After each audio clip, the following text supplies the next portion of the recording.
I'd like to welcome each and every one of you to this evening's meeting on this April 1st, 2025, right here at 6 o'clock at City Hall. Welcome to each and every one of you. We'll begin with an invocation by Reverend Corey Scott of Union Missionary Baptist Church, and I'll lead the pledge. All rise.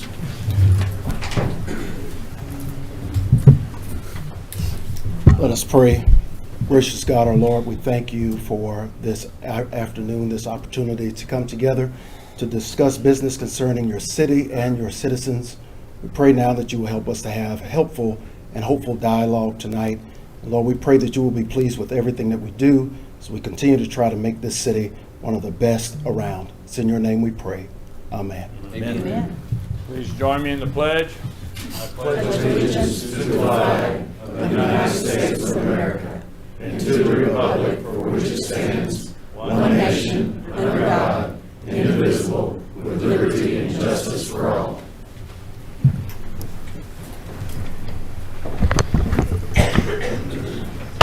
Now call this meeting to order. Please call the roll. Director Aaron Holliday. Here. Director Phyllis Beard. Present.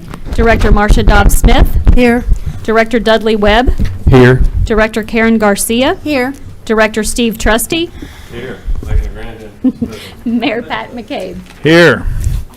At this time, we'll consider approval of the agenda. Are there any additions, deletions to the agenda, or items to be moved from consent agenda to new business? Hearing none, I'll entertain a motion. So moved. Director Webb, seconded by Director Garcia, to approve the agenda as presented. All in favor signify by saying aye. Aye. Opposed, same sign. Agenda is approved. At this time, we'll consider approval of the minutes of the regularly scheduled meeting of March 18, 2025. Are there any additions, deletions, or corrections to the minutes as presented? Hearing none, I'll entertain a motion. Director Trustee, seconded by Director Webb. All in favor signify by saying aye. Aye. Opposed, same sign. Minutes are approved. Recognition of guests. We have a number of recognitions today, a couple proclamations, and one will be to the National Cancer Control Month, and this will be presented to Virginia La Liberty with Genesis Cancer and Blood Institute. Feel free to come forward to the podium, and we'll read that and present it to you. City of Hot Springs proclamation. Whereas cancer remains one of the leading causes of death worldwide, affecting millions of individuals and families each year. And whereas the goals of the National Cancer Control Month are to raise awareness of cancer prevention, or promote early detection, support innovative research, and improve access to quality for all. And whereas advancements in cancer prevention, screening, and treatment have significantly increased survival rates, yet disparities in healthcare access remain a challenge in achieving equitable outcomes.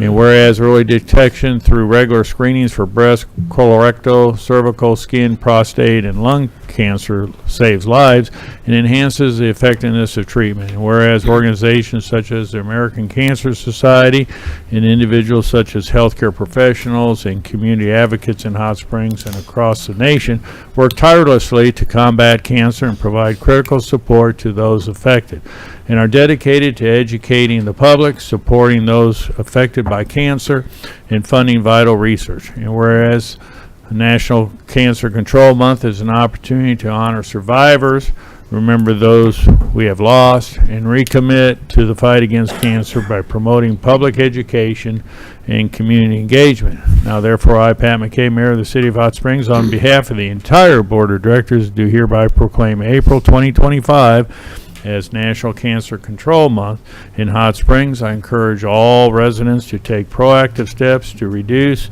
their cancer risks, support cancer research and advocacy, participate in initiatives that advance the fight against this disease, and wear purple to increase awareness and honor cancer survivors. Who witness whereof I hereunto set my hand and cause the seal of the city to be fixed on this first day of April in the year of our Lord 2025, and I'll present this along with City Director Webb.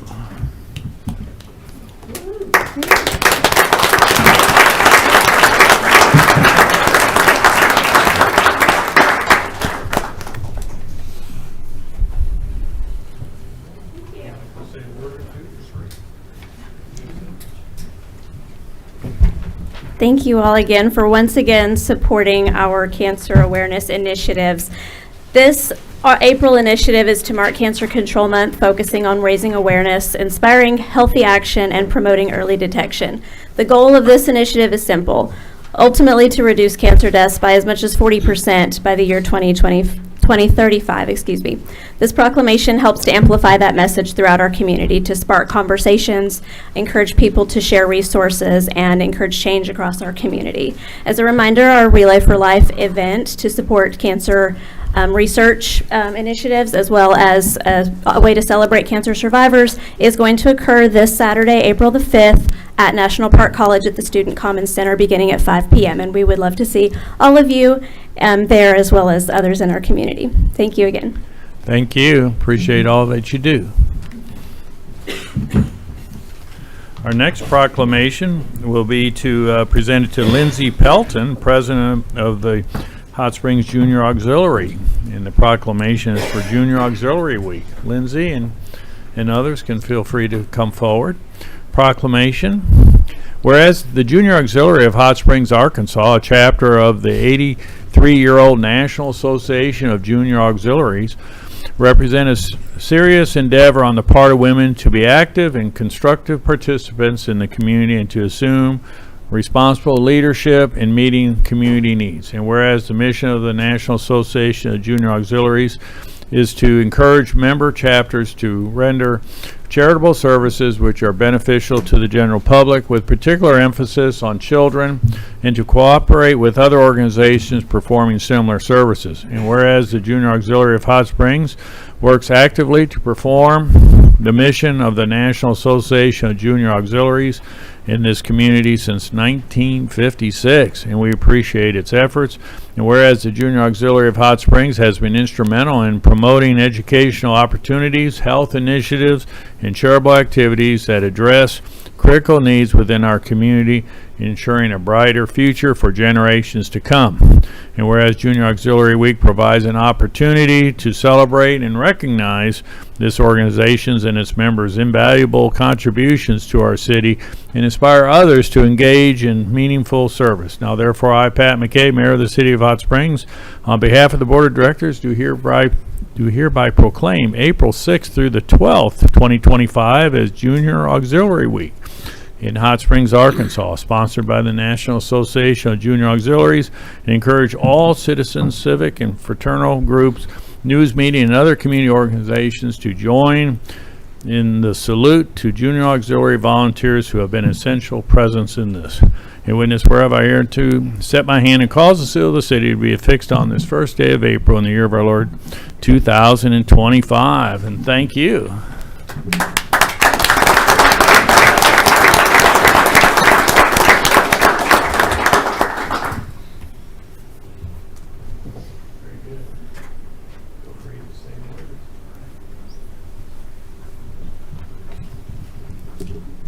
Hi, I'm Lindsay Pelton. I'm the president of the Junior Auxiliary of Hot Springs. For nearly 70 years, we have been dedicated to serving the needs of underprivileged children in our community. Through hands-on service, mentorship, and essential resources, we work to create brighter futures, one child at a time. Our members are volunteers, advocates, and change makers committed to making a lasting impact where it's most needed. Thank you guys for your support, for having us here today, and it is our honor to serve our community. Very good. Well, thank you.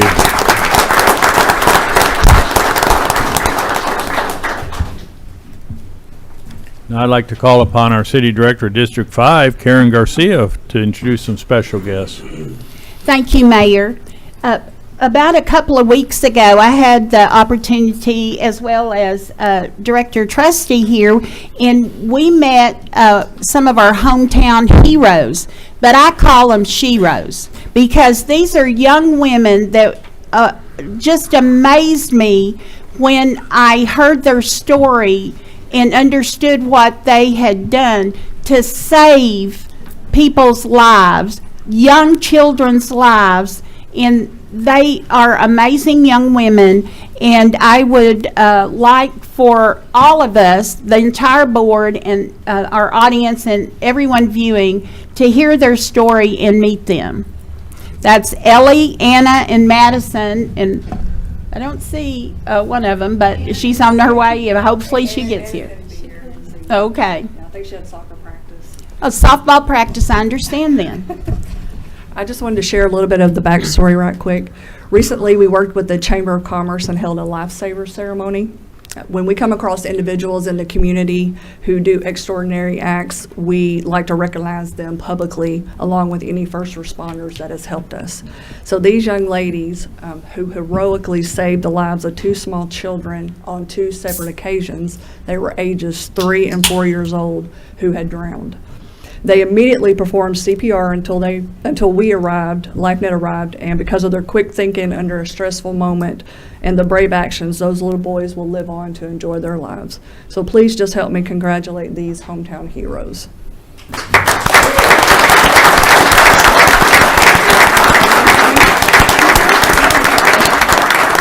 Could we introduce each one of them? And they wanted a picture with the mayor and myself, if we can do that quickly. I'm Ellie.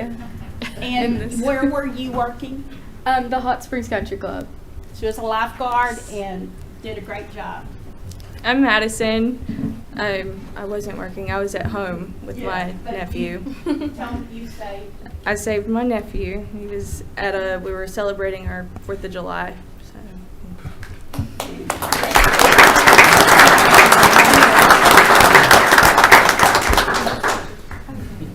Let's get the mayor.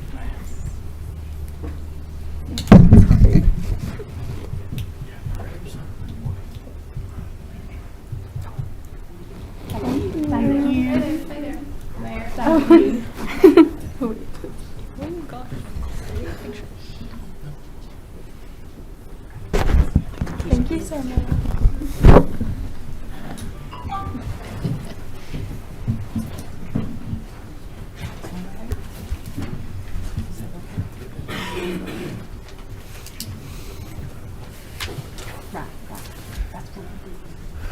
Well, this room is filled with healthcare professionals, and certainly my career was in healthcare as well from a administration side. And you know, you train, and you always hope you execute properly, follow the proper protocols, the procedures, the standard of care. And yet we have really young adults here who yeah, they might have had a certification, or they might have seen or had something, some training, but then they executed when it was needed the most. So thank you very much, and continue on. And you know, the world's your oyster. Just go for it. So thank you. At this time, we'll hear from Gary Trautman, President and CEO of the Greater Hot Springs Chamber of Commerce. Welcome. Wow. Thank you, sir. Tough act to follow. Do the best I can, though. Since we met last month, let me get these. Gary and I have been back in the schools, Hot Springs High and Lake Hamilton, local career opportunities, and he and Cole are going to be in Mountain Pine tomorrow, talking to 10th and 12th graders there. Sent out 65 emails to local companies encouraging participation in draft day. That is next Wednesday and Thursday. Lake Hamilton will be the biggest one in the state out of 11. And we've already exceeded last year's number of companies, which was 53. So if anybody's out there looking for young people to, I'll talk to the TV audience as well, looking for young people to work at their business, next week would be the time. Just need to contact us at the chamber. The Metro Partnership authorized expansion work to begin on the Arkansas Passport Center. As you all are well aware, there's only 2 in the country, the other one being in Tucson, and they're going to nearly double their size with an $18.3 million project that's about to take place just in the next few weeks. Gary and Cole had a site visit with John Kelly and Mike Moss at Radius Aerospace. We had a site visit with Keith Smith at his same name company, named after his grandfather. And we had a visit with, first-time visit, I'm proud to tell you, of Preston and Bago. Preston, which we learned, makes a component, a trifold component that connects drywall and allows you to make corners, because you can imagine it's pretty hard to nail drywall. So these metal clasps control those, make a corner, and then you can kind of build the frame around, or the brick around those. So really neat. And then Bago, you know, a lot is talked about tourism, and we're going to mention that later. But we forget we're home to Bago as well. I mean, we've talked a lot about pickleball this last year, but Bago's right here in Hot Springs, and they've been around for 27 years. Something interesting, and I know we're pressed for time, but something I think you'd really enjoy knowing. So many companies are consumed with that big order and getting a big, to whether it be Walmart or Amazon or whomever, and getting that big one out. You can actually go to Bago, take some art tomorrow, and you'll have a game 2 days later. You will be first priority, and then they do the bulk orders the rest of the day. So I found that very interesting and very unique in the world of production. We've had a DC fly-in meeting. We hope to bring that back and benchmarking either later this year or 2026, but we plan to bring them both back. We played, Gary and I participated in and played host to a healthcare industry alliance event where employers talked about what they needed, and our local health providers and the college were there in response. Steve Harrison, how many times can we say his name? You're going to hear it a few here. Hosted the Arkansas State High School Basketball Championships. What a wonderful event that was. Particularly got to see the Benton Maumelle game that went down to the wire. We had our quarterly trustee meeting with our largest investors, including the mayor and city manager Burrow. You know, after the weather, and I know we're worried about tomorrow and Thursday, and we should be, but we had bad weather, winter weather, not so much snow, but ice and 11-degree temperatures. And I think some of our merchants were feeling it, and what better remedy than 3 weeks of spring break? Mayor, I know you've mentioned it at a couple of these meetings, and Louisiana is about to come with 2 more, but we've had our 7 surrounding states and Arkansas this past week, and obviously if you were downtown, you know that was a major shot in the arm. Steve, again, the St. Patty's Day Parade. I know you know who all the special guests were and the king and queen, but I just want you to think about bringing 30,000 people to Hot Springs on a Monday. You know, we've been there when it was Friday and Saturday and thought how cool is that. Was a Monday evening to have that many people. Our Metro Partnership chairs, a few of them, and our and Brian this year, Franklin Bass on the chamber side, attended the AEDCF luncheon in Little Rock with the governor, Secretary of Commerce McDonald, Clint O'Neill, and interesting speaker Albemarle.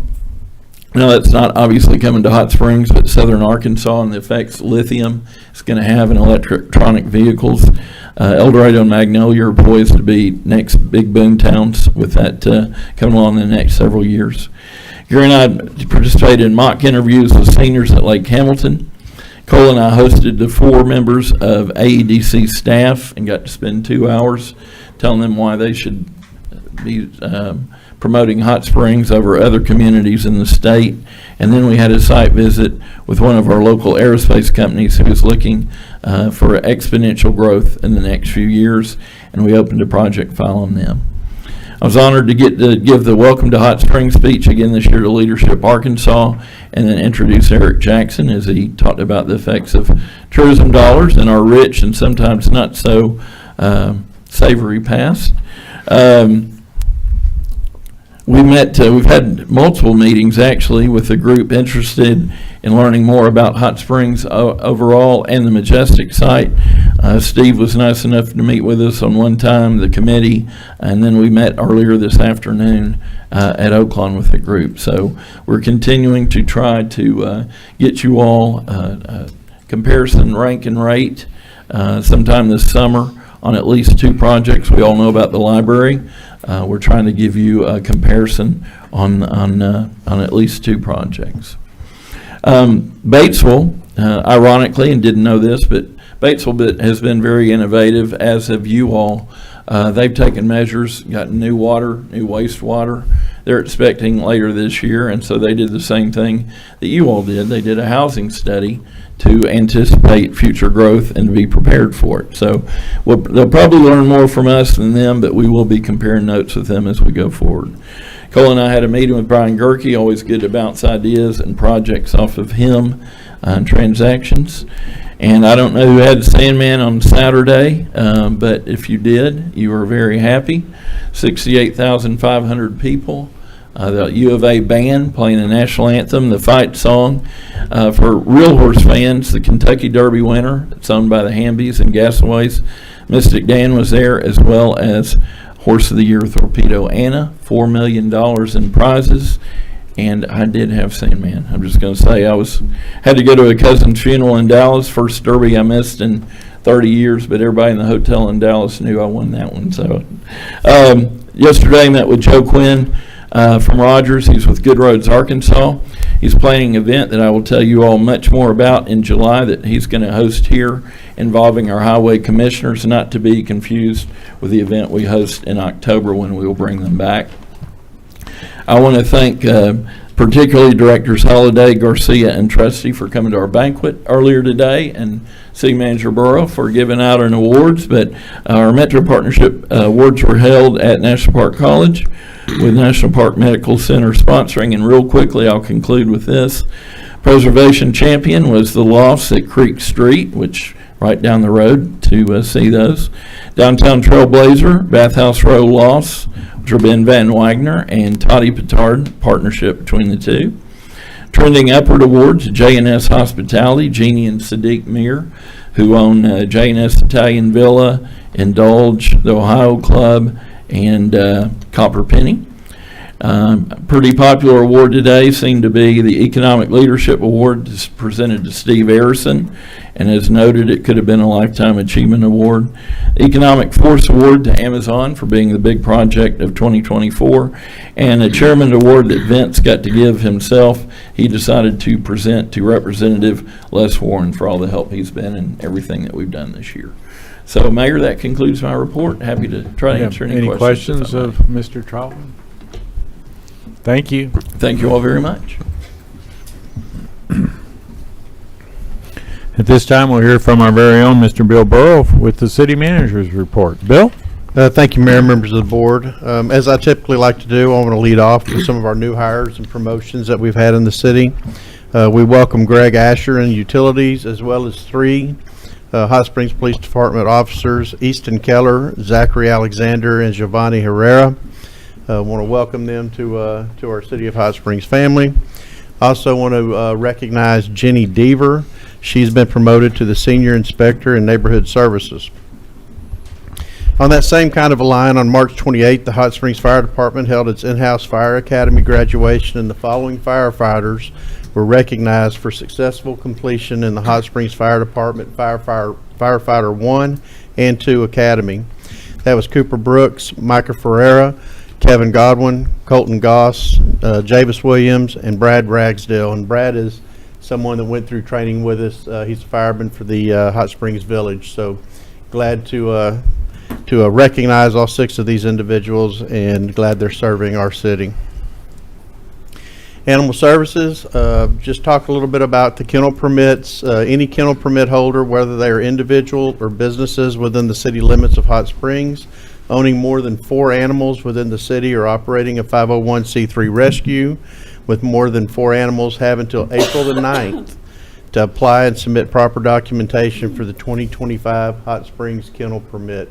There's always a few that let that lapse, forget about that April 9th date, so we want to get that out this evening. If you have a kennel permit, you have until April 9th to renew that or pick one up.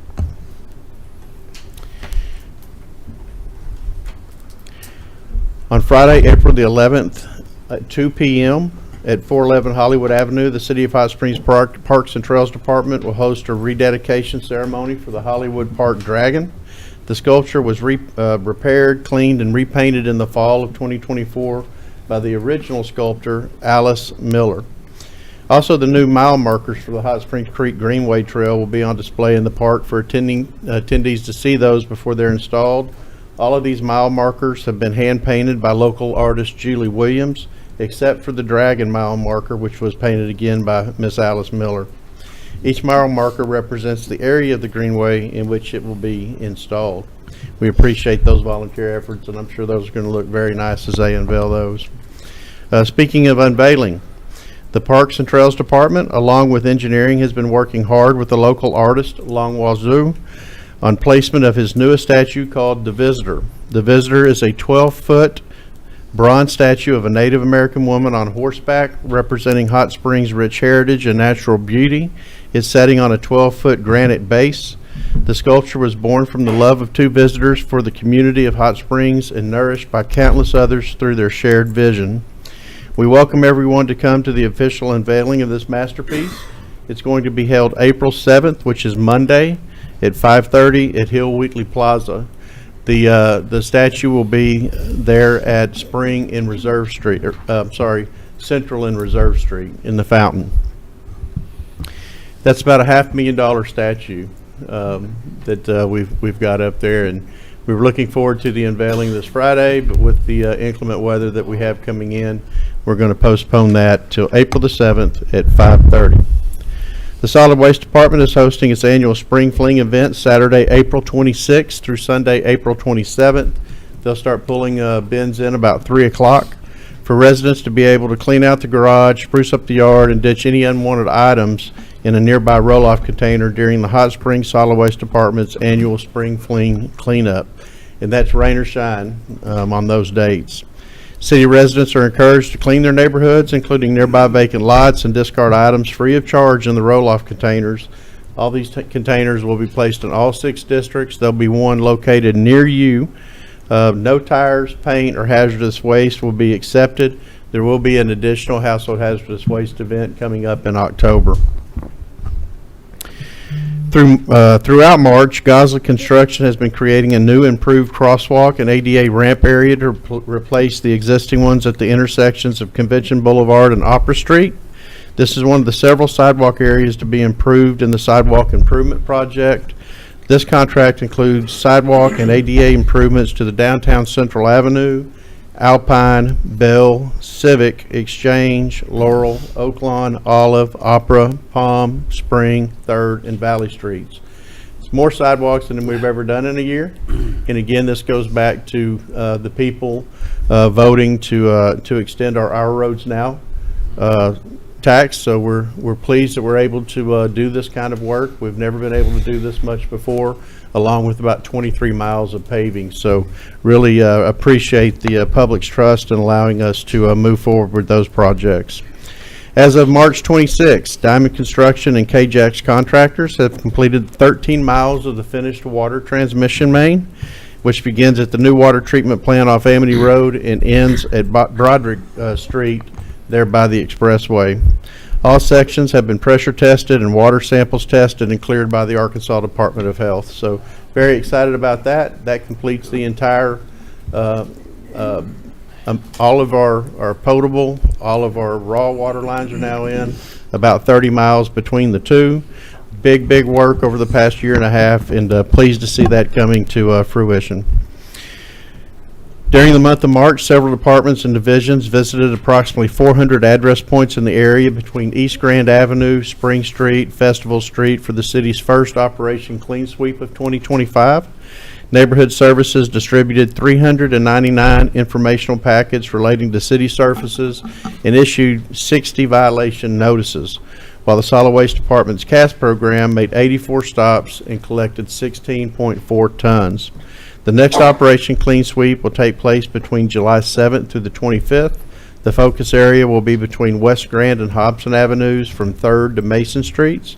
For more information, you can go to the city's website, cityhs.net/clean-sweep. The Sunrise Rotary Club, want to thank them. They received a grant to sponsor 3 three-loop wave bike racks that were installed near the Hot Springs Farmers Market, Velocity Skate Park, and near the outdoor fitness area on the Hot Springs Creek Greenway Trail. That fitness area gets a lot more action than I think it did, a couple of years ago. You drive by now, it's almost every time you drive by, somebody is working out on that equipment. Really neat. Hot Springs Parks and Trails Department have recently updated the Wade Street Park basketball courts to make 3 full-size courts with 6 full height goals. The courts will have a crack filler and sealer added as well. In addition, the basketball area will be receiving new bleachers and barbecue grills. We're also adding 4 swings over there. 2 of those will be ADA swings. So glad to see some improvements happening over at the Wade Street Park. And finally, the Public Works Department has been adding specific QR codes to parking signs in order to provide additional parking information for citizens and visitors. These decals are placed on parking signs in the primary, secondary, and watchtall parking zones. Each QR code provides a zone-specific parking decal, ensuring a more convenient and efficient experience for most of our users. There are still a couple of areas that I think we're going to be adding a couple more kiosks in those areas. We're getting very few calls on the parking program. I think as of Friday, we have brought in about $60,000 in revenue, and that's mainly in that primary corridor of Central Avenue. And again, you know, our goal is to bring in around $700,000 a year and be able to obligate those to a revenue bond to build another parking deck that we could see that happening in the next couple of years, have that up and running. So very pleased with that. We still have some work to do there, but it's moving along real well. Mayor, that's my report. Be Very glad to good. answer any questions. Director Garcia, you have a question? Yes, thank you, Mayor. Mr. City Manager, just for clarification for everyone, when you mentioned the cost of the visitor, I just wanted to clarify that those funds were not our city funds. Those were raised privately and through fundraisers outside. It wasn't, That is just clarify that. That is correct. The city, our portion of that project was the base and the fountain, as far as the lights and the fountain. But this was donated by many people in the A community. community project. And we're able to, you know, it's been going on for quite some time. Maybe a couple of years, but it's great that they were able to raise, you know, that amount of money to be able to have this kind of significant piece of art in our downtown area. So that Thank is you. I correct. just Thanks for wanted to bringing- clarify yeah, thanks that for for bringing that up. everyone. Very good. Any further questions of our city manager? Hearing none, we'll move on to Board of Directors announce. Oh, Director Webb? Yeah, thank you, Mayor. Bill, do we have any update as to where the city is for a master plan for sports? And then where are we for soccer lights out at Kimry and even Linden? I'll follow up on the lights, not sure where we're at on those. But the master plan, it has gone through the procurement process. It's been rated and ranked. That'll be coming to the board probably in the next meeting or so to get that addressed and get that contract signed. So that's the procurement process is complete with the exception of the board approval. I think everybody wants to know, including me, the procurement process. Can you explain that to me? What does We that can. entail? So we will set we will write specifications of what we're looking for. We'll let an RFP or an RFQ, a request for proposals or a request for quotations. We'll let that out of our finance department. They'll have that available for 2, 3, 4 weeks. And then, you know, if it's an SOQ, we have most of those on hand already, which is a statement of qualifications. But once we receive those packets, there'll be a specific date and time that we open those. Once they're open, there'll be a selection committee that will go through each one of those proposals that are received and go through a rate and ranking process. And we've kind of got that now with some technology to be able to enter our values, and it prints out, you know, what those scores are. But that's been completed. They're now writing the BARF to be able to bring that to the board for action. But it's about a month and a half process to maybe 2 months to get that from start to finish if we only have it out about 4 weeks. Thank you. Okay, now we'll move on to Board of Directors announcements regarding upcoming events. Directors have upcoming. And Director Garcia. Thank you, Mayor. Did you know that we have professional football coming here to Hot Springs? Well, the Hot Springs Wise Guys will have their first game May 31st here at will be played at the Bank OZK Arena, and those tickets go on sale April 11th.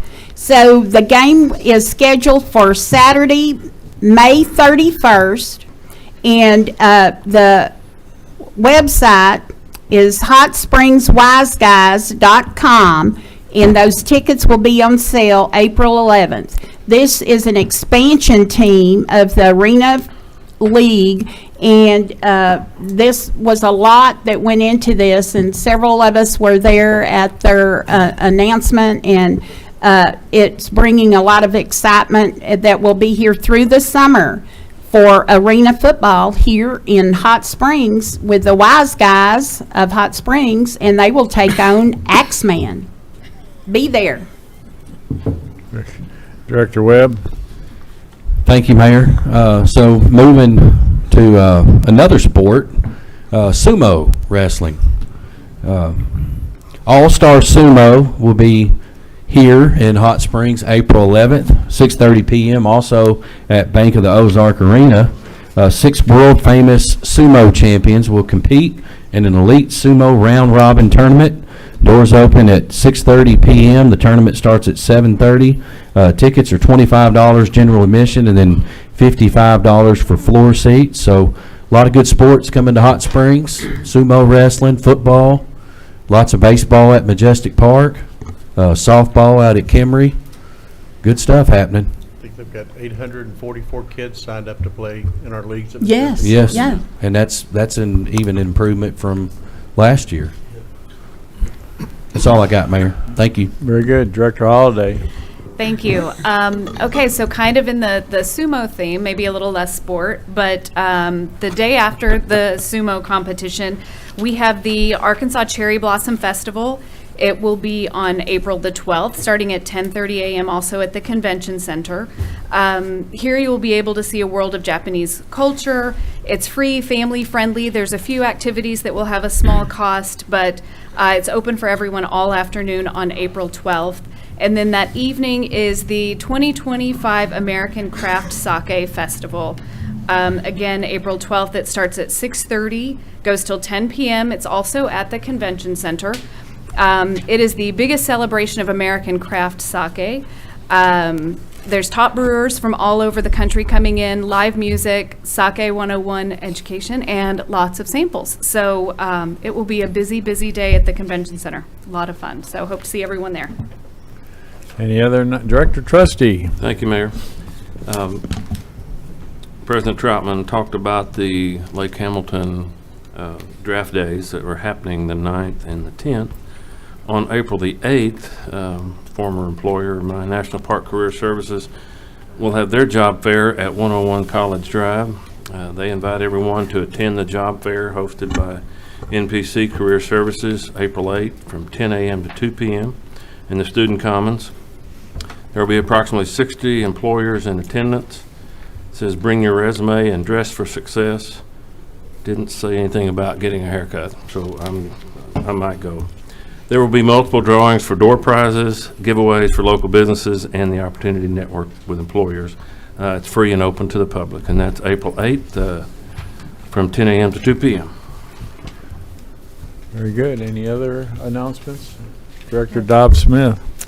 So while we're out there getting ready for our spring fling on the 26th of April, you can also head on over to the Garland County Fairgrounds, where the Master Gardeners will once again be having their plant sale. We've been growing plants all year long. They're great prices and they're locally grown, perfect for our climate, and head on over there. What's the date on that? April 26th. Any other announcements? No? Okay, thank you.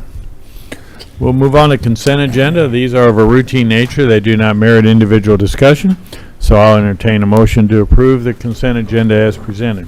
Director Garcia made the Second. motion. Second. Oh, seconded by Director Webb. All in favor signify by saying aye. Aye. Opposed, same sign. Consent agenda is adopted. Moving on to new business, we have a number of items, and I know that we'll have a number of speakers on at least one of them. Just a reminder that everybody who has signed up to speak, you're provided 3 minutes to provide us your input. If your comments have already been made, you feel free to stand up and say I'm for or against, and my comments have already been made. But at the same time, you're free to come forward and have your 3 minutes, and we're very interested to hear what you have to say. So we'll begin with Resolution R-25-55, and I'll ask City Attorney to read by title. Resolution R-25-55, a resolution approving work order number 25-01 to the at-risk construction management and general contractor services agreement with Hill & Cox Corporation for the construction of Hot Springs Fire Station number 6 and authorizing a budget adjustment. That concludes your reading, Mayor. If you would entertain a motion second to adopt. Motion to adopt, Director Trustee, second by Director Garcia. And a staff report will be provided by Fire Chief Ed Davis. Welcome. Thank you, Mayor, and thank you, Board of Directors. I appreciate you allowing me to come before you this evening. On November 5th, 2024, the Hot Springs Board of Directors approved Resolution number 10,538, establishing an agreement for at-risk construction management and general contractor services with Hill & Cox Corporation. Under the terms of this agreement, Hill & Cox will undertake certain construction projects for the city during fiscal years 2024 through 2028. The Board of Directors authorized the purchase of real property on First Security Way with the passage of Resolution number 10,340 on December 19th, 2023, with a plan to construct an additional fire station to serve the 7 South area of the city. Among the projects considered for implementation within the scope of the CMAR contract is the construction of the proposed fire station at 131 First Security Way.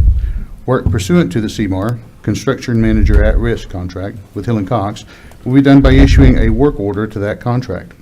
Since November, Hill & Cox worked diligently with our architects from Craft & Tull & Associates to finalize plans for the construction of the city's proposed fire station. After completing the process of vetting subcontractors, receiving bids, and value engineering the proposals, Hill & Cox have finalized a construction budget for the fire station project. The results of this process have produced a plan that upholds the city's desire to establish a fire station design that complements the neighborhood and establishes a base of operations for the fire department south of King Expressway. The number 6 fire station is a single-story, 7,445 square foot structure of mixed occupancy, composed of an R3 residential living area and S2 storage apparatus bay. The R3 portion will accommodate 5 firefighters, providing separate sleeping pods and restrooms, along with a common day room kitchen. The S2 apparatus bay provides flexibility, capable of housing 3 fire or rescue trucks, depending upon the city's needs. Work order number 2501 establishes the guaranteed maximum price of $3,623,238 and provides an itemized statement of specifications. The base bid summary reflects the accepted value engineering, resulting in an overall saving of $136,854. The bid tabulation results further illustrates the project's cost by category. Project plans are also provided. A budget adjustment will be needed for this action. The proposed cost of construction is $3,623,238. The certificate of availability for the budget has been included, and certain budget amendments will also need to be done. There will need to be a transference of $3,623,238 into the fire fund, and an increase and decrease, obviously, in the general fund, moving the funds from the previous ARPA account. Any questions of Chief Davis? Director Webb. Thank you, Mayor. Chief, I appreciate you presenting this evening this plan. I think we all want to see this move in the right direction. I do want to ask you, if and when this is to be constructed, the new Fire Station 6, how does this affect the Lakeshore Fire Department? Would the team size at Lakeshore still remain as is and not be decreased? So that's a great question.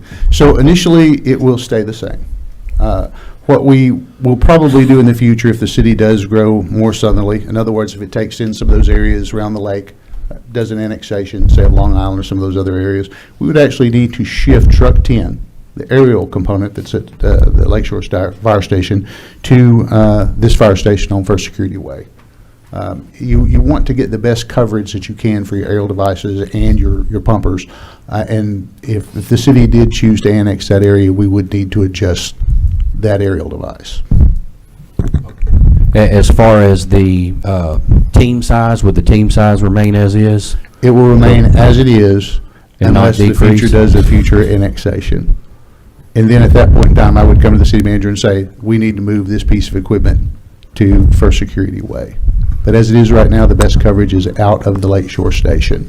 So it would remain there for the foreseeable future. At least for the amount of time that I'm going to be here as your fire chief, let's put it that way.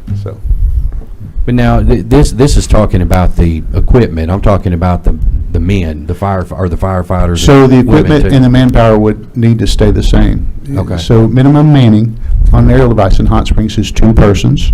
Minimum manning on an engine company is 3 persons. And we're still maintaining that. Okay. I mean, you can't operate an aerial truck with anything less than 2 people, and it's difficult to operate one with just 2 people many times. Okay, thank you. Yes, sir. Director Trustee? Thank you, Mayor. Chief, this size of this building, 7,445 square feet, how does that compare to other stations, other than the one down here on Broadway? Yeah, so it's very comparable to the Lakeshore Fire Station. Okay. That extra area gives us the ability to be able to put a boat out there, also to be able to put some of the other water rescue related equipment that we have. We find that the use on that on Lake Hamilton is something that occurs often. And we also want to do what we can to support the other fire departments that help protect Lake Hamilton as well. So having it closer to the lake is a good idea. Okay. And second question, the value engineering projects, I mean, I've been through this before. You're in agreement with all of those, and Yes, sir. service is not going to suffer with any of those? No, sir. No, sir. The living environment will not suffer from it. Right. The exterior beauty of the station will not suffer from it. We've just made some slight modifications just to reduce the costs. I read through them. Thank you. Yes, sir. That's all, Mayor. Director Garcia? Thank you, Mayor. I don't really have a question. I just wanted to thank you and the fire department, the city management, the teams and the entire board of directors for getting this to this point where I see reality in the light at the end of a tunnel to get a fire station in South Hot Springs.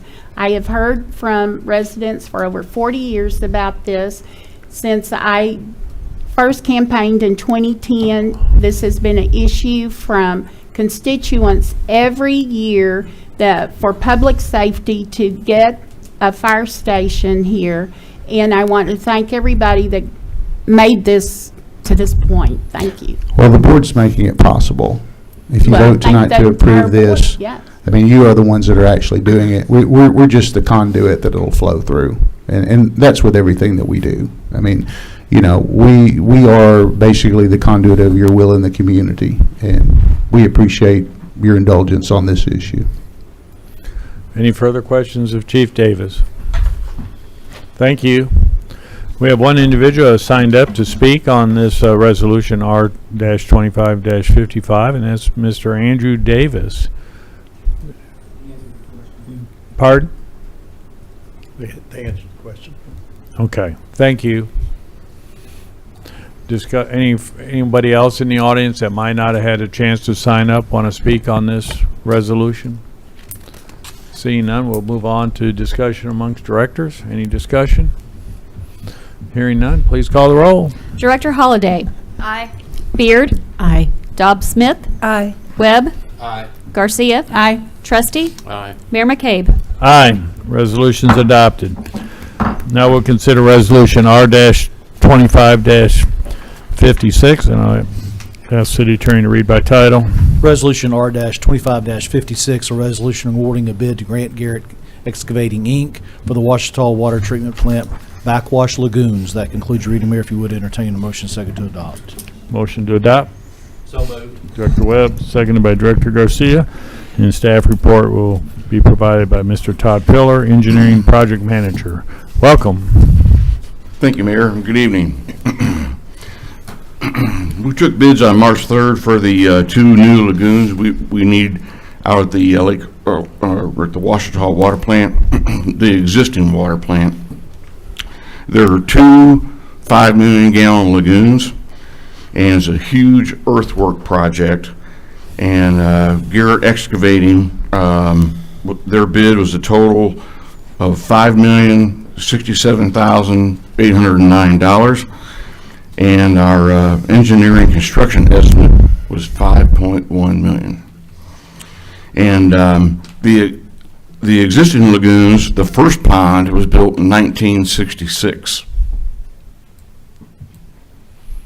The three second lagoons that we use right now were built in the year 2000. We're in 2025. They're 25 years old. So this is going to be a big project we're going to do this summer. It'll be about 180 days construction. It'll be funded from the 2023 board-approved water bond fund. All right. Any questions of Todd by the board members? Director Webb? Thank you, Mayor.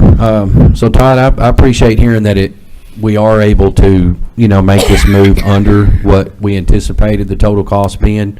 And speaking to that cost, and this coming from the 23 water bond, this being, right around 5.1, I don't recall seeing this in the packet, and I also don't think I expected it to be there because I never requested it as did any other board member. But how much is left in that water bond, and how many more foreseeable projects do we anticipate having coming out of the funds from that water bond?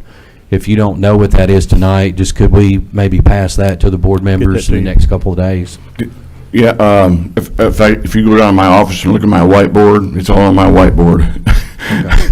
I think we got about 9.5 million. Left? After the 5.1? No, left. And this, 5,067,000 is coming out of that, so we have about 4.5 million left. And how many anticipated future projects and that cost, do you know what that is? Well, it all depends on what, Monty and the guys want to do at the water plant, with the plate settlers and the covers and things like that. But we'll take bids and we'll jump on it a little at a time. Okay. Next thing's probably going to be some filters. Okay. We've got, 7 filters out there? We've 9. 9? 9 filters. And we've done some of those in the past, but I think there's 5 that we really need to be working on. So they're putting together a plan there and cost estimates. So most of that money will probably move over to that project.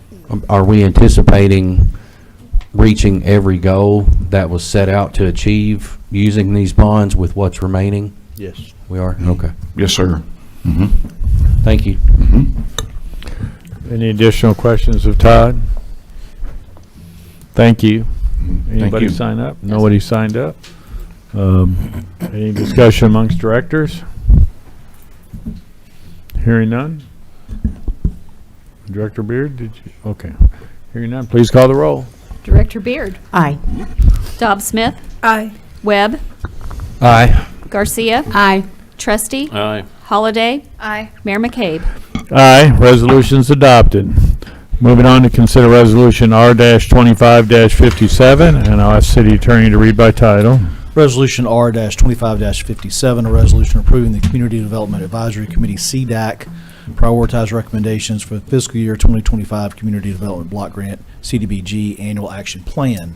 That concludes your reading, Mayor. If you would entertain a motion second to adopt. Motion to adopt. So moved. Director Trustee, seconded by Director Garcia. Our staff report will be provided by Ms. Kathy Selman, Planning and Development Director. Mayor, Yeah. sorry, I erred there. I am going to have to recuse myself. I serve on the board of one of the Okay. proposed recipients, so you'll need another I motion. in a need second. somebody to make the motion. Director Garcia, seconded by Second. Director Webb. Now we'll go back to Ms. Selman, Director of Planning and Development, for the staff report. Welcome. Thank you. Good evening. We'll start with two numbers. $901,339.30 and $375,000. The first number, the $900,000 number, is the approximate number of the total amount that our applicants for CDBG funding are seeking this year. $375,000 is the approximate number that we estimate that we are likely to receive as a city from the Department of Housing and Urban Development. So the need is very, very great, and the funds, as always, are quite limited. The City of Hot Springs is an entitlement grantee of the U.S. Department of Housing and Urban Development, HUD, Community Development Block Grant, CDBG program. Authorization of CDBG funds is contingent upon submission and acceptance of an annual action plan detailing how funds will be spent. Annual action plans are due from the city to HUD no later than 60 days following an announcement of fiscal year CDBG allocations. Failure to submit that annual action plan on time automatically forfeits funds that would be allocated during that fiscal year. Congress's recently approved continuing resolution appears to promise program year 2025 CDBG funding at 100% of 2024 levels. That is the amount of money that HUD will get. However, whether that funding would be distributed to grantees at the same level as last year is unknown. There is no doubt that additional cities have qualified for entitlement status. Our 2024 funding was $401,437. We have no assurance that we will see funding at that level this time around. Preliminary approval of a prioritized list of CDBG applications enables us to focus limited resources on completing statutory requirements to further qualify projects and to submit that annual action plan within the required 60 days of the allocation announcement. Based upon prior year's funding, $375,000 was a reasonable expectation. And CDAC, your advisory committee, recommendations assumed a funding level of $375,000. Recognizing the board's 2025 housing goal and also the need for timely project completion in order to meet HUD's spend down requirement, CDAC prioritized applications related to housing, as well as those applications that are ready to go as soon as federal funds are approved for Hot Springs CDBG. Applications were accepted from November through January. The open application period was widely advertised.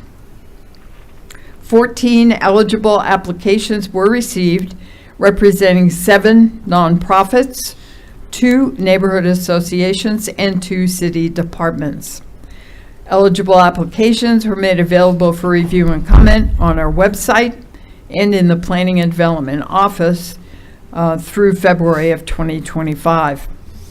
A duly advertised public hearing was held on March 6th, 2025, by the Community Development Advisory Committee, CDAC, in which applicants presented projects and answered questions. Public comment was heard, and following discussion, CDAC unanimously, by their 4-0 vote, recommended a list of projects in a prioritized order to you.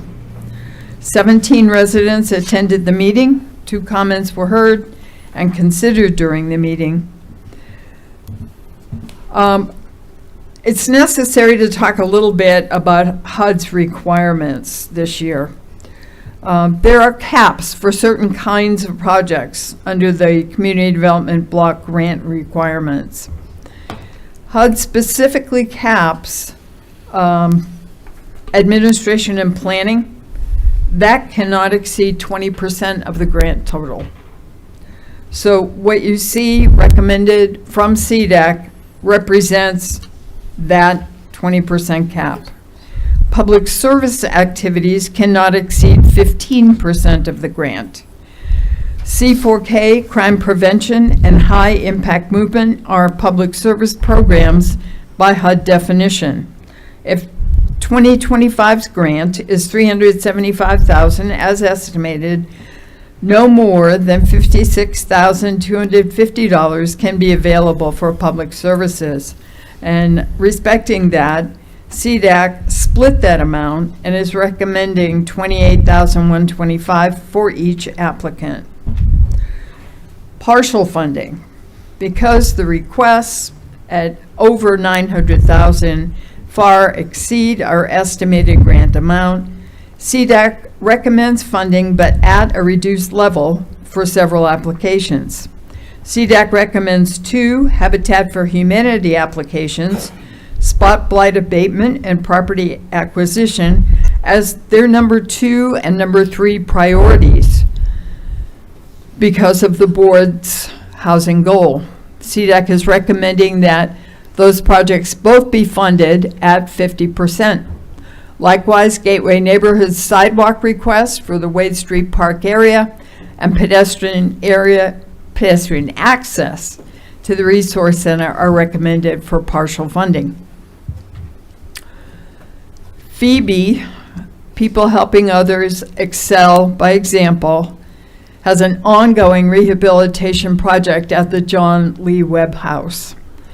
Their request was reduced because prior year funds remain to be expended, but they are recommending a $10,000 subgrant to fund the agency's cultural heritage tourism strategy.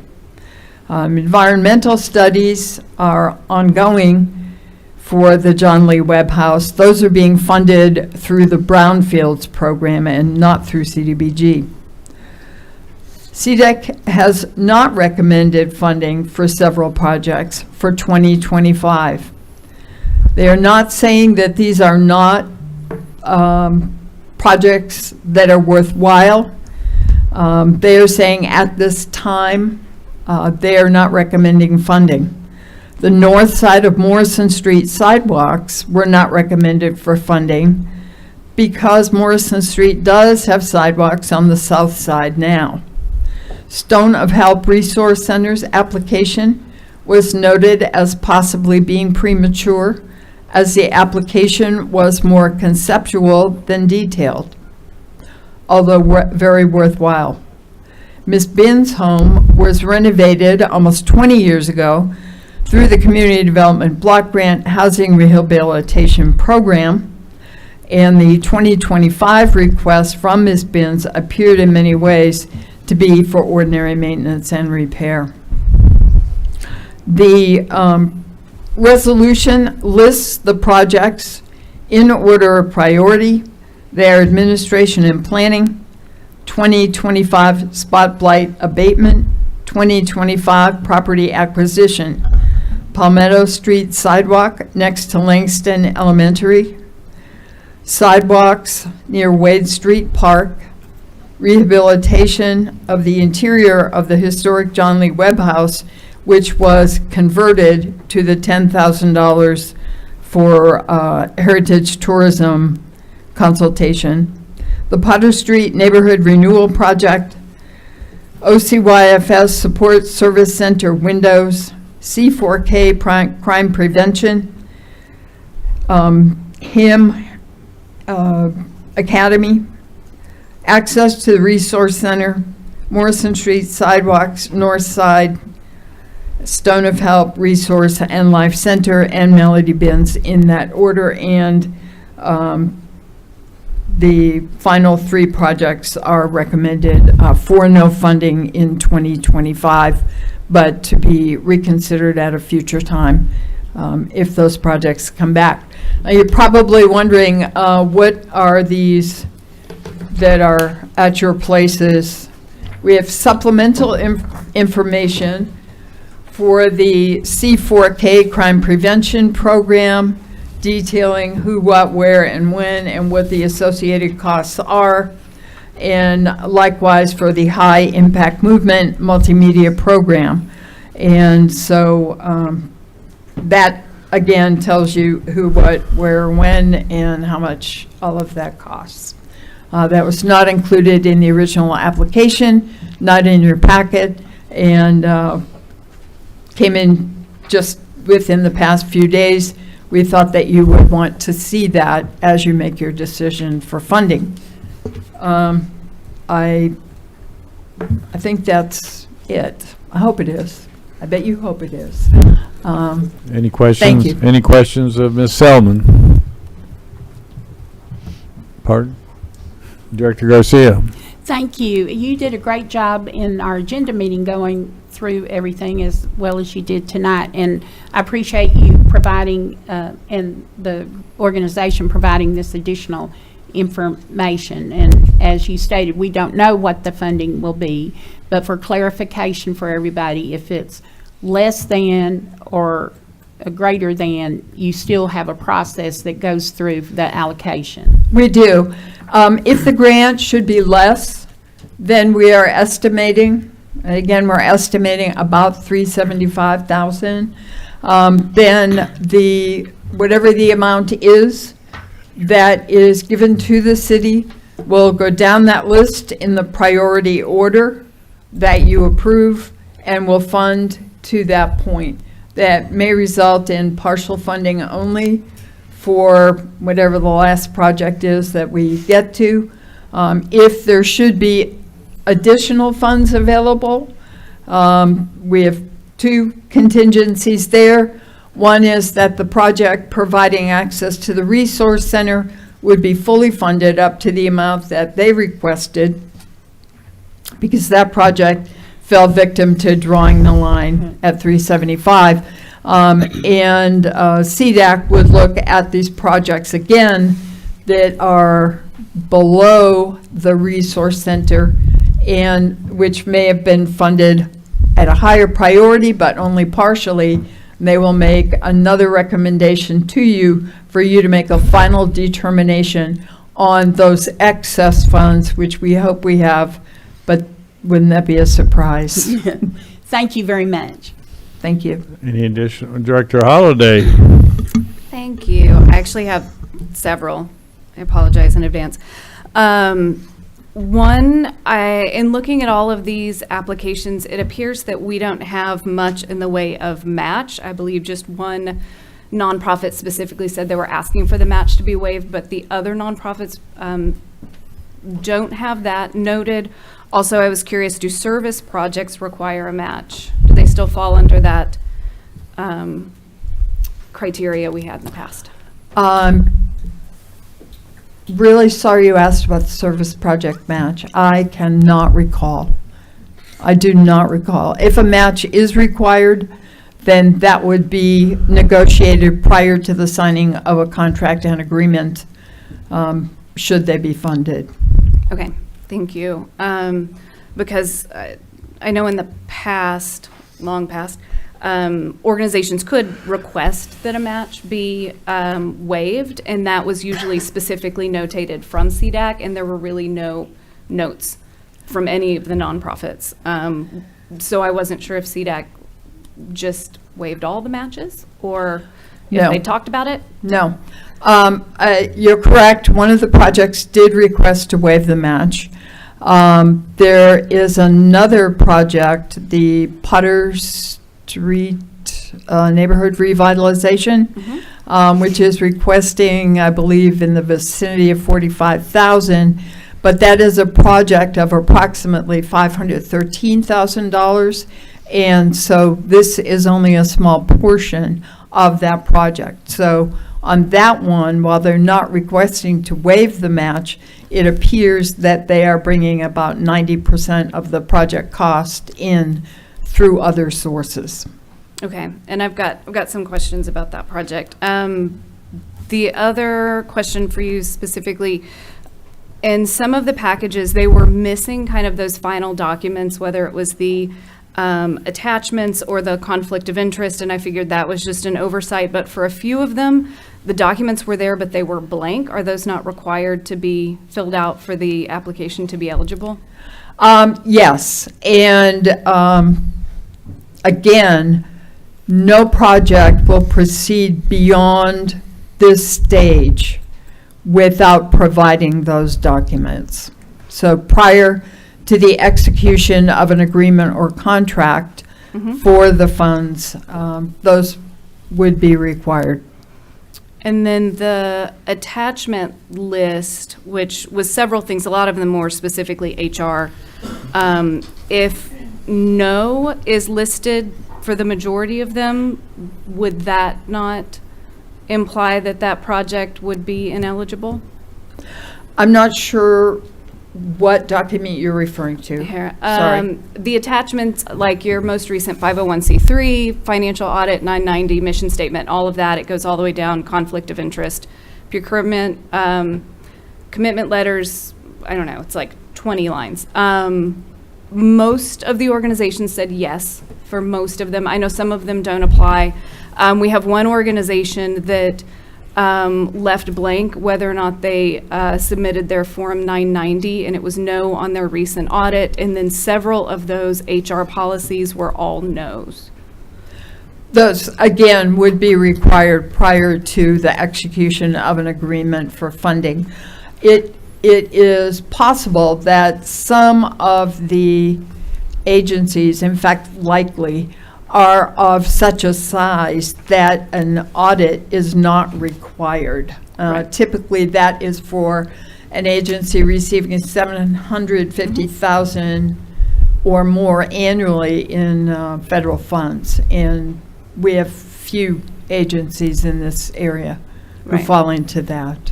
Well, this particular one left blank, the 990. It didn't say yes or no, but like I said, further down, talking all of the other policies, specific, most of them, like I said, were HR. It all said no, but they're one of the organizations that is going to be using funds for people. And so, so let's assume for a moment that that's not possible for this organization. I'm assuming then that that particular project would be removed from the list and those funds would be redistributed. If they are unable to meet the requirements, yes. Okay. And then I have some questions about specific projects. I don't know if, I mean, I will ask you, but I don't know if we might have to have the applicant come up. And so one, there was an error with the property acquisition packet. I wasn't able to get it up. It kept erroring out. So do we know how many lots are in that $150,000 to $75,000 range? I believe that Habitat is here tonight and would be able to answer that for you. Do you want me to go through all my questions or have them answer that one real quick? Well, up to you. Habitat's on the sheet to address this, so we can, anything specific to them, we can catch later. Okay, those are all of my questions specific to the process. If any of these applicants isn't here, I may see if you'd be able to answer in their place later. Sure. Okay. And just a general comment, CDBG in Hot Springs typically is dealing with fairly small nonprofits with limited resources. And one of the aspects of the program that goes unrecognized somewhat is the need to provide extensive technical assistance in terms of organizational development sometimes. That's a complication when we take things in at the front before dropping the hammer on people. We prefer to see what CDAC says in terms of the merit of the proposal, and then again, how the board reacts to it. In some cases, it's an easy fix to put those things together, but for some smaller organizations, it's a very big deal, and that's assistance that we provide. Okay, thank you. Mm-hmm. Director Garcia? And Director, just for clarification, it's my understanding that to file the 990, you first would need to have gross receipts of over 200,000 or assets of over $500,000. So some may be small enough that don't require that. They may be exempt from that. And then there's also the 990EZ and 990N. So unless that specific question was asked and they were in the lower level of receipts and net assets, they may not be required to file that. Right. I wouldn't dare disagree with what you just said. You are far more expert on that point. I would have to look it up every time. Any additional questions or comments of Kathy? Hearing none, thank you. Thank you. We have a couple individuals who have signed up to speak. Miss Cindy Wagstaff, is Cindy here? She's out in the lobby area, so she'll be coming forward shortly. And then Miss Ann Quinn will follow Cindy. Cindy?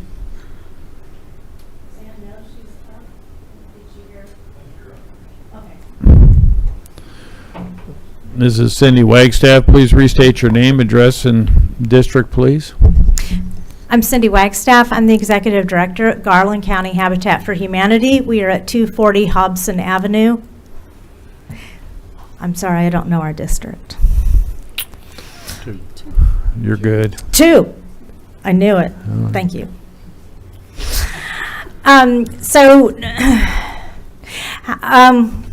We've been talking about housing for several years now. It's been a priority of the city for quite a long time. We're probably really tired of hearing about it, but here we are still talking about it. You guys have taken several steps to foster the growth of the housing stock, including the recently revised zoning codes, the limiting of the short-term rentals, even the water from Lake Washita and that GIS map layers, those are fantastic. The CDBG funds are a tremendous opportunity for housing. CDAC and the city have the ability, if not the responsibility, to use these funds to make forward progress in advancing housing for Hot Springs. Habitat is pleased to have both applications that were ranked at the top. It shows a commitment to increase housing availability, but we were ranked at 50% of our funding request. I'm going to tell you, we asked for a lot. It was a big ask, and we know that. But we also don't ask for more than what we can deliver. Habitat has a track record of being efficient with CDBG funds. We are immediately ready to use the funds when they're available, and we have a fast spend down rate. Property is our biggest obstacle. Our applications for acquisition and spot blight abatement will directly help overcome this issue. We're currently celebrating our 30th year, and we are really proud that we've built 163 houses in Hot Springs. But we are building slower than our capacity. If we had been building at capacity for even half of those 30 years, we would have 216 houses at this point. Lack of property remains our biggest issue. Thanks. Cindy, are there any questions of Cindy? Any question? I can ask you my question. Uh-oh. No, it's easy. Okay. On your 2025 property acquisition request, you requested $150,000. The recommendation is $75,000, but as I'd mentioned, that particular packet had an error and I couldn't get to it. So what is that? And do you have those lots identified? How many are they? So we do not have the lots identified, and the reason why, it's a very good reason.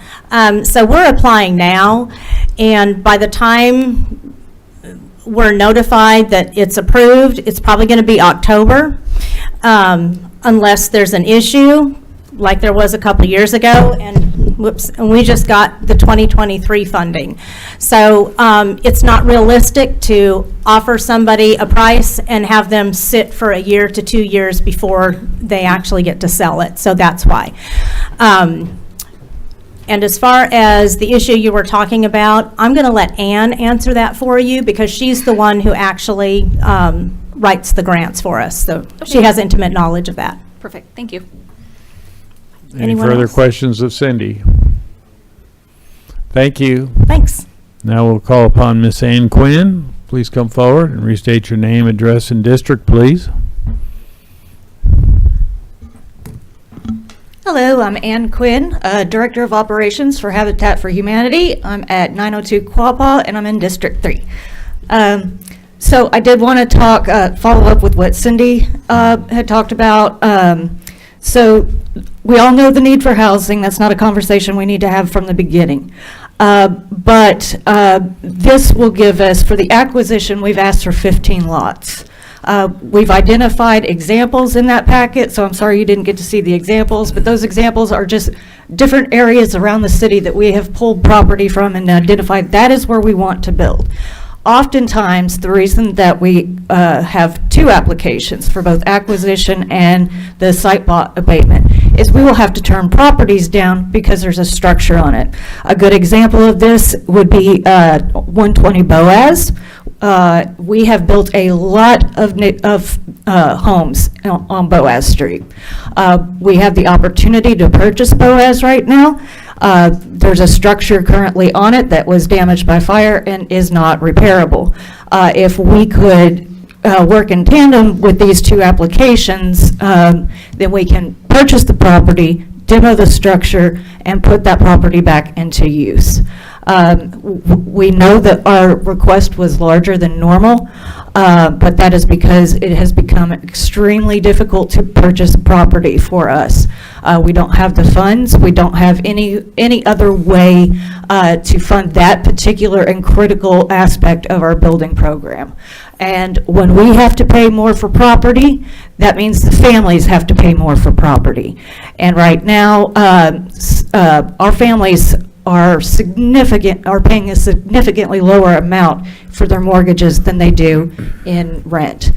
Fair market rent right now is for a 3-bedroom is $1,311. Our families for a 3-bedroom, and this will include their insurance, mortgage, taxes, everything they need, runs about $450. So that money then is put back into the community, is put back into those families' lives, and makes a significant difference. So if we can look at doing 15 properties and demoing 5 properties, then that means that we're providing even more service to this community and doing our part to solve the affordable housing problem. Any questions of Miss Ann? Thank you. Okay, thank you. Did anybody else want to speak on this matter? Had two had signed up. Hearing none, will any discussion amongst directors? Director Holliday. I had some questions about some other specific applications, and I'm guessing that they aren't here since they didn't sign up. So I don't know if I could ask Director Selman.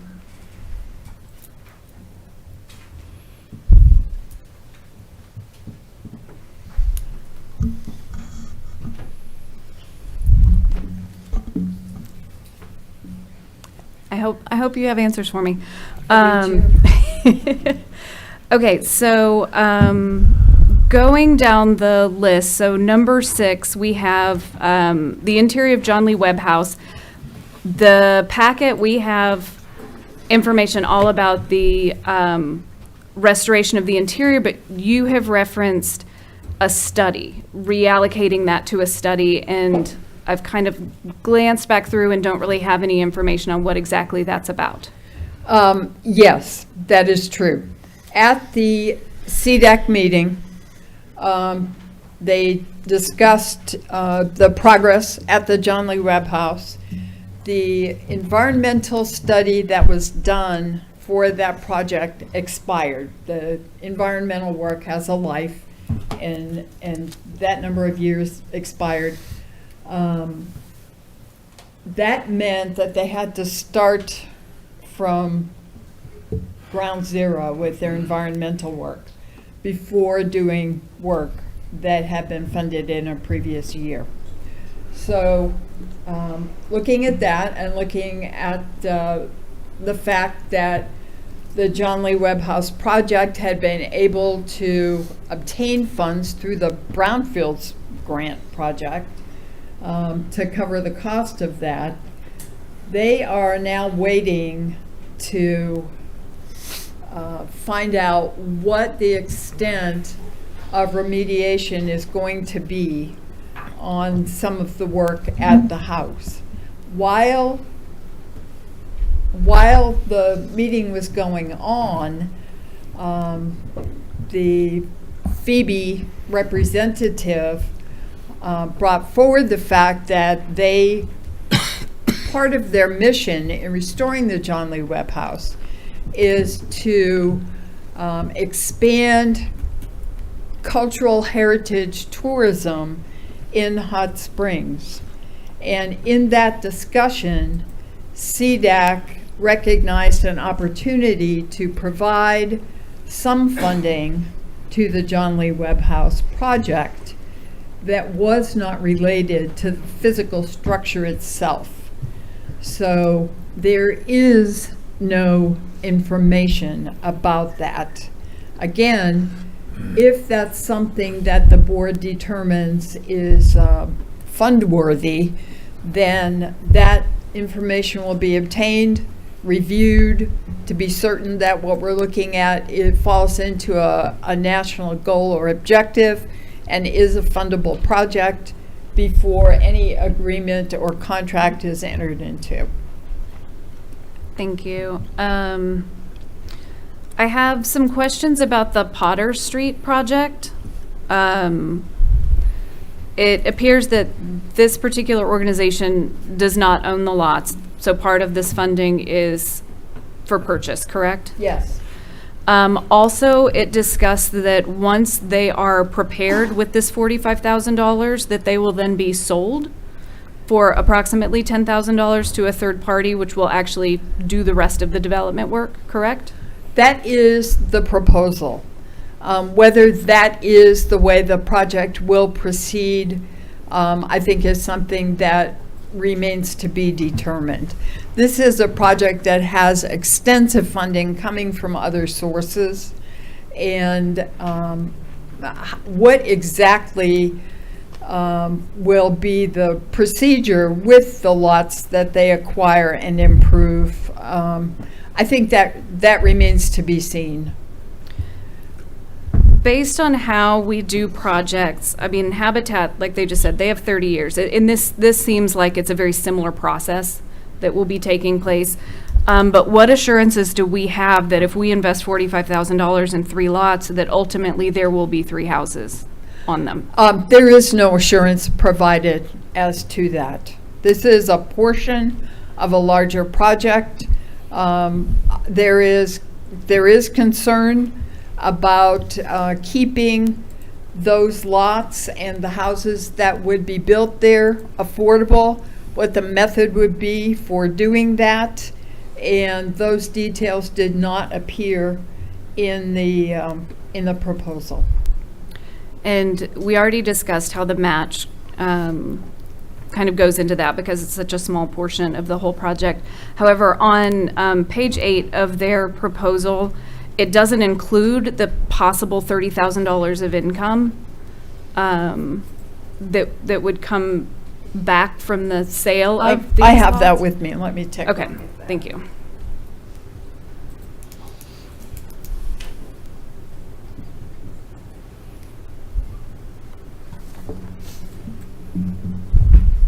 Page 8. Yeah, that's the kind of rudimentary budget.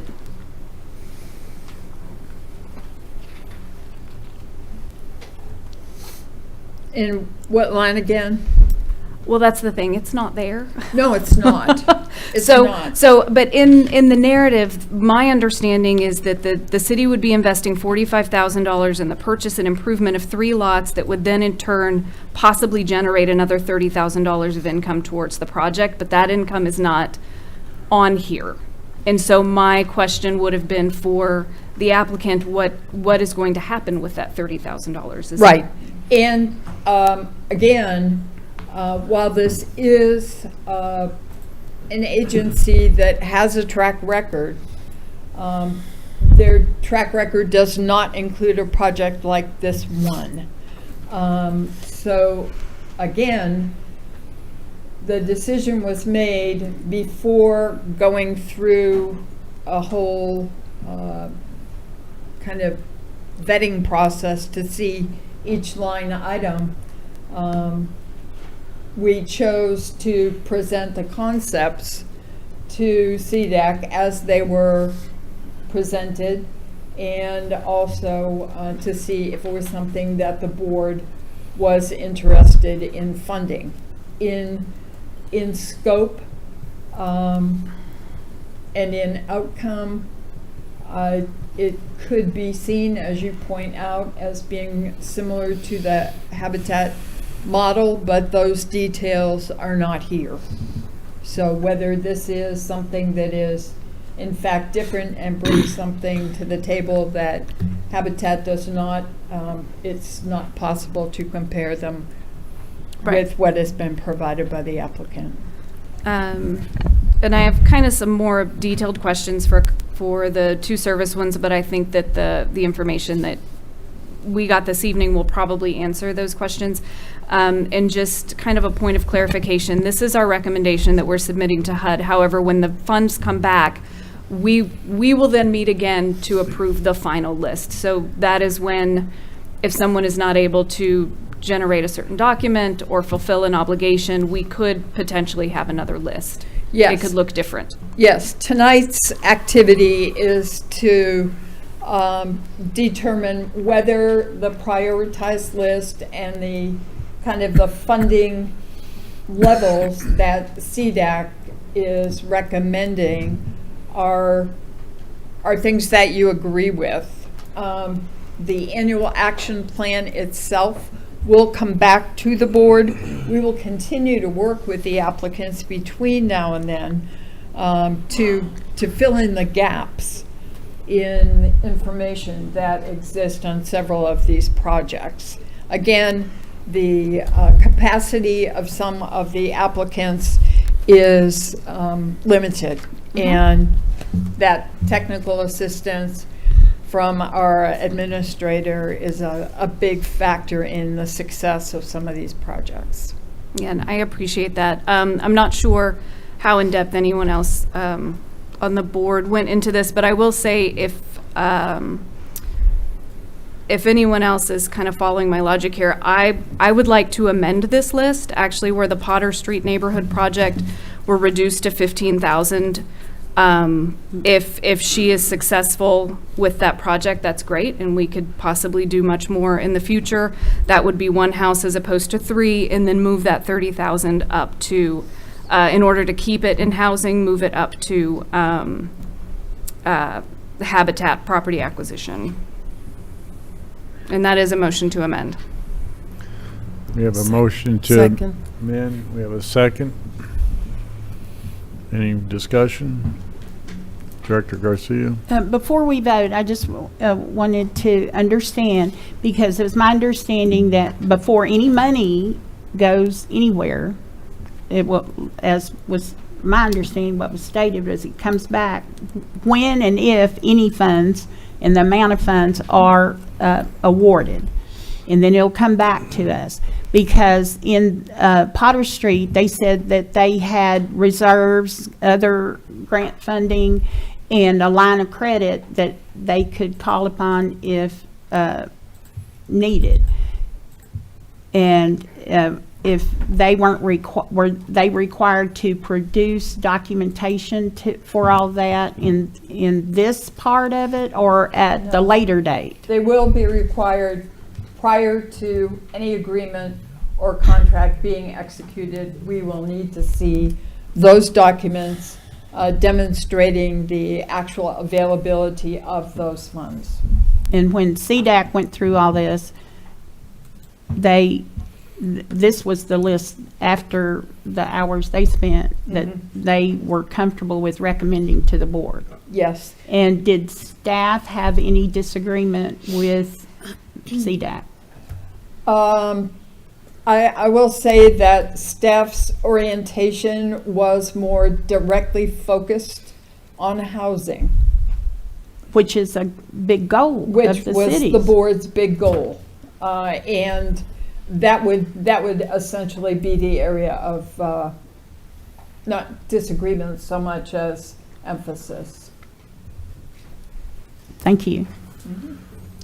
And could I make a comment too? When we talk about the funds going to these projects, this is a reimbursement program. So the subgrantee is required to pay for these things, and then those are reimbursed to them. So it's not like we're giving a little bag of money to people. There is no little bag of money. They pay, we reimburse. And if, thank you for bringing that out, because if there's, in the request for reimbursement, that doesn't mean if there's something not meeting the criteria, that whole request doesn't get reimbursed. It's Only eligible expenditures that have been agreed upon and are consistent with the agreement or contract with the agency. Thank you. Yep. One note on that, Director, though, if that is the case, that money is still tied up for that entire fiscal year. And so consequently, it was money that was not capable of being reallocated to another project that could complete the project within that year. But that's applicable for To all everything of on them, this list. To all of them. Yep. Well, and if I may, my reason for making the amendment now, even though that we have the opportunity to maybe have some more details later, I would not want an organization moving forward with an expectation and then kind of having the rug pulled out from under them later. And so I would feel more comfortable with the Potter Street project being a little smaller, and then an organization that we know has a track record and would definitely have a house on a lot. Just moving some of that money over, which is why I made the motion.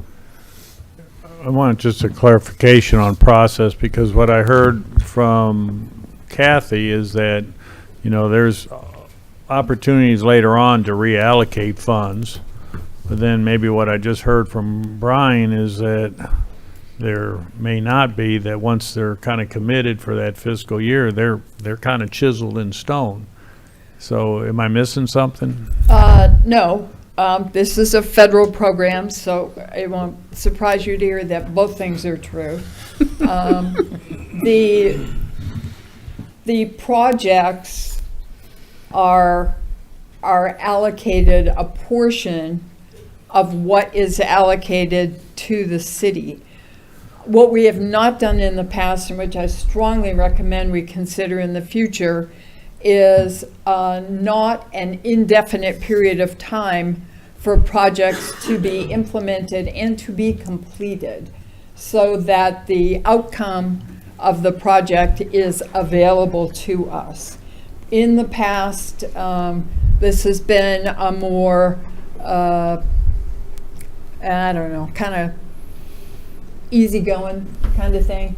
But we are tied as a city to a requirement to have no more than 1.5 times the amount of our annual grants available to us. And we have struggled in the past years to get down to that number by the day that we have to be down to that number. Mm-hmm. That spend down is something that we struggle to meet. And I think that in our future agreements, it's going to be necessary to have a hard and fast date by which progress is shown on these projects. And if progress cannot be shown, then we need to consider amending what has been allocated to someone who can spend it, and that we can get that housing, that neighborhood revitalization, that infrastructure improvement actually done. That may sound harsh, but I think in this federal funding environment, we're all more aware of the need to get that money out to do the job it is intended to do. Director Garcia? Is that something that, because I totally agree with Director Selman's recommendations, is that something that can be implemented in this funding if we receive funding? Can it be done when that's awarded, or does it have to be done prior to then, or you tell me? What she's referring to is our sub-recipient agreements. Exactly. And we can certainly work those in there. What that still doesn't mean that the money is going to be used. I mean, we are dedicating the money when your next round, you'll be dedicating the money. It's not, this doesn't dedicate This it, is it's just- not till This is later. just priority list, right? And Right. so within 60 days of HUD making their announcement, you'll be given, another list that's going to follow this same priority, and you're going to allocate it. You're going to dedicate it. That is when we would write it into the subrecipient agreement. That doesn't mean that it's going to be realized within the next 12 months or however long of a period we want to put it in there. But the CDBG money, as we all have come to learn, comes late in the year. And so you would like to be able to have October-ish shovel-ready projects, right? And so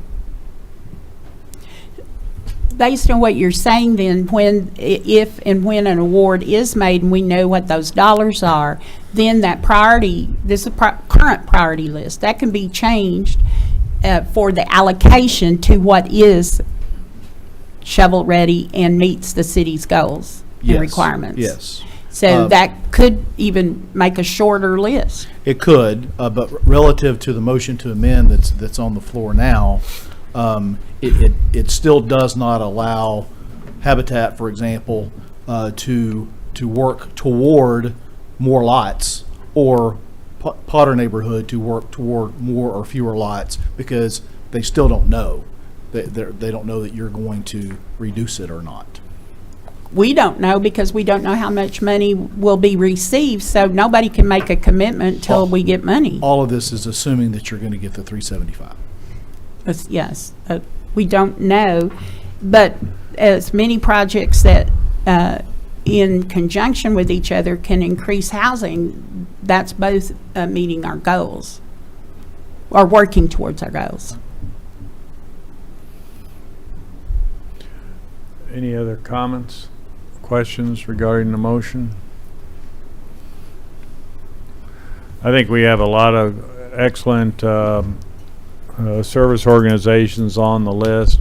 I myself I'm going to support what CDAC has recommended. Nothing against Habitat, nothing for necessarily the Potter Street Neighborhood Renewal Project, but again, we're not allocating funds tonight. We're just kind of approving a wish list or how we anticipate spending, and both organizations can continue to work towards the implementation of their vision. And what I was concerned about with the Potter Street, if we took some of that away, then their ability to work with others to fully implement their project would be compromised. If we get to a point where we're allocating funds and they have loose strings that haven't been tied together, then I think at that time is where we would say it doesn't look like you're ready yet for full implementation of your grant request, and then we can move at that time. So, any other comments? Please call the roll on the motion to amend. Director Dobbs Smith? Aye. Webb? No. Garcia? No. Holliday? Aye. Beard? No. Mayor McCabe? No. Motion to amend fails. We'll return to the original motion. Director Beard? Thank you, Mayor. I had a question about the partial funding for the sidewalks near Wade Street. Bill, you mentioned that there was money in the sidewalk budget. Is there any way that balance could be funded with the sidewalk budget money? It is possible. We have a meeting next week on the remainder of some of the sidewalks we're working on, so that is a possibility. Okay, great, thank you. Oh, and I wanted to add, for all the new equipment at the park, thank you, that's great. And so, I just think kids need to be able to get to the park on the sidewalk, kind of helps out with the day. Thank you. Did you have a particular piece of equipment at the park that you enjoyed more than others? Well, I went to the park. I saw that the basketball court was under construction. I particularly have not been to the park since I was well, not that I haven't been to the park, but I remember when the park first opened and I climbed the tree that was there. I got stuck. Someone had to come get me out of the tree, but that was my favorite part of the park when I used to go there. But I am glad that there are, more swing sets there and places to cook out, and people have been telling me about that, so I'm excited. I went by there last week and saw the construction, so I didn't know it was done already, but I'm looking forward, so thank you. All right, very nice. Call to question, Mayor. We're going to call the roll, please. Director Webb. Aye. Garcia. Aye. Holliday. Aye. Beard. Aye. Dobbs Smith. Aye. Mayor McCabe. Aye, resolution's adopted. We'll move on to consider ordinance O-25-14, and I'll entertain a motion, a second, to suspend the rules and read by title. So moved. Director Webb, seconded by Director Garcia. I have a motion and a second to suspend the rules and read by title only. All those in favor signify by saying aye. Aye. Pose same sign. Council, please read by title. Ordinance O-25-14, an ordinance waiving the requirements of competitive bidding and approving certain emergency dewatering goods and services from Caden Industries USA, Inc. for the Davidson Drive wastewater plant. That concludes your reading, Mayor. If you would entertain a motion second to adopt. Motion to adopt. So moved. Director Holliday, seconded by Director Dobbs Smith. And our staff report will be provided by Utilities Director Monty Ledbetter. Welcome. Thank you, Mayor. We are requesting an emergency approval of a proposal for dewatering project at the Davison Wastewater Treatment Plant, which was approved by the city manager in accordance with Hot Springs County Code 2-3-417. Due to the ongoing construction at the plant, the capacity has been reduced. The plant is currently about 2/3 full, and we need to remove those solids in order to stay in compliance with our permit. We requested Caden Industries and Morrell Brothers and GSM Filtrations to give us proposals. Caden's proposal was not to exceed $225,000. Morrell's proposal was $391,280. And we did not receive a proposal from GSM Filtrations. After meeting with Caden and talking with them, they believe they can do this project within 12 days. They are prepared to be on site this weekend and start dewatering possibly Sunday or Monday, depending on the weather. The city has issued a purchase order in the amount of $225,000 due to the intimate situation. City manager has approved the emergency proposal and now is requesting waiver of competitive bidding and approval of the emergency purchase pursuant to HSC 2-3-417. We do have the funding in our wastewater budget for this project. Any questions of Monty? Okay. And anybody sign up? No, sir. No. Discussion amongst directors? Please call the roll. Director Trustee. Aye. Holliday. Aye. Beard. Aye. Sorry. Dobbs Smith. Aye. Webb. Aye. Garcia. Aye. I'll come back to you, I promise. Mayor McCabe. Aye. Ordinance is adopted. Can't believe y'all don't want to talk about this anymore. You did such a great job. That's it. Moving on to consider ordinance O-25-15. In order to move forward, I would entertain a motion and a second to suspend the rules and read by title. Director Garcia made the Second. motion, seconded by Director Webb. I have a motion and a second to suspend the rules and read by title. All in favor signify by saying aye. Aye, opposed, same sign. Council, please read by title. Ordinance O-25-15, an ordinance waiving the requirements of competitive bidding and authorizing a contract for services with Hot Springs Area Cultural Alliance for administration of the City of Hot Springs, Arkansas Public Art Program. That concludes reading, Mayor, if you would entertain a motion to adopt. Motion to adopt. Director Garcia, seconded by Director Holliday. And our staff report will be provided by Parks and Trails Director Anthony Whittington. Welcome. Thank you, Mayor, members of the board. The mission of the Hot Springs Area Cultural Alliance is a 501c3 nonprofit organization founded in 2014. Is to celebrate, advocate, and promote the arts in Hot Springs, Arkansas. The HSCCA, in partnership with the Hot Springs Area Community Foundation, established an endowment in 2022 to help ensure ongoing support for the organization's mission. This organization is uniquely situated to provide valuable professional leadership in the support of the City of Hot Springs Public Art Program, assist in the expansion of permanent and temporary placement of public art pieces, expand opportunities for a wider variety of public art, examine sources for additional funding for art, and to help lay the groundwork for a future public art master plan for the city. Pursuant to state law, cities may, by ordinance, waive the requirements of competitive bidding in exceptional situations where such a procedure is found to be not feasible or practical. Staff recommends the Board of Directors consider waiving competitive bidding and authorize a contract for services with the Hot Springs Area Cultural Alliance to serve as the administrator of the City of Hot Springs art program set out in the proposal in your packet.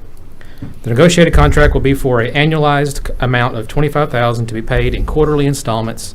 However, because this contract will commence April 1st, 2025, in quarter 2 of 2025, payments for 2025 will be made in 3 equal installments of $6,250 in quarter 2, 3, and quarter 4. This contract will be funded from the Parks and Trails art acquisition line item, which is approved in the 2025 budget. Any questions of Mr. Whittington? Director Garcia? I just wanted to reiterate, this does not change our budget. This contract, dollar amount is already included in the budget as it has been for Correct. a number of years. Yes, ma'am. So there's no financial impact. Correct. No additional funding. No, ma'am. Thank you. Any further questions? Mayor. Director Trustee? Thank you, Mayor. Anthony, I think at the agenda meeting last week, I asked what these funds were going to be used for, and you said it would be art acquisition. And that's not what these are for. These are contract for services. Correct. Right? To evaluate the need for art or what to acquire for the city. I mean, acquisition is actually, it is part of it, but also, services for inventory of current art, to have studies to look for, potential areas in town that may need more art than others. Right now we're concentrated on the Greenway Trail, but we can definitely expand, more public buildings, more, areas of town that might need art. So, Director Testy, I'll try to add on to that. Okay. So we typically have about $25,000 annually to purchase art. Right. This year, and we've talked about this for several months with Hot Springs Arts Council, is looking at our entire program, our entire product that we have today. We've got an Arts Advisory Committee. We've got the Arts Cultural Alliance, and we're kind of doing some of the same things. So we've asked them to come in and take a look at our program. Some of the things that the board has charged our Arts Advisory Committee to do by your code, we're not really following some of those. So we need to kind of revamp our entire system, take a look at what that is. And honestly, I don't have that arts background to really look at some of those things in terms of artists. I do know that we have some on our Arts Advisory Committee as well as in the Cultural Alliance. Have one on our board, at least one on our board. But this is something we've talked about for several months, to come in and take a look at that and see, how can we rewrite this, write a plan, maybe look at a master plan. A lot of our art, when you're looking down the Greenway especially, is starting to look very similar. We're buying a lot of pieces from the same individual, and that's because they're giving us good deals. We'll buy one piece and they'll give us one, for free. But as we've had these conversations over the past several months, we wanted to bring this and propose to the board, hey, let's take a step back and take what we would typically spend on art acquisition and look at the whole program.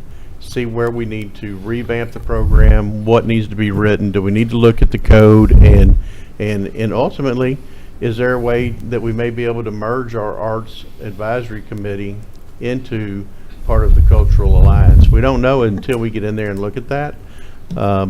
But it was staff's recommendation that we take a year and look at it and see if we can come up with some of these great deliverables that are in the contract. If you've looked at that, I think that'll help guide us and give us an opportunity to bring something back to this board at the end of the year, and look at where we go from there.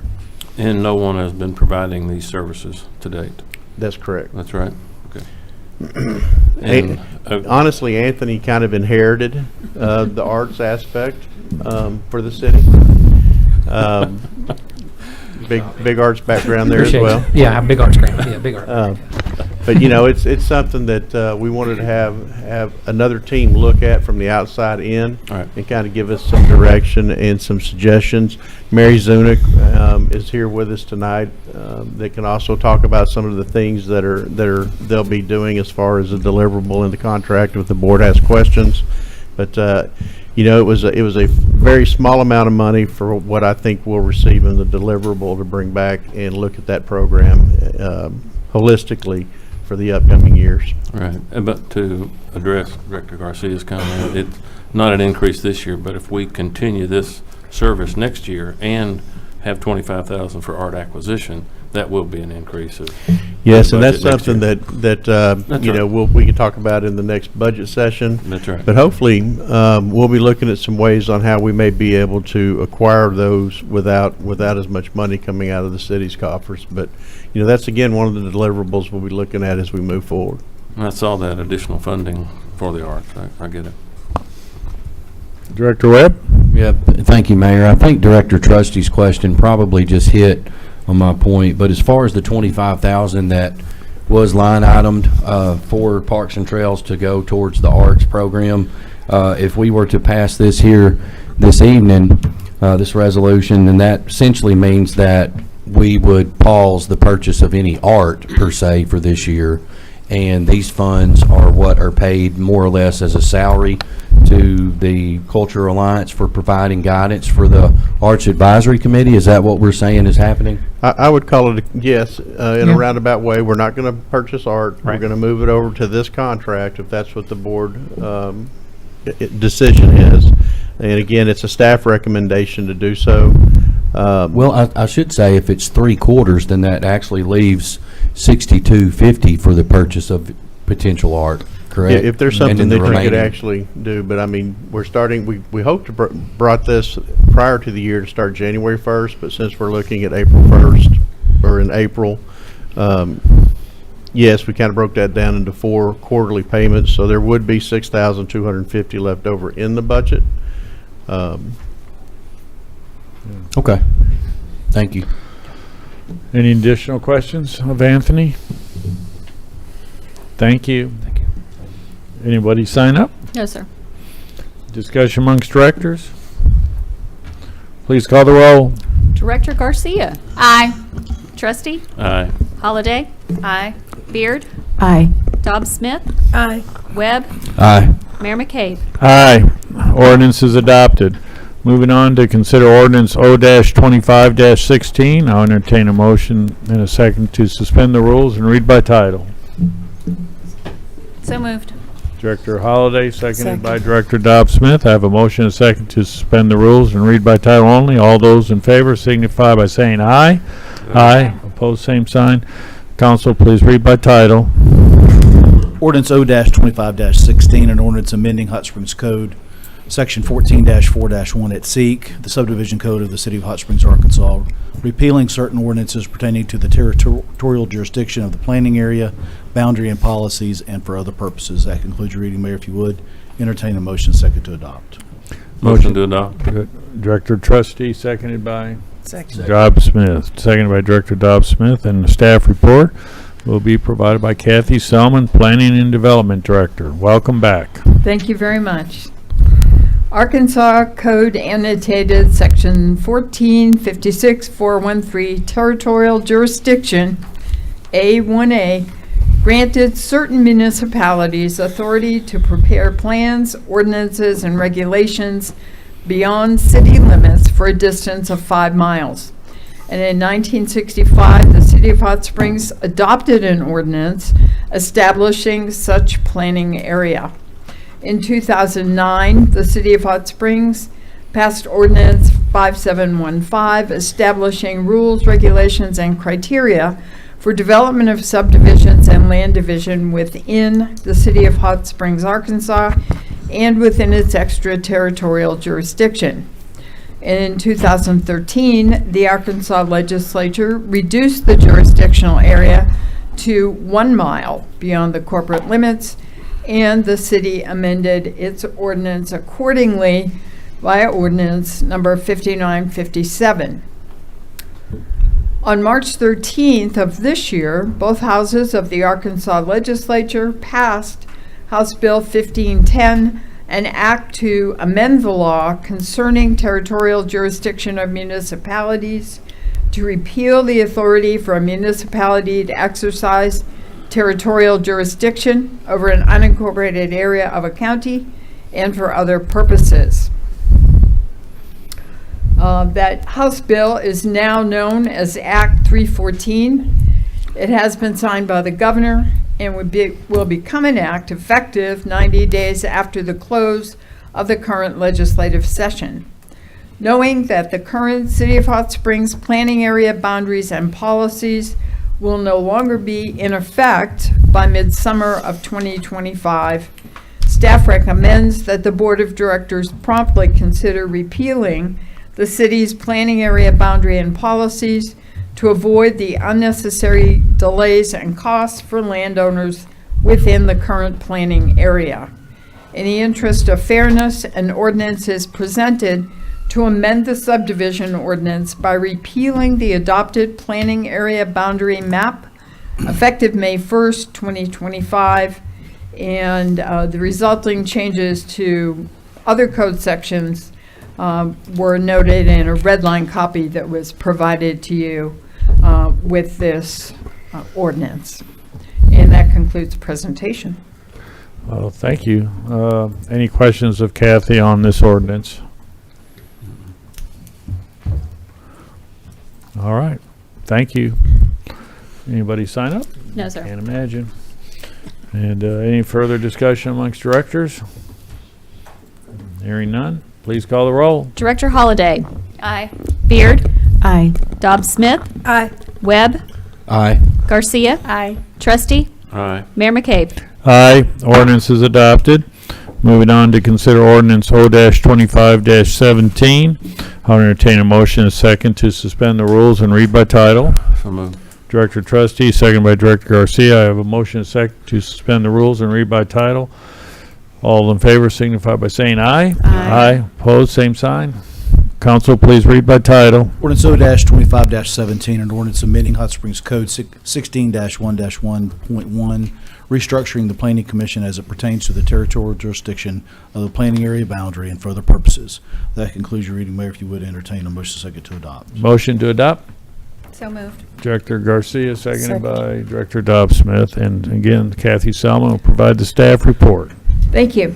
Again, this is pursuant to the signing of Act 314, which will become effective 90 days after the close of the current legislative session, eliminating the extraterritorial jurisdiction.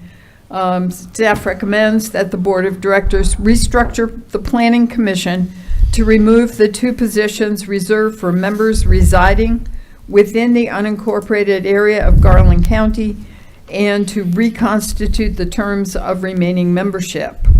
Resolutions numbers 10409 and 10189 will be amended accordingly with the passage of the proposed ordinance. That concludes the presentation. Very good. Any questions of Kathy? Director Beard? Thank you, Mayor. So, just so I'm clear, the legislature said that we would have to take off the 2 planning commissioners that don't live in the city. Is that what this is all about, correct? No, that's not exactly correct. We have had on our planning commissioners 2 residents of that adopted planning area to represent those landowners within that area.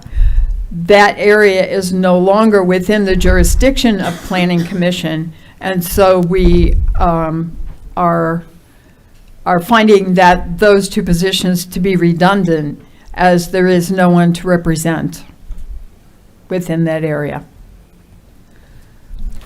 Okay, thank you. Thank you for clearing that up. Any additional questions? Anybody sign up? No, sir. Discussion amongst directors? Hearing none, please call the roll. Director Beard. Aye. Dobbs Smith. Aye. Webb. Aye. Garcia. Aye. Trustee. Aye. Holliday. Holliday. Third time. Holliday. Mayor McCabe. Aye. Ordinance is adopted. Oh, I was trying to drag it out. Sorry. In absentia. Say aye. Holliday. Sorry, the door is locked. Ordinance is adopted. Moving on to consider ordinance O-25-18. I'll entertain a motion and a second to suspend the rules and read by title. So moved. I got Director Dobbs Smith, seconded by Director Trustee. All in favor of the motion to suspend the rules and read by title only signify by saying aye. Aye. Pose same sign. Please read by title. Ordinance O-25-18, an ordinance amending the zoning map for 2748 Malvern Avenue from R2 residential to CN neighborhood commercial, amending the future land use plan map to neighborhood commercial center, and for other purposes. That concludes your reading, Mayor. If you would entertain a motion and a second to adopt. Motion to adopt. So moved. Director Trustee, second by Director Garcia, and once again, Ms. Kathy Selman, Planning and Development Director. Thank you, Mayor. This is a request to change zoning from residential to commercial on Malvern Avenue. I need to remember to tell you that we received information today from a neighbor, so if I don't mention that, somebody please ask me what it was about. Let me tell you about this request. First of all, this application was submitted on January 22nd, 2025. That was just prior to the March 1st effective date of the city's new zoning code. So this application is being evaluated on the zone districts and the zoning regulations that were in effect at the time that the application came to us in January. The applicant and property owner is Jerry Young. He is requesting a zone change from R2 suburban residential zoning to C3 office neighborhood commercial zoning for property at 2748 Malvern Avenue. Future land use map designation is residential low. It's located in Board of Directors District Number 6. Property is currently developed with a single-family home that is vacant. There's approximately 2.09 acres. That acreage contains lots 5, 6, 7, 8, and 9 of Skyway Subdivision. It has approximately 250 feet of street frontage along Malvern Avenue, also known as Arkansas Highway 270. It's close to Lakeside Public Schools and is approximately 5,000 feet from the Malvern Avenue interchange with the MLK Expressway. A small portion at the rear of the property is in the floodplain. The RDOT daily vehicle counts range between 12,000 and 22,000 near the subject property, as shown, and that number was the most recent year available from RDOT, and that was 2022. Adjacent and nearby land uses are public school, shopping center, convenience store, manufactured home park, duplex residential, and single-family residential.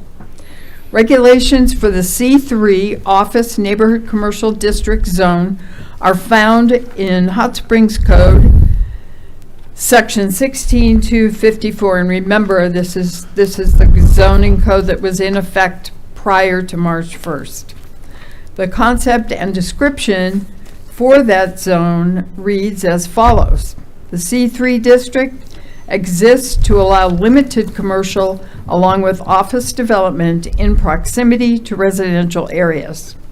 Further, the district exists to promote mixed-use developments that increase the use of non-vehicular traffic. C3 districts also serve as proper buffers between low-density residential and higher-density commercial uses. Building masses should be modest and in scale with residential developments. Access and traffic circulation are key issues in their location.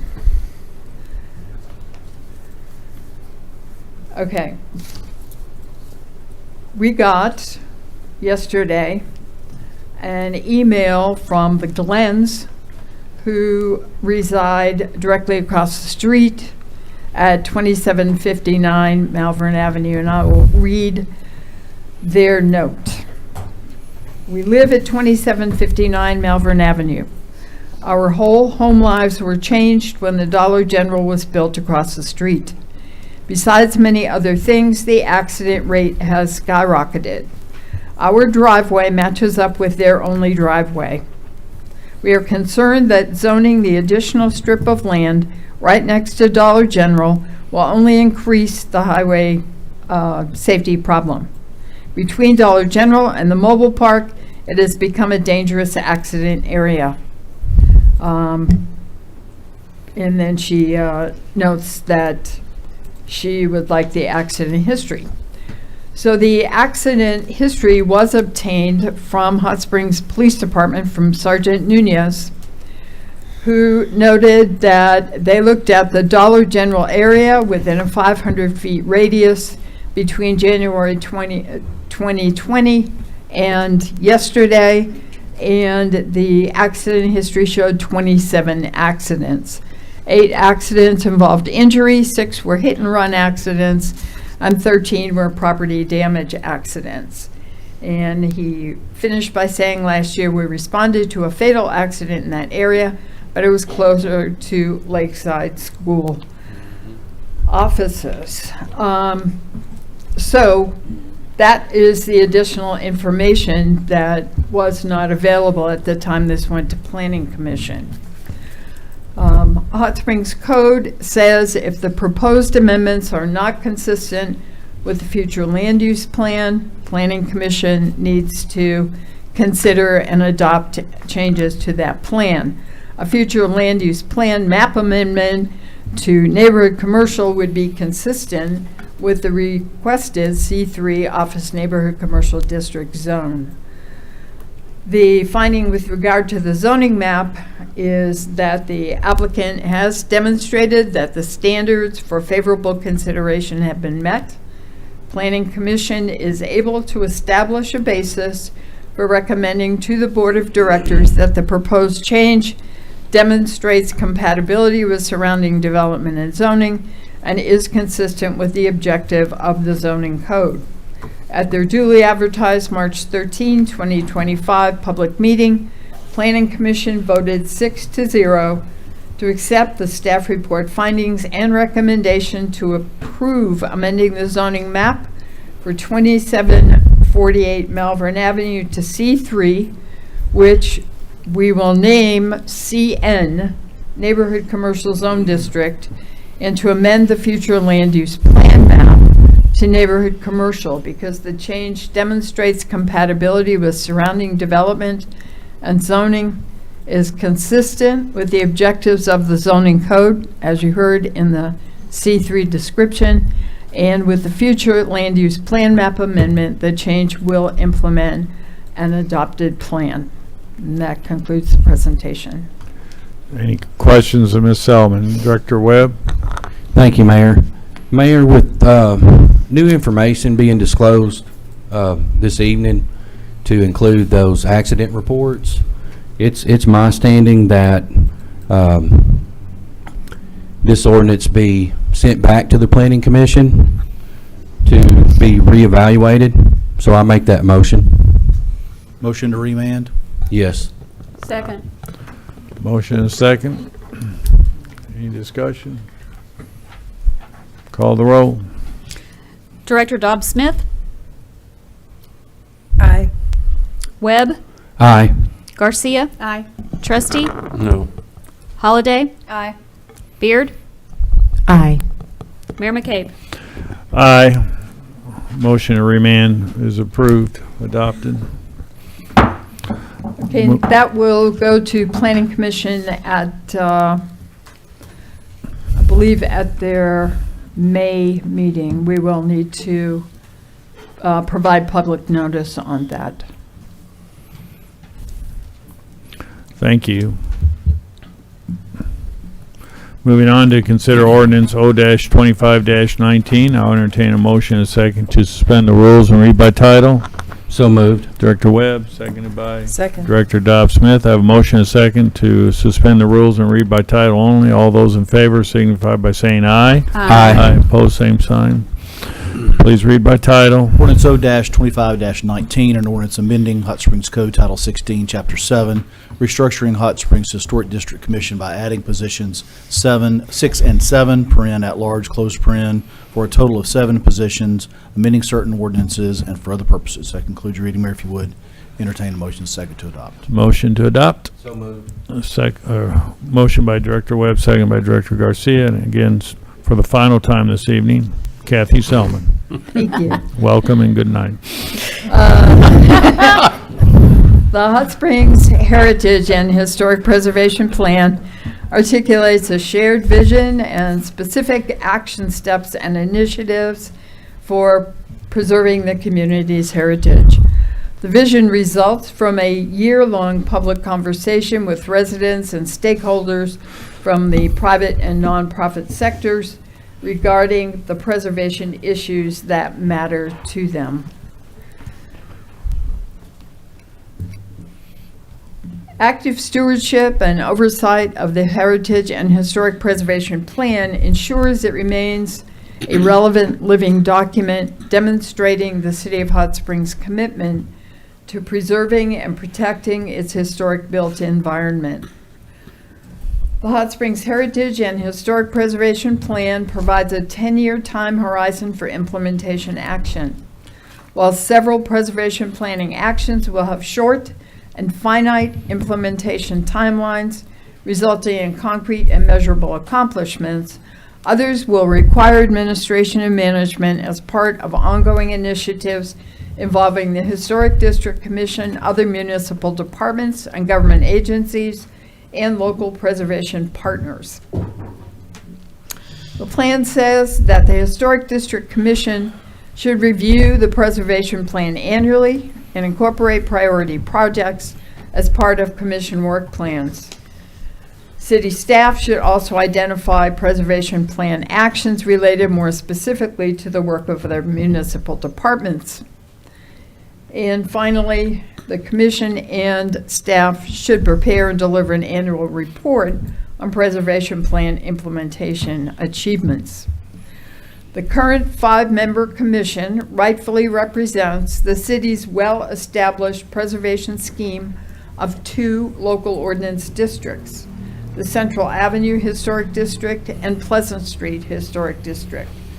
As the city expands its preservation scope to encompass heritage assets beyond the 2 original districts and to more fully acknowledge resources dating into the 1970s, 2 at-large representatives could reflect the additional time and space focus without diluting the importance of the existing 2 local ordinance districts. We have a history of changing the size of this commission from 5 to 7, from 5 again to 7. And there have been good reasons each time that was done. The most recent change to 5 provided that there be 2 representatives from Pleasant Street, 2 representatives from the Central Avenue District, and 1 architect. And at this time, it appears reasonable, given the expanded scope of our preservation efforts, to add 2 at-large seats to the existing 2 Pleasant Street, 2 Central Avenue, and 1 architect members, for a total of 7 seats. That is all. Any questions of Ms. Selman? Director Beard? Thank you, Mayor.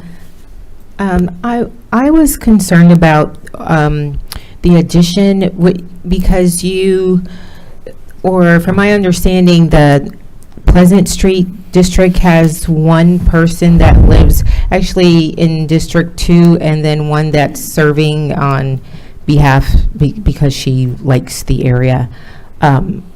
So I'm not for sure why we need to add more if we don't even have people from Pleasant Street serving on the Historic District Commission. That is so timely. We have had an amazing response to our recruitment for boards and commissions this time around. Good. Okay. I've never seen anything like it. And we do finally have people who live or have a business or are on a board within those 2 district areas. And it appears that we will be able, you will be able, has nothing to do with me, that you will be able to find qualified resident or business people from within those districts to fill the vacancies that exist.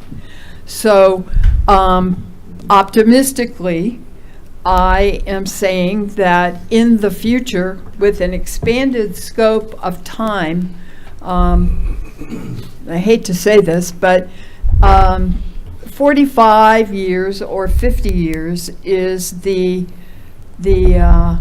age that something becomes historic.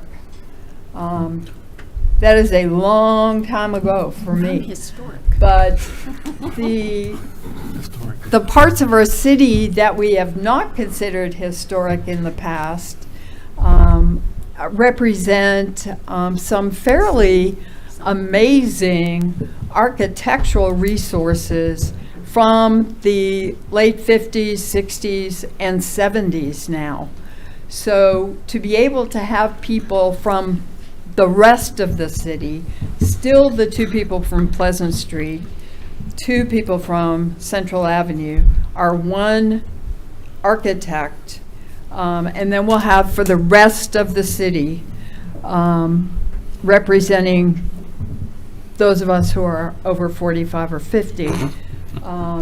I think is reasonable at this time, but you raise a great point. Suddenly, though, and I have to say, I think it's because of the excitement around this plan. We had people show up. We had 35 people show up on one of the nights where we started work late because the weather was so horrible. It was icy. It was really cold. And people showed up to talk about preservation in Hot Springs. So I see a new era for preservation, for heritage, and for respecting what we've got before we try to replace it with something new. Great. So That's great. Thank you. It is Thank you very great. much. Any additional questions?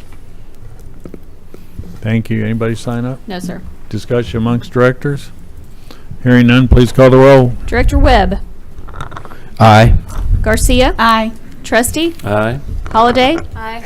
Beard. Aye. Dobbs Smith. Aye. Mayor McCabe. Aye. Ordinance is adopted.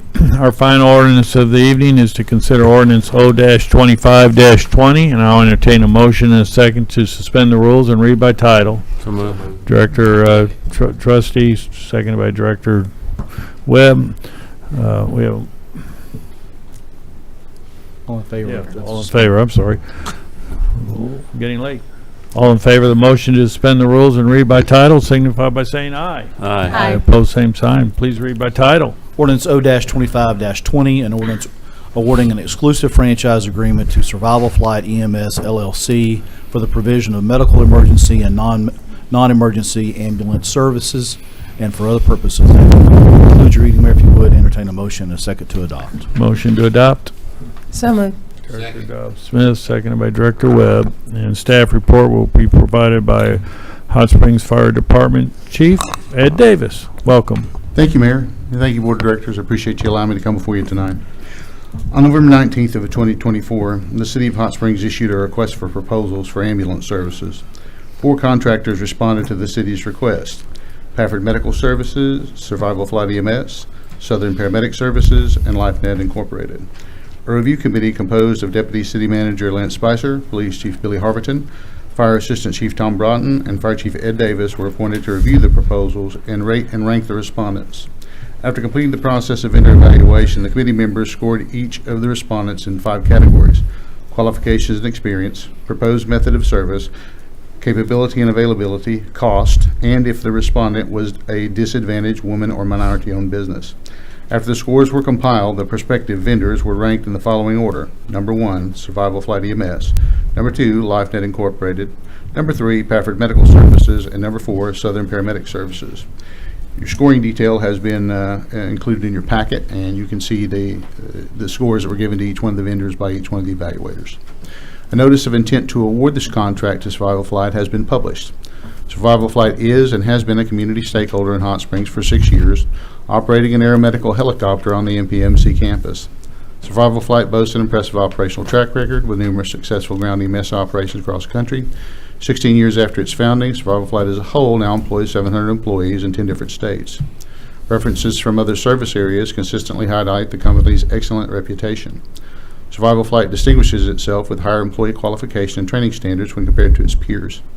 Additionally, Survival Flight offers a more patient-centric billing structure. Survival Flight does not impose charges for individual supplies. This flat rate approach would alleviate billing confusion and reduce costs for uninsured patients in Hot Springs. There's an executive summary that's included in your packet as well. The Board of Directors approved a franchise agreement with Survival Flight EMS. Hot Springs Fire Department has prepared an outline for transfer of services, which is also in your packet, from the current provider to the new provider. The EMS franchise holder is self-sustaining in Hot Springs and received no city funding. Therefore, there is no adverse financial impact on the City of Hot Springs by awarding the franchise agreement to Survival Flight EMS. Any questions of Chief Davis? No questions? Okay, thank you. I know we had a work session on this, and we also had our agenda meeting. We have a number of people who have signed up to speak on this. Remember our 3-minute rule. There'll be a little clock up here and a little sound at the conclusion of the 3 minutes, and we'll be somewhat lenient. We're not going. There's no trap door to pop you out of sight if you go past 3 minutes, but I will ask you to provide a closing statement. So we'll begin with Mr. Andy Arthurs. Did I pronounce that right, Andy? Please come forward and restate your name, address, please, and where you're from. Good evening. My name is Andy Arthurs. I'm Vice President of Survival Flight Incorporated. I'm also responsible for all the operations of Survival Flight EMS LLC. Our offices are based in Batesville, Arkansas. It's a real pleasure to have a few minutes just to talk to you all. I'll hold it to 3 and be able to answer any questions that you have now or later. I thought it was important with the big decision you got just to simply let you know a little bit direct from me what I believe our company is, not what somebody else isn't, but what we are. That's all I can speak to. We're a family-owned business, and it makes us relatively unique, although not necessarily in this room, in a lot of the areas of the country we serve. And we were founded as a total company in 2010. Survival Flight EMS LLC became a separate entity in 2019, serving initially Heber Springs, and it's grown from there to where we are today. Our motto is simple. Our owner came up with a one-line motto that he believes we all should behave by, and that's do the right thing always. if you think about that, that applies to all we do, whether it's in the street taking care of people, whether it's how we behave with each other in the office or as our peers. We're fortunate that we're financially stable enough to do what we need to do and take care of our people and our communities, but we've remained small enough to stay flexible and be able to change as we need to serve the community's needs as they change as we go along. We've been establishing Hot Springs, as the chief noted from their research, with our air division for over 7 years, and we recently renewed that contract for another term of 5. So we're obviously in the community to stay. Our team and our crews are what makes the difference for us, not only as a company, for every community we serve. If any of us at the corporate office, if you will, and I don't like to use that term, think we're the ones that make the world go around, we need to find someplace else to be. It's everybody on the street that is out there doing it every day, that takes care of the people in the communities that make it work, and I'm very, very proud of the staff I've got over here with me to support me tonight, but those other 700 people out there tonight who are taking care of somebody across 10 states on the air, 4 states on the ground. That's really what makes a difference. We have seamlessly assumed contracts from every current, we've seamlessly assumed contracts from current providers in every contract we currently hold. To that end, the most recent was 4 counties in Georgia. A part of the other reason we take care of our internal people is not only our ability to do that with our seamless acquisition of contracts by taking most of their people on board with us that want to come along, but we also take care of our people with our peer support teams and our employee assistance programs. We have a top-tier pay and benefits package, and we believe that by taking care, again, of our people, we take care of our communities. Couple points of the contract service that I want to point out. The RFP that was let requires 5 ambulances. We believe initially it will take a minimum of 6, and that's what we committed to in our RFP. We will establish a minimum of 3 physical EMS operating locations in the city. As I was here this afternoon, I believe there's probably opportunity for 4, but through our RFP commitment, we'll certainly make that 3 that we committed to.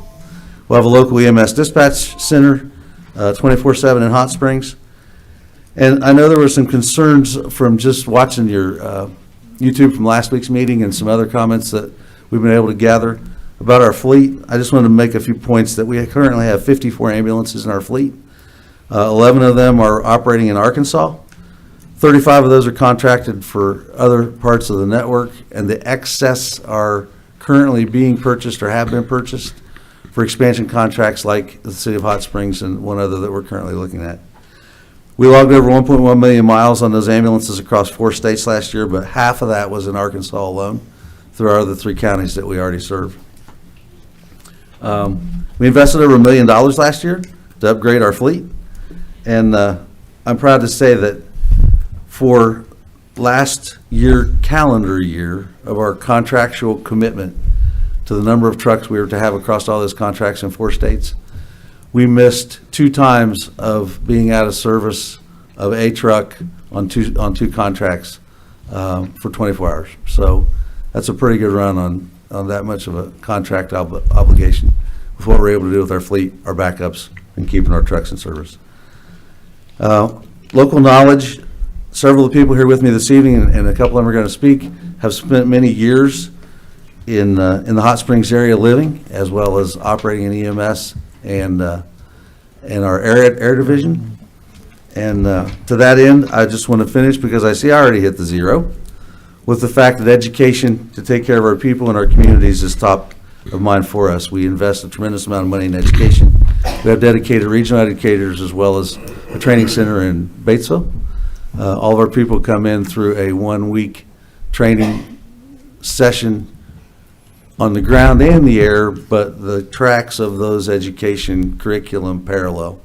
So in other words, all of our ground medics are brought in through the same level of training that our air medics are brought through during that initial week, and then tailored to obviously the vehicles they're operating in after the fact. Well, thank you. Do directors have any questions for Mr. Arthurs? Director Garcia? Thank you, Mayor. Thank you for being here. Yes, ma'am. And speaking with us. If I understood you correctly, the RFP, you are committing to maintaining 6 Yes. ambulances here. That's correct. And how many of the locations you service are tourist towns? Although our population doesn't reflect it, just this past month, we have had at any given point in time from 75 to 100,000 here on any given time. How flexible, when we have huge events here in different parts of town, are you moving that up if the actual need may be 9 needed? So the primary one initially, obviously, that would you be familiar with would be Heber, with all the lake area they've got up there. I'm sure as the same as here, 4th of July, Memorial Day, massive surge in people and massive surge in staffing on our part, as well as vehicle commitment.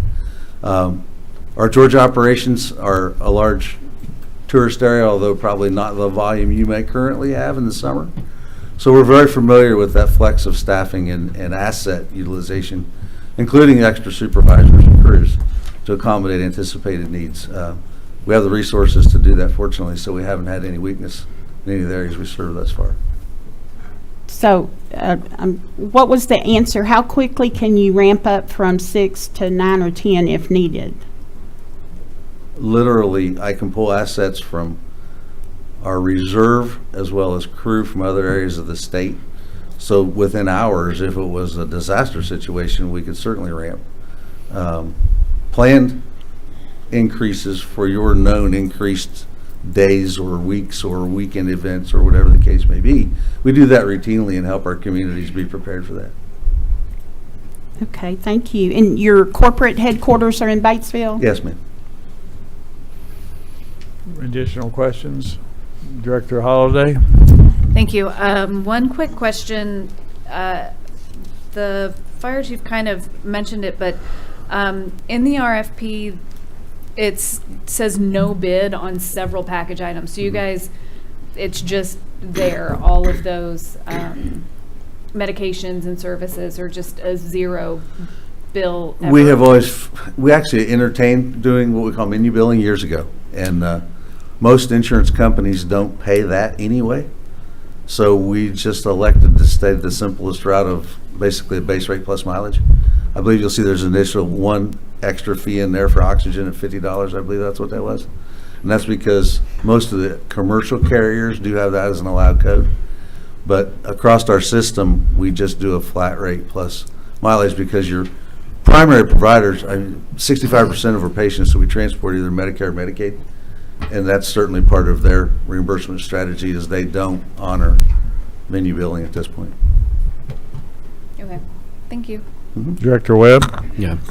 Thank you, Mayor. Mr. Andy, I appreciate you being here. Thanks for having us. I like to play devil's advocate on a lot of different issues, so okay. I just ask that you not take any of my line of questions personal. Nope. And that's really for everybody that might be up here at the podium. But I'm looking at what you provided, I think, to all of the board of directors, and it was kind of like a layout, I guess, of maybe what you submitted through the RFP. It's a letter that you had written. And on page 1, you've got some bullet pointed items. One of those items is our people are our priority. You remember writing that? I do. Okay. We will give every LifeNet employee the opportunity to interview and be given first priority for employment if they meet our hiring criteria. So what's your hiring criteria? That if is kind of what stood out to right. me. If they meet, it's almost, it could be interpreted as a disqualifier. It could. And I always put that in every letter where we're going to have a transition such as this. We took over 4 counties in Georgia last summer, did exactly the same thing. And the reason I always stipulate that is any employee who comes to any employer in our business is going to go through a background check and a drug screen. And if I just put a carte blanche in there that we'll take everybody who's currently working over to us, and somebody would, for some reason, trip one of those, then I've not done the right thing by being upfront. Do you have any minimum, say, qualifications for the types and numbers of certifications that you expect to have when you hire somebody? Or when you hire somebody, do you help that person obtain those specific certifications? So both. Both? They obviously have to have their state paramedic or state certification and everything that's required for that state. It varies for the states we're in, but to your point, we have many certifications that they have to obtain within the first 12 months. We have in-house instructors that will pay them while they go through that training to get those advanced classes, PALS, that kind of, Pediatric Advanced Life Support is what PALS stands for, neonatal resuscitation, the things that we have found as a company that are important that our people hold that aren't always there when somebody comes to the table, and it's not fair to cut them off the front end, but we can help them get there through their first year. Okay, another bullet point, we always reinvest in every area in which we operate. We become a part of the community and participate in all community events, needs, and functions. I think you mentioned that you play a part for emergency services in Heber. Can you share with us what type of reinvestment you've done in Heber? Well, yeah, absolutely. We do a lot of things through the community involvement that we have in Heber.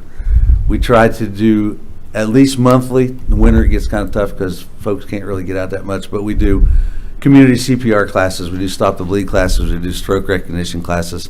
We participate in all of their high school events if they need be at no charge for standby services. We participate in the events that the fire department may have for training that we're asked to stand by for. Police department actions that require potential risk that they would want an EMS unit standing by. Improvement of the properties that we rent. We actually in Heber rent 2 stations from the city, but we made the subsequent physical improvements on the stations since we took the initial lease. Whatever we need to do to be a good partner, anybody can buy a truck and put a logo on it, and I absolutely believe that the success of a long-term relationship has nothing to do with the color of your truck or what the name is on the side of it, but the relationships you build. And if we can't have this as an integral part of the existing emergency services in your city, and then also make ourselves a part of whatever you need, I'd like for the folks in Hot Springs to say that's our ambulance, not Survival Flight's ambulance. If we're fortunate to be given this opportunity, as we earn that trust, that's where we know we succeed. That's our truck going down the road, meaning your citizens feel that way, or you feel that way, not the fact it's got our name on it. Have you ever arrived after being called to a scene past the, I guess, max timeline or response time? Absolutely. Okay. There are times you're not going to avoid that. I mean, none of us are infallible, no matter who we are. You strive. We formed what we call EMS advisory boards. Marlow Duncan, Oklahoma was a big one that didn't have that, and we took that contract from another agency 4 years ago. And through that monthly advisory board that meets there, we're able to meet with representatives from the hospital, police, fire, dispatch, law enforcement. Informal basis, it's a standing meeting once a month. We address those real time, and as a result, any concerns are brought to the table. Reports are given. We discuss if we had a miss on our response times. Your RFP says 90% of the time, less than 8 minutes and 59 seconds. That you're going to miss one. I mean, you just are. But it's how you respond to that, how you're upfront about it, how you use your misses to improve your processes, I think, is what's most important. So having said that, would you be in favor of this board reestablishing an emergency service oversight committee? I think it's essential. I think it's essential for all of us. I truly do. It's become very important for us in the areas that we serve. Some places, Van Buren County does it once a year. Marlow Duncan, Oklahoma, that's a combined city-city contract for 2 cities in one contract. We do it monthly out there. So it's depending on what you believe the importance is of the frequency, but I believe the existence is paramount. Thank you. Appreciate it. Any additional questions? Director Beard? Thank you, Mayor. You mentioned that you had 11 ambulances operating in Arkansas. How many would you need for Hot Springs? We'll commit to 6 on the street, 8 on site initially day one. Okay. So we'll have 2 backups physically here day one. Okay. And do you have people, so for do you know how many people that you would need to hire in addition? Not knowing the exact mix of what full-time and part-time folks might want, I'm assuming around 50. 50? Mm-hmm. Okay.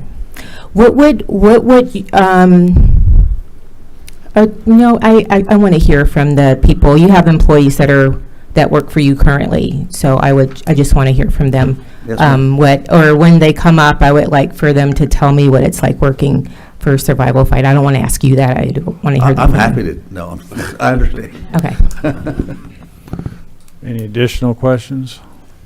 Director Webb? Thank you, Mayor. Mr. Andy, just coming back to that question involving, if things were to be favorable to your company, the question involving employment, I heard what you said, and I don't necessarily think there's anything wrong with how you said it or what you said, meaning that you couldn't put a carte blanche, as far as employment and bringing those from LifeNet over to Survival. But can you just kind of give me of what your expectations might be as it stands right now if things were to be favorable to you?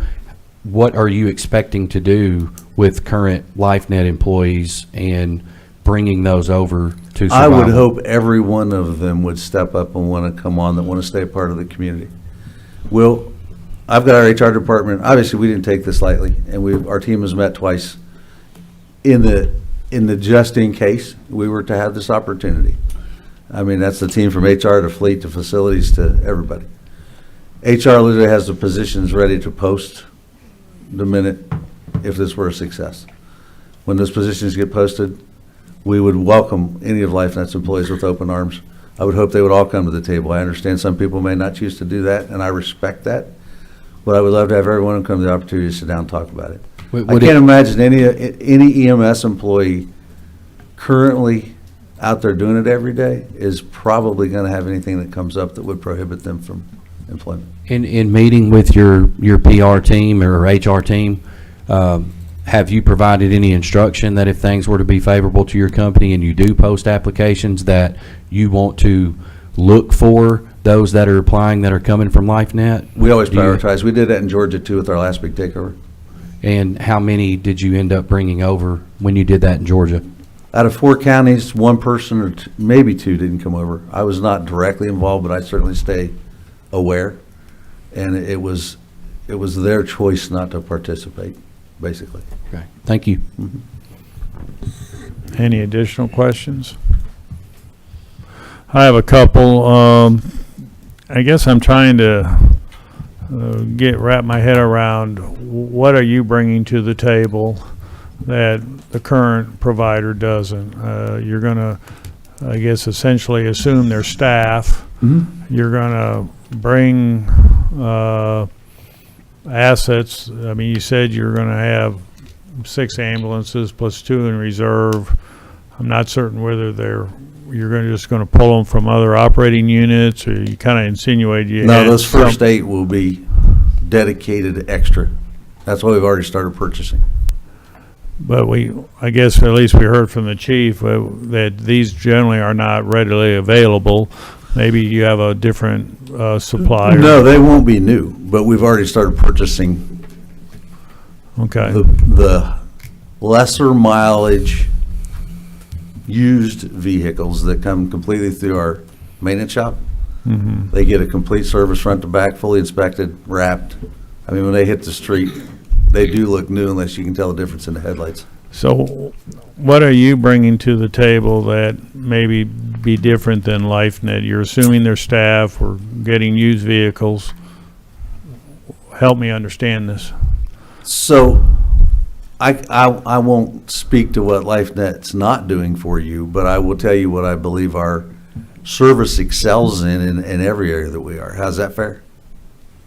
Well, I hear the words. Okay. And then can you explain? I believe our education's unparalleled for our people. Okay. We've got 2 educators here behind me, but that's what they do. But with our full-time staff of educators, with our initial training, with our commitment to ongoing monthly, quarterly, annual clinical skills, the medical directors involved on a ready basis, we outsourced our medical review of our quality improvement to a third company because I'm 63 years old. I've been doing this literally since I was 20 years old. So this is my 43rd year in this business, and I started my first private ambulance company when I was 21. So I don't know how to do anything else except fire trucks and ambulances. But Over the years, it became obvious when you have an internal medical QA review process, that means you have peer review. Your people are reviewing each other's charts. Maybe the next shift's reviewing yesterday's charts to find the errors, to find how they can do improvement. It's inherent that you have the good old boy system occur with that. And that's not a secret, it's not negative, it's just human nature. And so we outsourced that early on at Survival Flight to a third party called EMSRX out of Texas. They do 100% of our chart review. What they find in errors, we use then to turn over to our training team. They bring that to the next quarter training or competencies to make those quality improvements real time. We also have a very aggressive sentinel event process that through that chart review, if we found that somebody made a significant error, medication error, ventilation error, an airway error, something that could have been critical, that engages not only our training team but the medical director, and it's set up to do a remedial performance improvement plan with that team. We believe just culture is important in our organization. You don't, just because somebody made a mistake, throw them out with the bathwater, because a large portion of the time the mistake was driven by a system error or a process error that led them to be able to make that mistake. So there's a lot of things I think we do on our medical review, our actual truly patient care, and how we take care of our people and our people take care of the patients, that we have done far and above beyond what most others do. Maybe since the first of the year, what has your third-party quality assurance reviewer identified as an area for improvement? I just literally on the way down here today had the Q1 report come up, and I haven't even looked at it. We get it quarterly. All right. Anything from the fourth quarter of 2024 that you recall? Yes, I do, actually. We saw an improvement in our first-time innovations. We saw an improvement in our airway compliance score. We have a compliance checklist that every time they take somebody's airway on an innovation, they have to follow a very defined checklist. We follow that as a metric both on the air and the ground, and the ground follows the same metric. So sometimes those QA reports parallel, but obviously the data is different and driven to produce what we need to do education on either side. So we did see an improvement in airway. We don't have enough people taking blood glucose on traumas, and past that I can't get much further without having it in front of me, but those are the detail we get to then form our next quarter's training. And who's your medical director locally? Do you have a local medical director? We will choose one literally here in Hot Springs. Our current Arkansas medical director is Bill Warden and Scott Dunn. They share that responsibility in Arkansas. Okay. Any other questions of directors? Thank you. You're welcome. Andy Goldthorpe, please come forward and restate your name, address. Andy Goldthorpe, I'm a Regional Director of Medical Operations for Survival Flight. Should keep it pretty simple. We got two Andys and two Brandons here, so we'll try to keep it straight. Our group here that I'm sitting with, some of our core group represents almost 100 years of EMS experience, including Andy, like he said, started in ambulance service many years ago. Locally in Hot Springs, we have some highly qualified leaders. Brandon Herron, who's sitting back there with me, he worked for LifeNet for many years and actually rose through the ranks of being a supervisor and even was an interim operations manager briefly. During his tenure at LifeNet, he was actually selected as one of their stars of life, and they sent him to Washington, D.C. to represent their organization. Additionally, 2 years ago at the Arkansas State EMS Conference here in Hot Springs, he was awarded an award. He won an award for a complex pediatric patient that he dealt with. Brandon Fauché, who's also sitting back there, he won a Arkansas EMS Educator of the Year award at last year's EMS conference here in town. So again, we applaud their efforts. Both of them have lived here, if not their entire life, much of their life.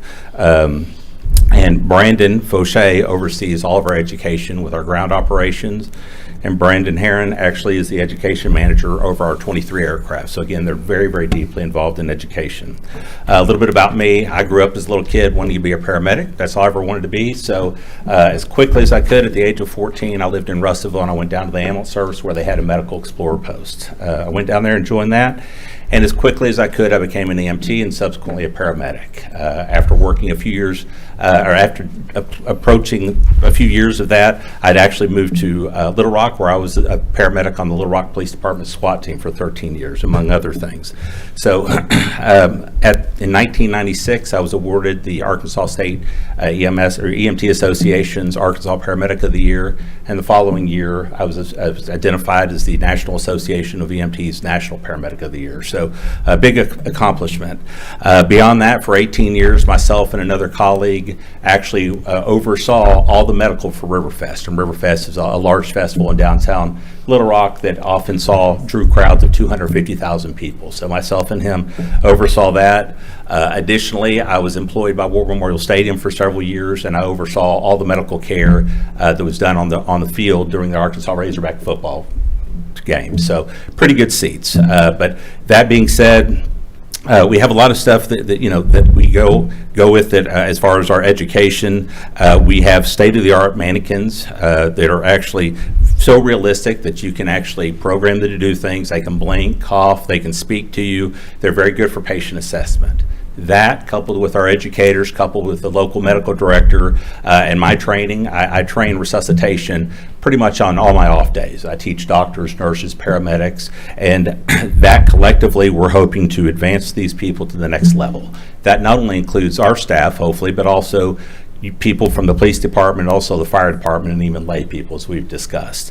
We want to get those people to the next level, and that top-tier training, plus the addition of an unprecedented amount of ambulances, hopefully in the city and subsequently the county, hopefully, we're going to undoubtedly save many, many lives. Our staff will be trained second to none because that's really what we have in the helicopter. Clinical excellence is really our expectation, and we try to constantly improve so that we're providing the best care. Returning to my roots, I hope that if this goes forward, I hope to ultimately start an Explorer post here in town. Again, that's where I got my start. So we would identify some teenagers from the area and have them training under these EMTs and paramedics. Of course, the adult leaders, they would have to be highly vetted, but hopefully they could become very, very familiar with the life-saving skills like we talked about at that last week's meeting about the Girl Scout saving the fire chief. So hopefully we can teach people to do that, and then also teach them things like respect, and also inspire them to be in EMS and maybe other medical careers.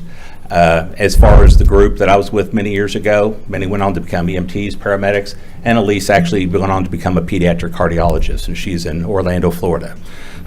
I'm steadfast that survival flight is the best choice for the existing EMS professionals, the citizens of Hot Springs, and also the many visitors that come here to this area. Not only do I feel that, but we were the unanimous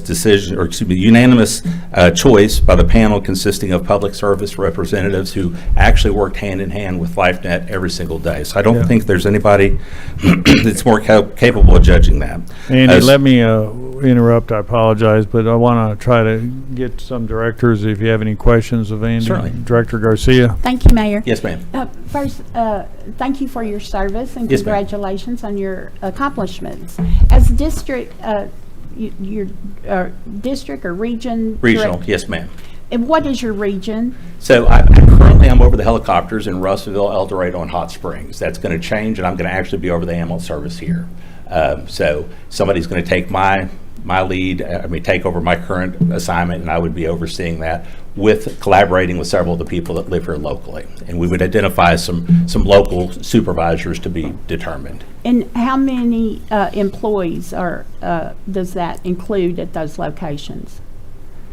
My total, how many employees I've got? Probably about 25 or 30. But again, go ahead. Oh, I was going to say, how many of those are in Hot Springs? Probably about half a dozen, or a dozen. So. Okay, thank you. Any questions of other directors or from other directors?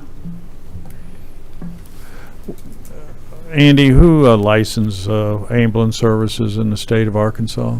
Who licensed what? Ambulance services in the state of Arkansas. Who licensed the section of EMS to the Department of Health is the one that does that. Have there been any complaints filed against survival flight through that agency? That I'm aware of, and actually I sit on a lot of committees through the health department. For example, I'm on the Sentinel Event Committee, which is a unbiased committee that looks at at incidents that have happened with other ambulance services. I'm not saying there haven't been, but I've not been made aware of any of them. So I would certainly, call the health department, but there's never been any that have been brought to my attention. Okay. Any questions of other directors? Now, Andy, the two Brandon Fauché, and I forgot the gentleman, Harriman. If they want to come forward, they didn't sign up, but and I'm not. Yeah. Well, we know your first name's Brandon. Yes, sir. Brandon Aaron. Very good. Anything you'd like to offer as far as the survival flight? On how it is working for survival flight. I've lived here my entire life. My EMS career started here in Hot Springs. I worked the streets here for about 7 years, a little longer than that, and ultimately left to be with survival flight. And the culture at survival flight is like a family, which is what kept me there for the last 8 years. These people behind me, I see a bunch of people right now that I've worked with for years, and it's great to see them. And I want to bring the culture that has been instilled in me at survival flight with the rest of these folks that I've come up with over the years. So, any directors have questions of Brandon? Thank you. Brandon Fauché, welcome. Thank you again. Spoke with you guys 2 weeks ago. Brandon Fauché. I do live here locally, right on the outside of town off Amity Road. Been in EMS like Andy has pretty much all my life. Believe in excelling in education. With the education we plan for everybody that we come on board, we help them with all their certifications, making sure that we build that to take care of all these patients that we encounter. These patients are not just their patients. These patients are my patients too. So I look at it as like the education that I give them. I'm also taking care of my patients, because these are not only just patients, they're your family members. They're your loved ones that'll be taken care of, that are, the way that I look at it is like my loved ones would want to be taken care of. When Andy was talking about earlier about our education is kind of like next to none, it is. I do work with the National Association of Emergency Medical Technicians. As a matter of fact, I am the state coordinator for the state of Arkansas for NAMT. I oversee all those courses that come through on a national level, and I am the one that actually makes all the instructors and affiliate faculty members in this state as well. So whenever I say it's like I make sure that our education is parallel to none, yes, I'm trying to set an example not only for those that are out there becoming instructors, but also for the ones that are actually out there learning and passing that knowledge on so they can take care of the next generation that's coming up underneath us. Okay, very good. Any questions of Brandon? Thank you. Yeah, thank you. Mr. James Pafford, please come forward and restate your name and address, please. Jamie, is it Jamie? Well, my daddy always wanted a boy, but I'm not James, I'm Jamie. Okay, well, welcome, Jamie. I brought popcorn, but I should have brought pajamas. I'm Jamie Pafford Gresham, and I'm the CEO and president of Pafford Medical Services. I have heard the word ambulance every day of my life because my parents started the company 58 years ago. It's been mine for nearly 25 years now, and I'm a woman-owned company, and I'm very proud of representing over 25% of the state in the counties that we have here in Arkansas. I have 97 trucks on the road in Arkansas alone. I'm here before you today because I am one of your respondents, but I'm not one of the lucky ones. I did not make the cut, and I just want the board to know that I've never met the chief on either side of me. They don't know me, but I advocate for ambulance services all across the United States. I love what I do, and I want you to know something. No matter which company you choose tonight, the men and women in this room, the EMTs and paramedics are going to take care of your people. And it all comes down to who is the best fit for your community. And evidently, Pafford didn't make that cut. I didn't take the woman-owned 5% because I thought that my company should be able to stand on its own merits and me be able to stand on my own 2 feet, because I believe I have a stellar organization and that we have grown up taking care of people, and we believe putting them at the forefront of what we do. And as long as I can provide proper equipment, we buy new equipment. You'll never know what I could have provided you because I was never asked to come in and give a talk or give a presentation. I read in the newspaper that I was fourth in line. I read in the newspaper that I got asked to come and give a presentation. I was never afforded that opportunity, and I believe I have a lot to offer your community. We buy all new equipment. We have everything that everyone said here today. I have my own training, educational wing of our company. I have over 1,800 employees in 4 states and the U.S. Virgin Islands, and over 250 ambulances. I have a MedLink that makes sure that we are able to utilize treatment in place for some of those calls that don't need to go to the hospital, that don't need to crowd the back door. You'll never know about that because nobody ever asked me about that. I believe that your process was flawed, and I believe that you deserve for someone to take a second look. Nobody on that committee knew what was going on with ambulance billing. I've been billing ambulance calls since I was 14 years old. Nobody wants a $2,000 ambulance bill, and about 80% of what we do in today's operation is contracted, and we have contractual write-offs, and it's Medicare, Medicaid, and VA.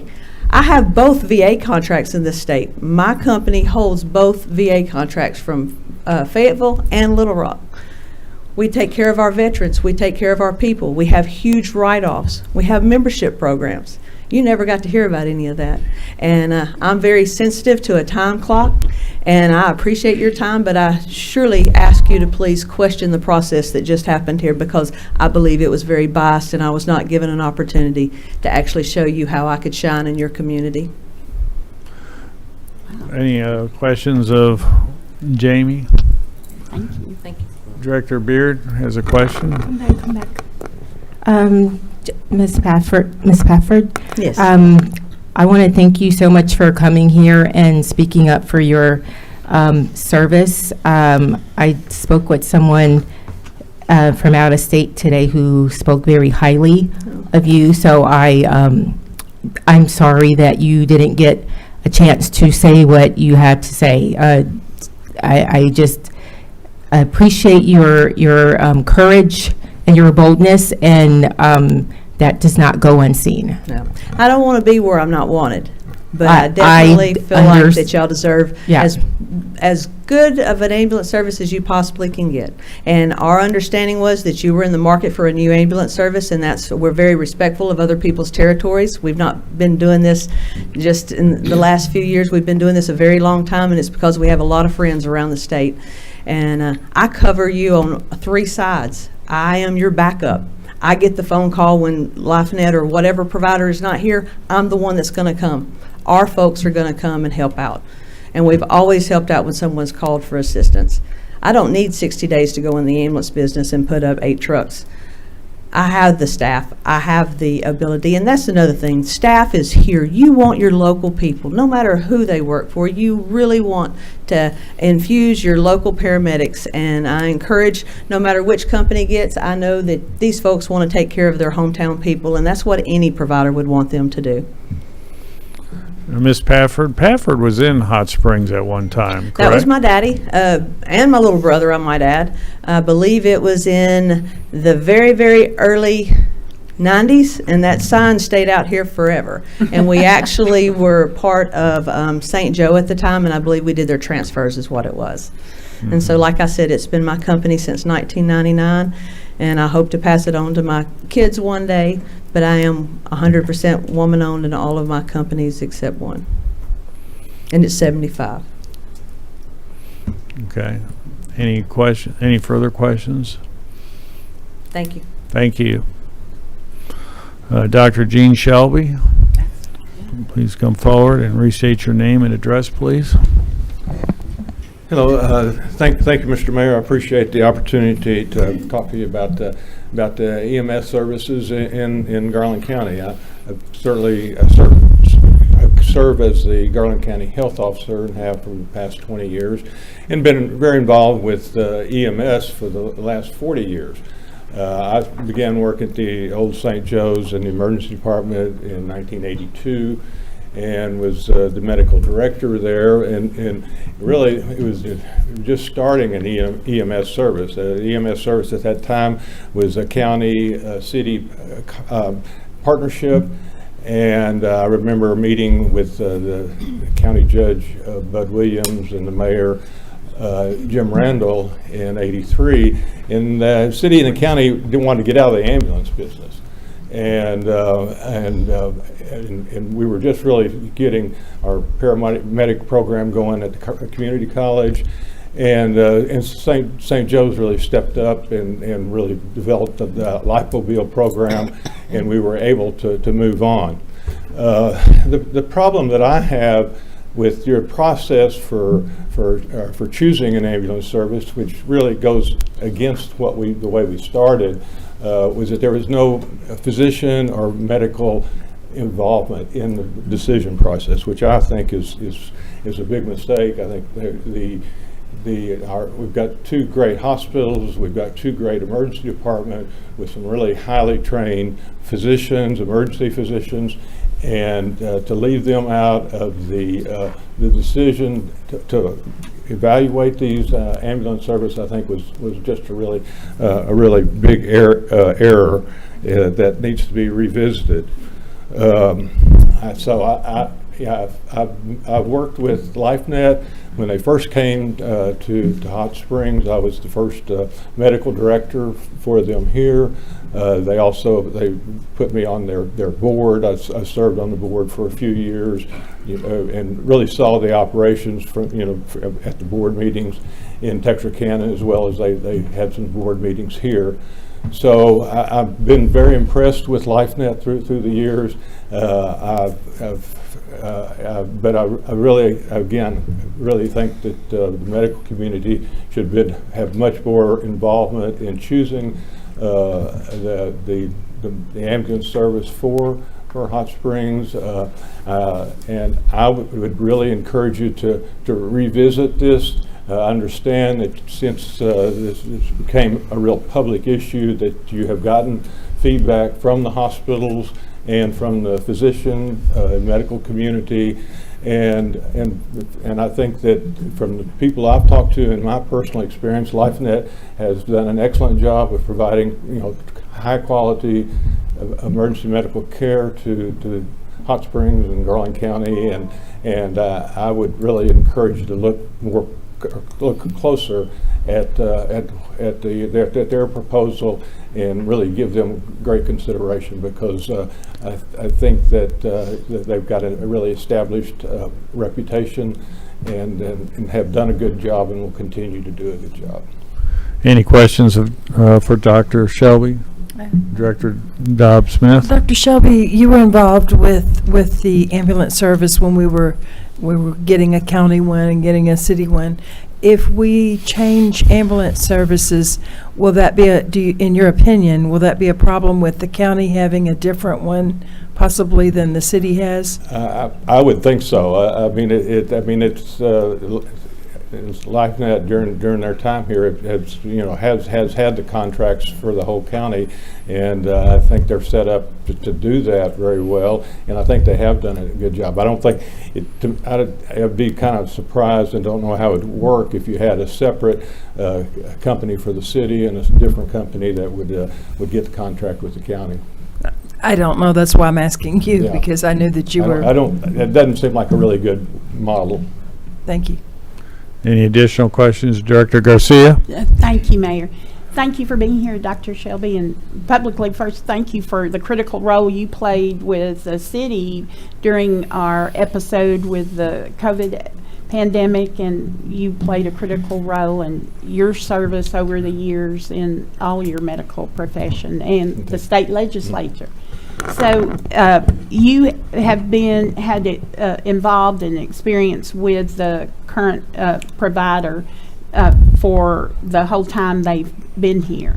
No, I really haven't. I was involved in the initial when LifeNet came and for a while, but I got too old for the ER a few years back, and so I really haven't been directly involved with the service over the time.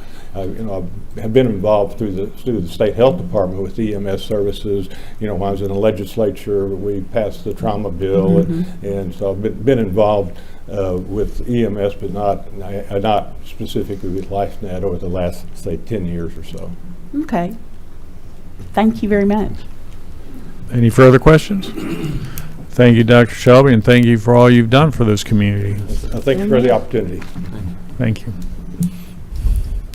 Jason Pelton, Dr. Pelton, please come forward and restate your name and address, please. Thank you. Dr. Jason Pelton. I live at 131 Arlington Park Court. I think I'm in 6 with Mr. Trustee over there. Thanks for kind of letting us come out here and kind of explain our positions.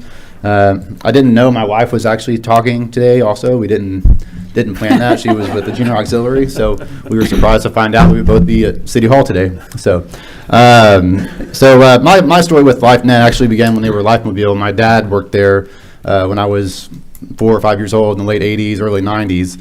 And some of my earliest memories were being at the station on Washita, kind of hanging out in the back of the ambulance, and that was my first exposure to the medical field. So, in my opinion, I'm where I am today because of that experience. And, LifeNet's been here for 20 years. I know I worked in the emergency room while I was in medical school, got to interact with a lot of the EMTs, a lot of the paramedics. Some of them are kind of behind me today. They've always been very professional. They're very well qualified. Now as a physician, I see that even more. I'm the director of the cath lab at CHI St. Vincent.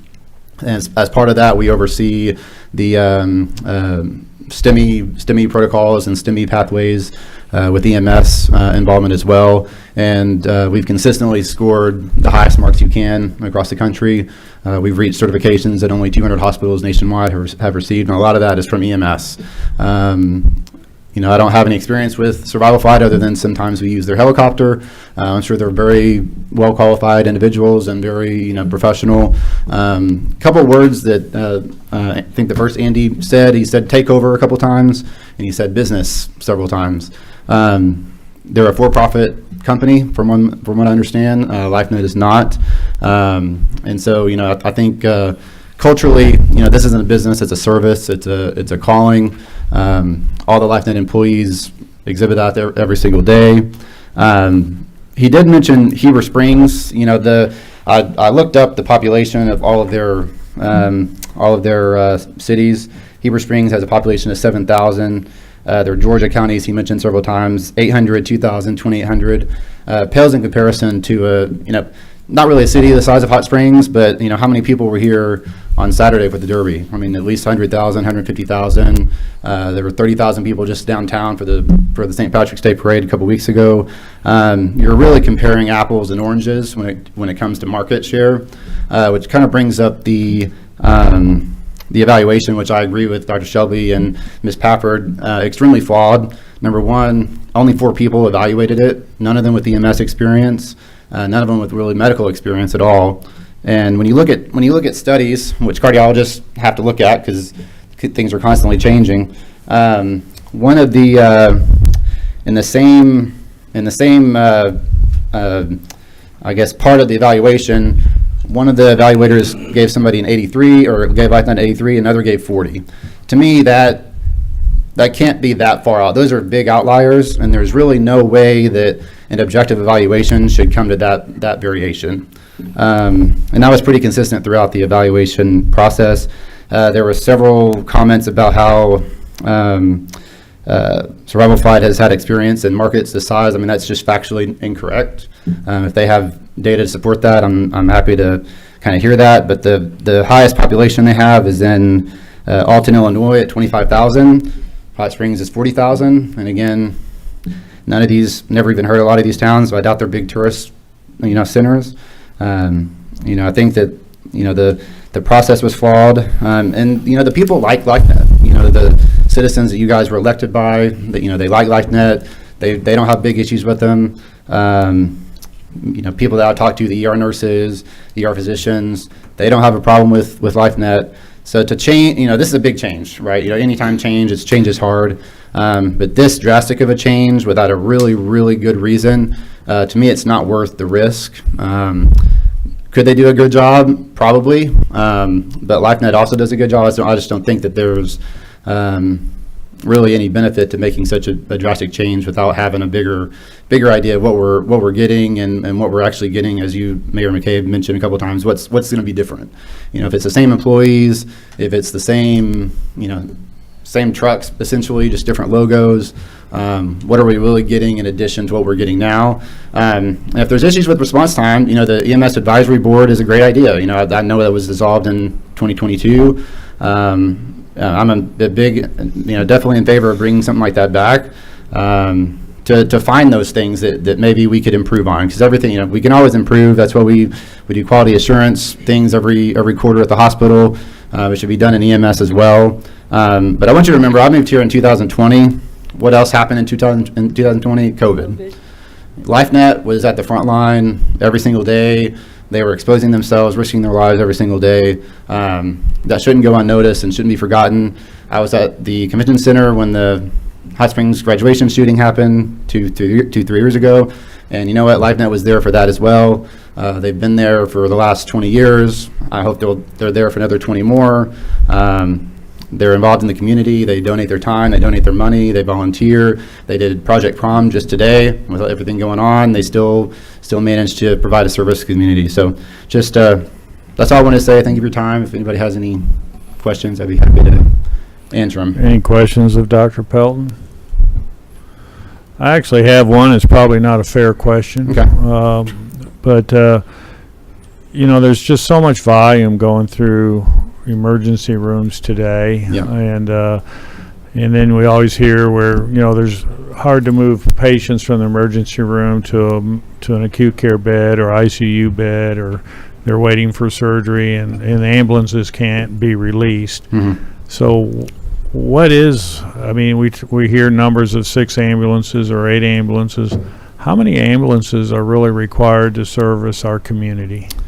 It varies on every day. It depends on the time of year. Flu season is noticeably busier, but the summertime can be just as busy when you've got a lot of people on the lake and you've got a lot of heat strokes and you've got people that have been drinking all day and not, they get heart attacks and their blood pressure goes up. And it really varies. I think it's a systemic issue. It's not an EMS problem. It's not a hospital problem. It's unfortunately, our hospitals need to be bigger. We need to have, but we don't have the nurses to fill them. We're not training enough healthcare providers to service the hospital. And when you have the bottleneck in the hospital and you can't get people discharged because they're waiting on rehab and the rehab's full, or they don't have a place to go because they need a nursing home.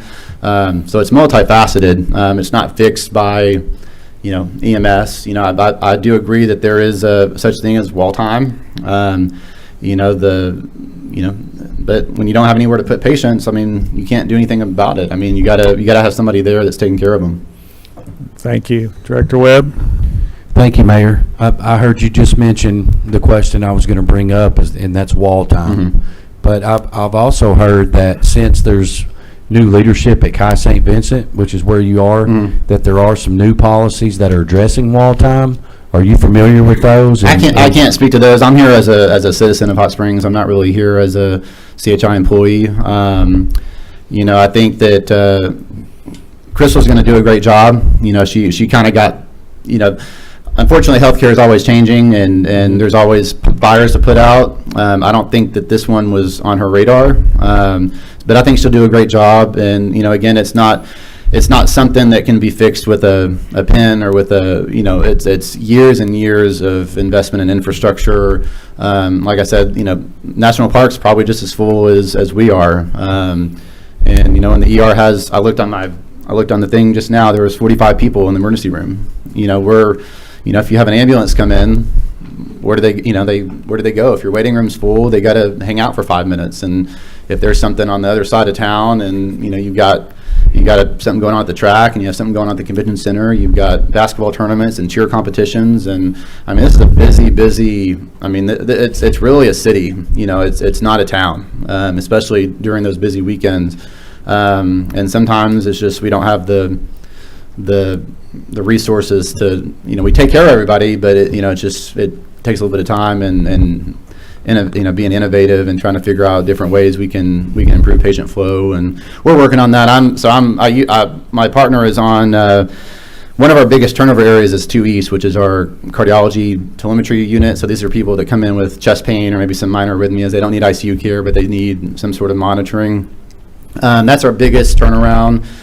So we've been working on discharge times, getting people discharged at a normal time, not waiting until 5, 6 o'clock in the afternoon, trying to get people out of the hospital faster so that we can get the ER kind of emptied out, and then it just kind of starts over again the next day. So it's just it's a systemic problem that doesn't just affect Hot Springs. It's any hospital you go to, you know, whether it's a 20-bed hospital or a 1,000-bed hospital like in Houston where I trained. It's just you never have enough beds. Well, thank you very much. Appreciate your comments. Thank you for your time. Alicia Haley. Please come forward and restate your name and address, please. Hello, my name is Alicia Haley, and our address is 220 Washita. We are in District 2. I am the CEO for LifeNet, and I want to express my gratitude for the opportunity to come speak before you. I was promoted to CEO 13 months ago by our 15 board member, whom of which our board chair resides here in the city of Hot Springs. One of our first initiatives we accomplished was to realign our mission and values statements to make sure that our statements define who we are together as a company and as a family. Our mission statement began connecting our community with the right care in the right place at the right time. We put people first. Our vision statement became be an exceptional healthcare resource for a safer community. These are not mere words on a company wall, but this is a heart of what we do. A few weeks ago, our clinical staff and clinical quality was portrayed as inferior. This is simply untrue. We intentionally go through CAS reaccreditation every 3 years so we can be better tomorrow than we were yesterday. It's a rigorous 147 standard application and demonstrated process that is scrutinized and graded. Because of its complexity and cost, approximately 1% of ambulance companies in the nation are accredited. We just obtained our 8th third-year term. Our CAS clinical reviewer is currently the director of the observation unit and director of pediatric education QI at Cleveland Clinic. She was the director of emergency medicine residency program and the assistant director of the emergency department at Mount Sinai Medical Center. She was also a flight physician for Metro Life. I tell you all of this because in our closing statement with our CAS reviewers about a month ago, she told us that we had some of the best clinical practices that she has seen. Clinical excellence, safety, and quality are the two things that we do not deviate from under any other circumstance. As a trusted provider in the industry, we bring a track record of reliability, safety, collaboration, and highly trained personnel. We have 32 years of experience as an ambulance provider with air medical resources and high volume service areas. We have been your provider for 20 years. We have been your agency through city changes. We have been your agency through city growth. And we have been your agency through COVID. We have not been perfect, but we have adjusted and improved our operations to mitigate risk as they have been brought to us. We realize this city partnership is a privilege, and we do not take this for granted. We are proud to be an integral part of this community. We believe in the power of community engagement, striving to build stronger relationships with our fire departments, with our police department, other healthcare organizations, educational centers, and many, many more community organizations. We remain deeply committed to advancing healthcare accessibility, preparedness, and the safety of all of who we touch. After hearing about our operations and our financial strategy, our employees, and our community statements, we will have other people come up and speak. I am asking you tonight to vote no to the contract with Survival Flight and award us a city contract again. We have plans for capital investments, educational partnerships, and a robust community outreach program. We would very much be honored to demonstrate how our expertise aligns with your vision for a top-tiered ambulance service. Thank you for your consideration. Any questions for Ms. Haley? Director Garcia? Thank you, Mayor. How many ambulances do you on average currently maintain in Hot Springs? Can I bring some of my experts up here with me? Sure, Our operational that's fine. experts? Okay. It's going to vary based on what's going on in the community. Just this past weekend on Derby Day, we had 11 ambulances on staff. Most of the time we have 6. So just to clarify your question, are you asking how many physical ambulances we have in town, or how many do we staff at a given time? Both on the average. Yeah, sir, will you just step forward a little bit more so you get in the mic? As far as how many we staff at a given time, our standard staffing is 5 ALS trucks and 2 BLS trucks throughout the day during the peak times. At night, it is 5 ALS trucks and 2 BLS trucks. As far as physical ambulances for the Hot Springs and Garland County area, we have 23. Well, that's I guess that would be ambulances and staff vehicles. And what is required in your contract?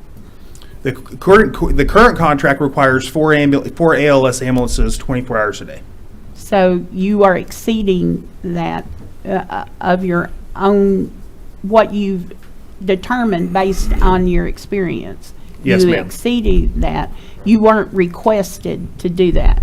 Correct. That's what we do to meet the needs of the citizens and visitors of Hot Springs. And if that grows and changes, you will change with that. Yes, ma'am. We have a process where we continually reevaluate that. And with the ambulance service as the provider, it is proper protocol to go through our fire chief with communications.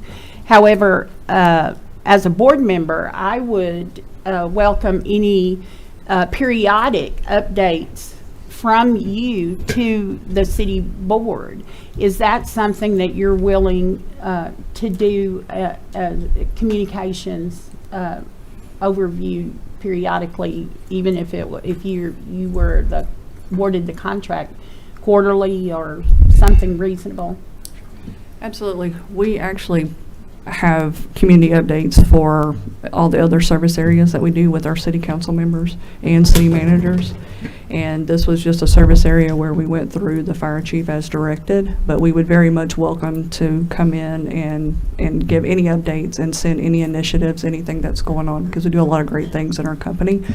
We just haven't been giving you all that information as we do those.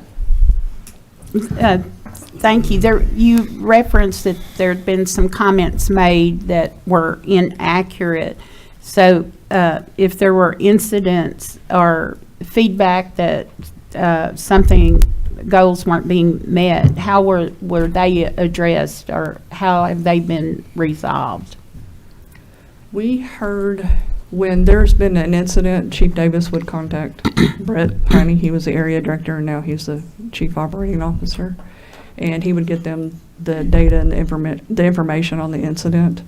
We would go back and do an audit and look and see what we needed to do if we needed to change some operational protocols in order to mitigate that risk, and that's what we have done. So the last incident that we were aware of was back in 2023, and we corrected that, and we haven't heard any other negative incidents from the fire department since then.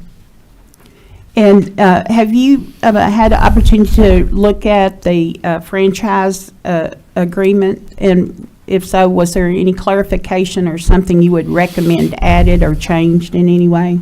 We did have an opportunity to look at it and would agree to that franchise agreement. There is one thing on the capital investment on the stations that we would like to come in and present the data about how we post our staff to respond quicker, but that is something that is negotiable with us. So if the city feels strongly against having 3 stations here, then we would be glad to put 3 stations here. We currently have 2, And we had plans for capital investment to consolidate some of our areas, our fleet and comm, logistics. We employ 150, a little over 150 employees to service our Arkansas division, and 100 of those for Garland County and Hot Springs. So we're growing, so we needed to make some capital investments anyway, but we'd be glad to visit with the city with that. Thank you. And you mentioned that your local board is a local resident. We do. And as a nonprofit, you put money back into our community. We do. Yes, we do. We have a 15-member board, and we have representation from each of the service areas based on the size, and we currently have 3 in the state for Arkansas.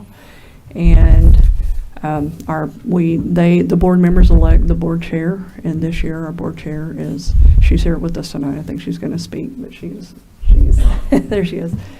She's a Citizens of Hot Springs. We do a lot in the community. We frequently put back into community efforts. I mean, all the things that they named, we do as well. We support big community events such as the Heart Ball before. I think when the Barons Ball was here, we were a big supporter of that. Anything with the schools, I mean, just the list is, I think Amy has a list back there, it goes on and on. We provide AED grants to nonprofits, so we provide that. A nonprofit can fill out an application. We provide AED grants. We provide free training. We provide free CPR training. We provide free EMT classes for anybody in the city that wants to come and be an EMT, and we do that for free, and it adds to the workforce here. They don't all come to work for us. We would love for them to all come to work for us, but they don't. And we do in-house paramedic class for our employees as well.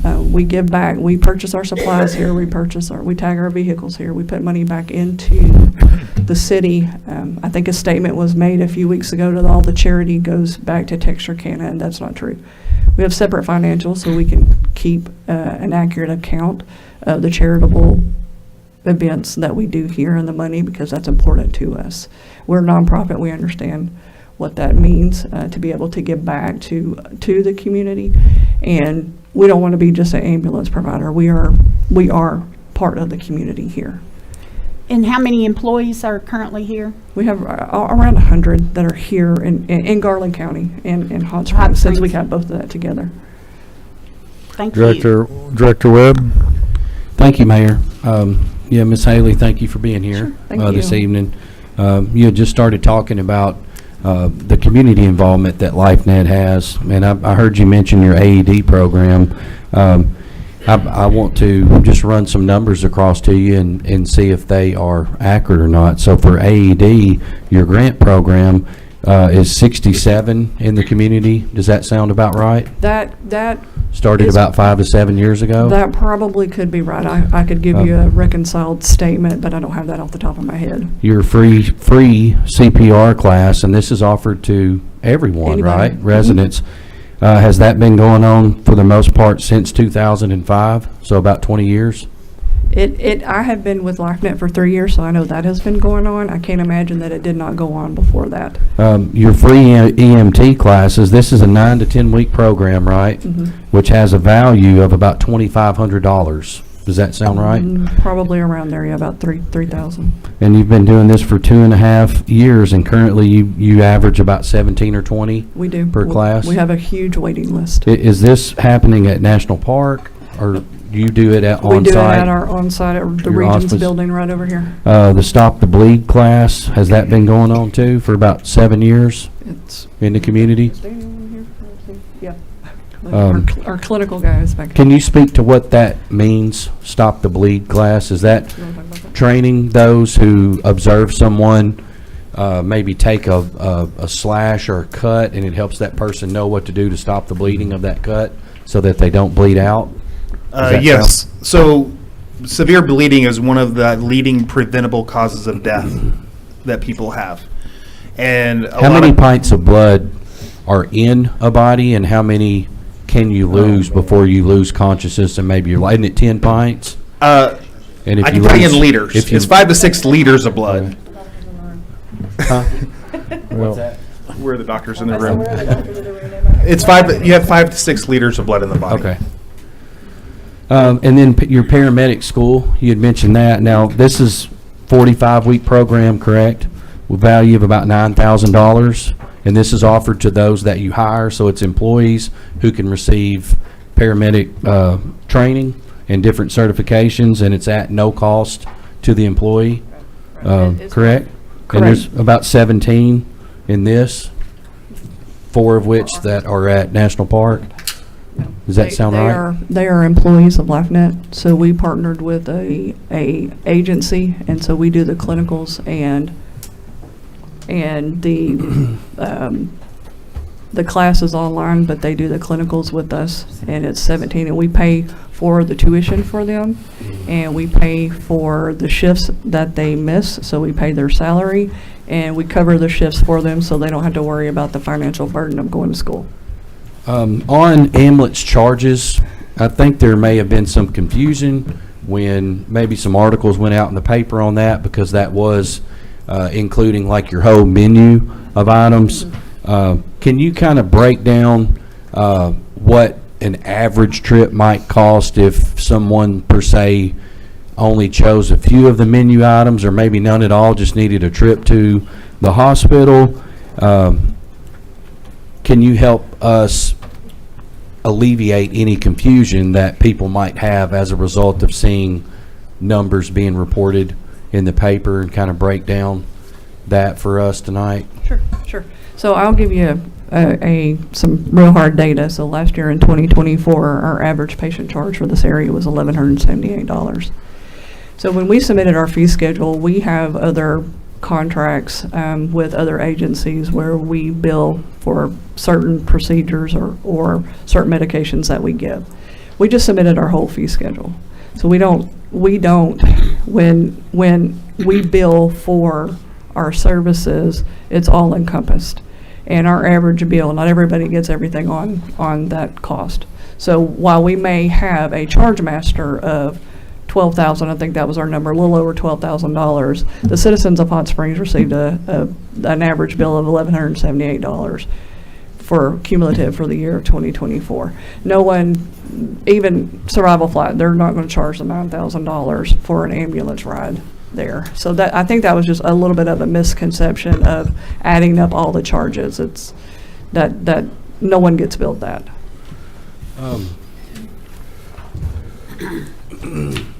You were saying you've been with LifeNet for 3 years, that's correct? Let me share with you a story, and then I want to hear your reaction. Okay? I'm a lifelong resident of Hot Springs, and I'm asking you to vote to keep LifeNet in my hometown. They've been a vital part of our emergency services for the past 20 years. They know Hot Springs and its people. I've had several opportunities to see firsthand the compassion and professionalism of LifeNet. My first experience was when my son, who was in 3rd grade at the time, had to be transported from St. Joseph to Children's. They kept him comfortable and walked me through what to expect when we arrived in Little Rock. They transported my mom for respite care a couple of times and transported her husband when he had an episode with his heart. When they transported my mom's husband, she was still at the house, and he was worried about her being left there alone because she is unable to be on her own. The supervisor at LifeNet stayed with her until we arrived at the house. We live outside the city limits, but when I called for a health scare with my husband, they arrived quickly and had so much patience with me and my husband. They eventually transported him to Chi St. Vincent, and they stopped by his room to check on him and me. I have the utmost respect for all the first responders, and Hot Springs is blessed with some of the best. That same son now works for LifeNet as an EMT and is currently in school to become a paramedic. What does what I just was sharing with you mean to you? That is amazing, but that is who these individuals that wear this uniform back here, that is their purpose and their passion. That's the care that you get. We, as a company, as a family, put the patient first. And no matter what happens, we tell them, don't worry about the money, don't worry about any of that first. You have to take care of the patient, and you do the right thing. Everything else will work out on its own. And that's the excellent care. That's something that it's important to us. That's why we revisited our mission and values, because that's the company that we are. That's the people that we have who work for it, and they are the ones that are out there day in and day out. And I think that's something that they have to commit to the company that they do. I don't think that's something that we teach. We don't stand up and teach that you have to be a certain way with patients. We just tell them to put the patients first and have compassion.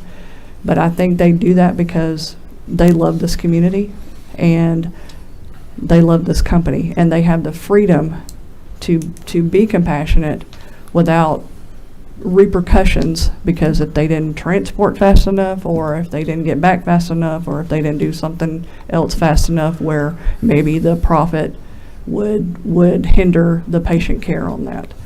So that, it doesn't surprise me, because these are the individuals that you see behind me that are standing and supporting us through this process. That's all I have. All right.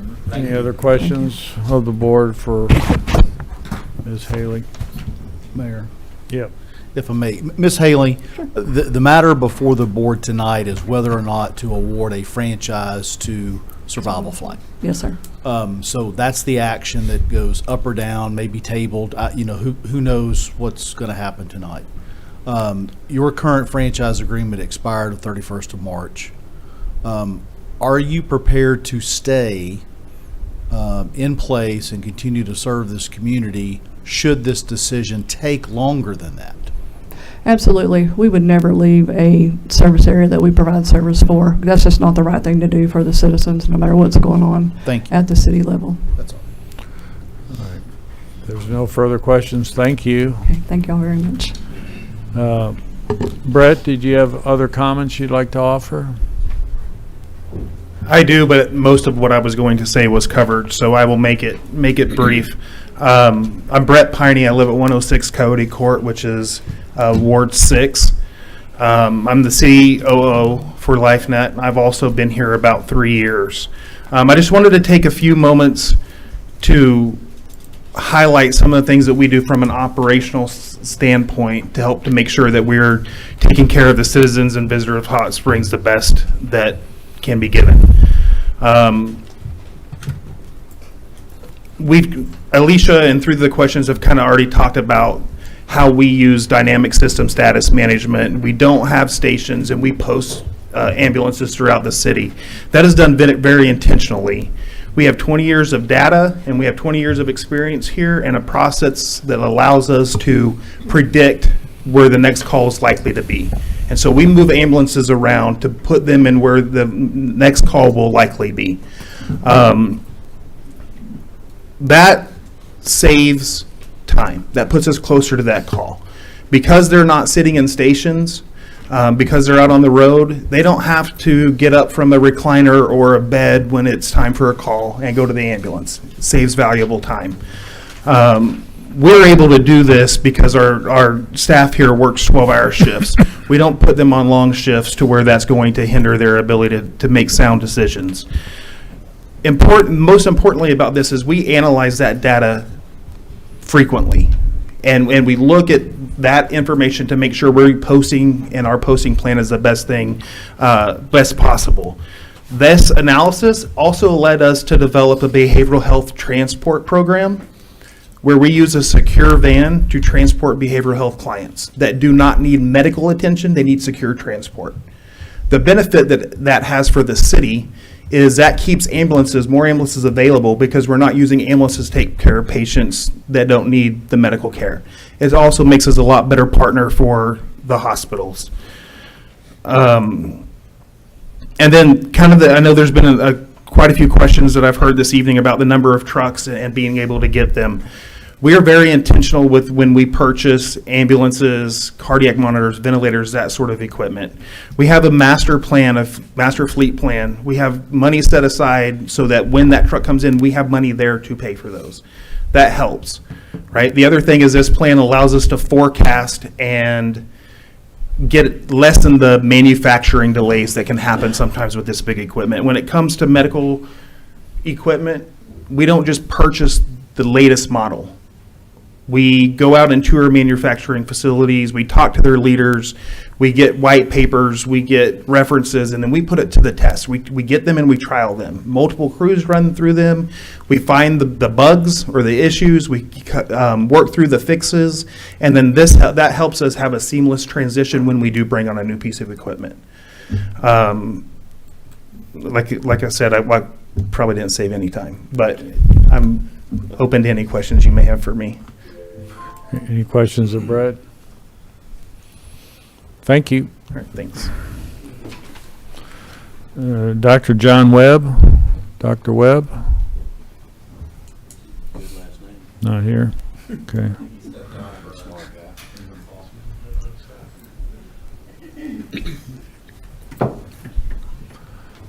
Thank you.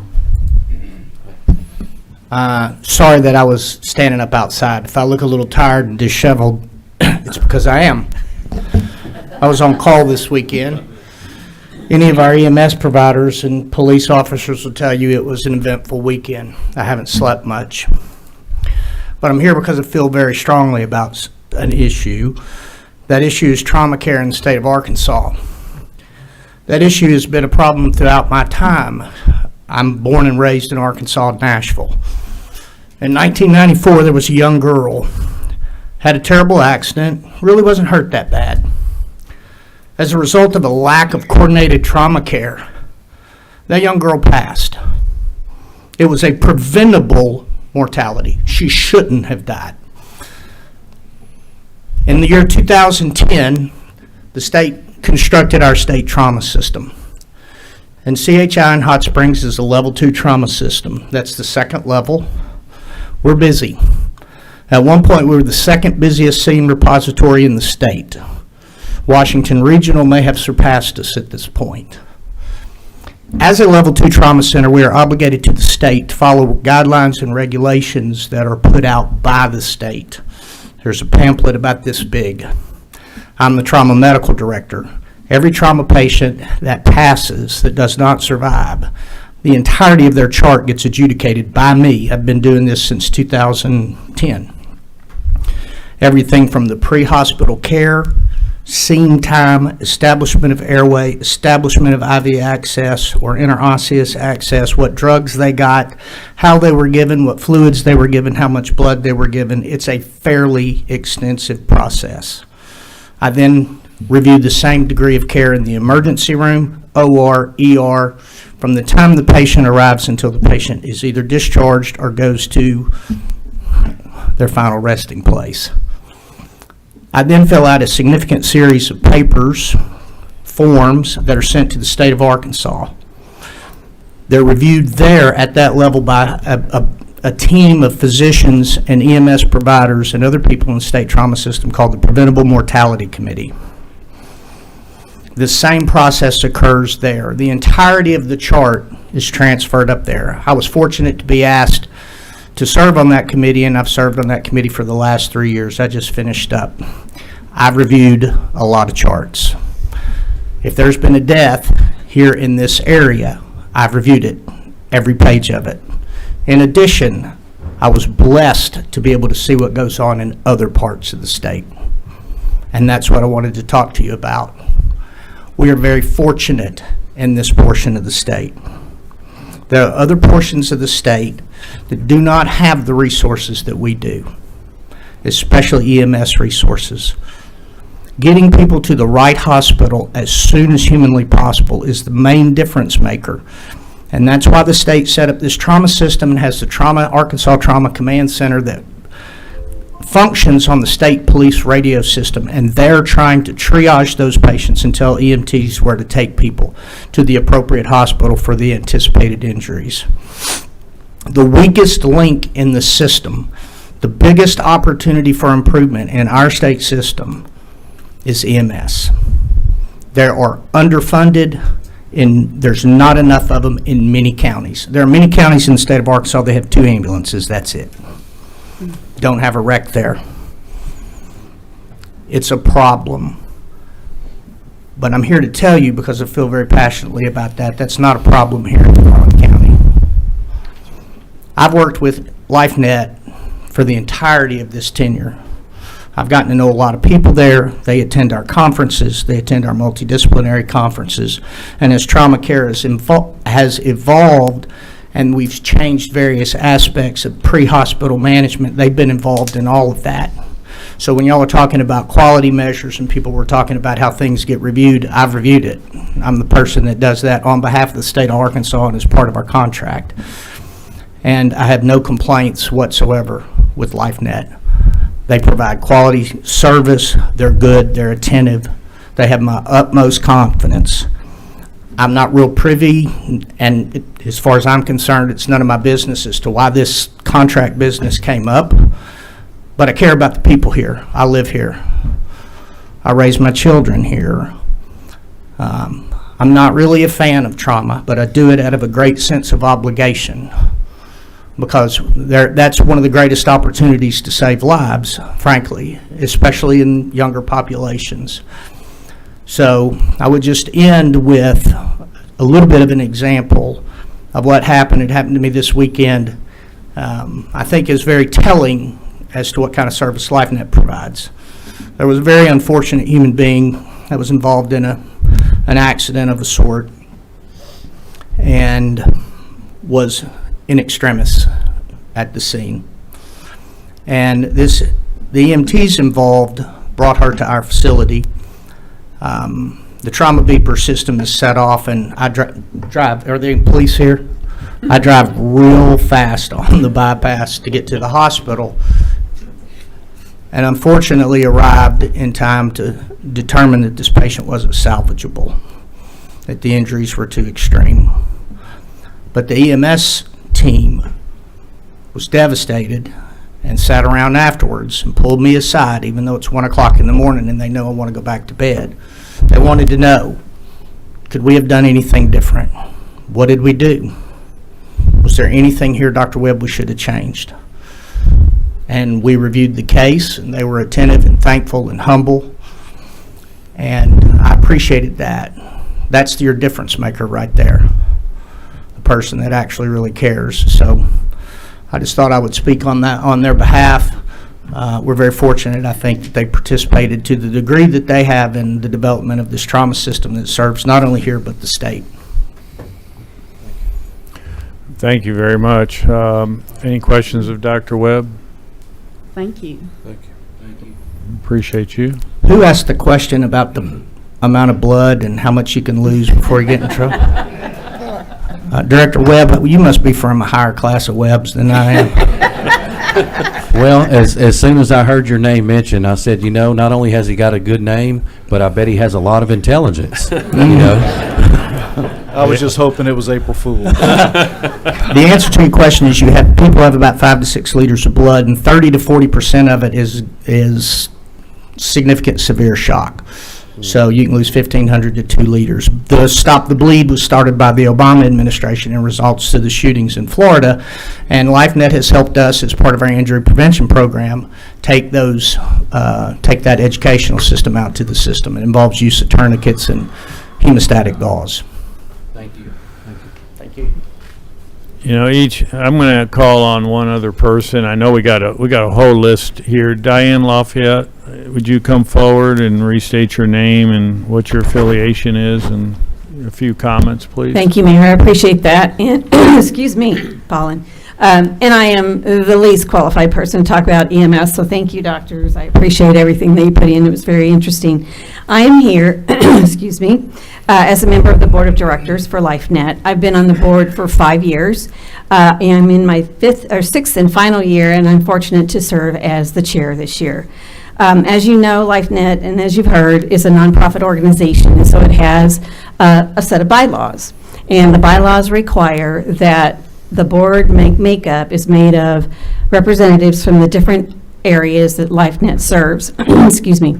And so your representatives on LifeNet's board are myself and Chuck Lanius. Are you going to give me some water? Yes. Oh, you're the best. It's all that pollen. Yeah. Excuse me.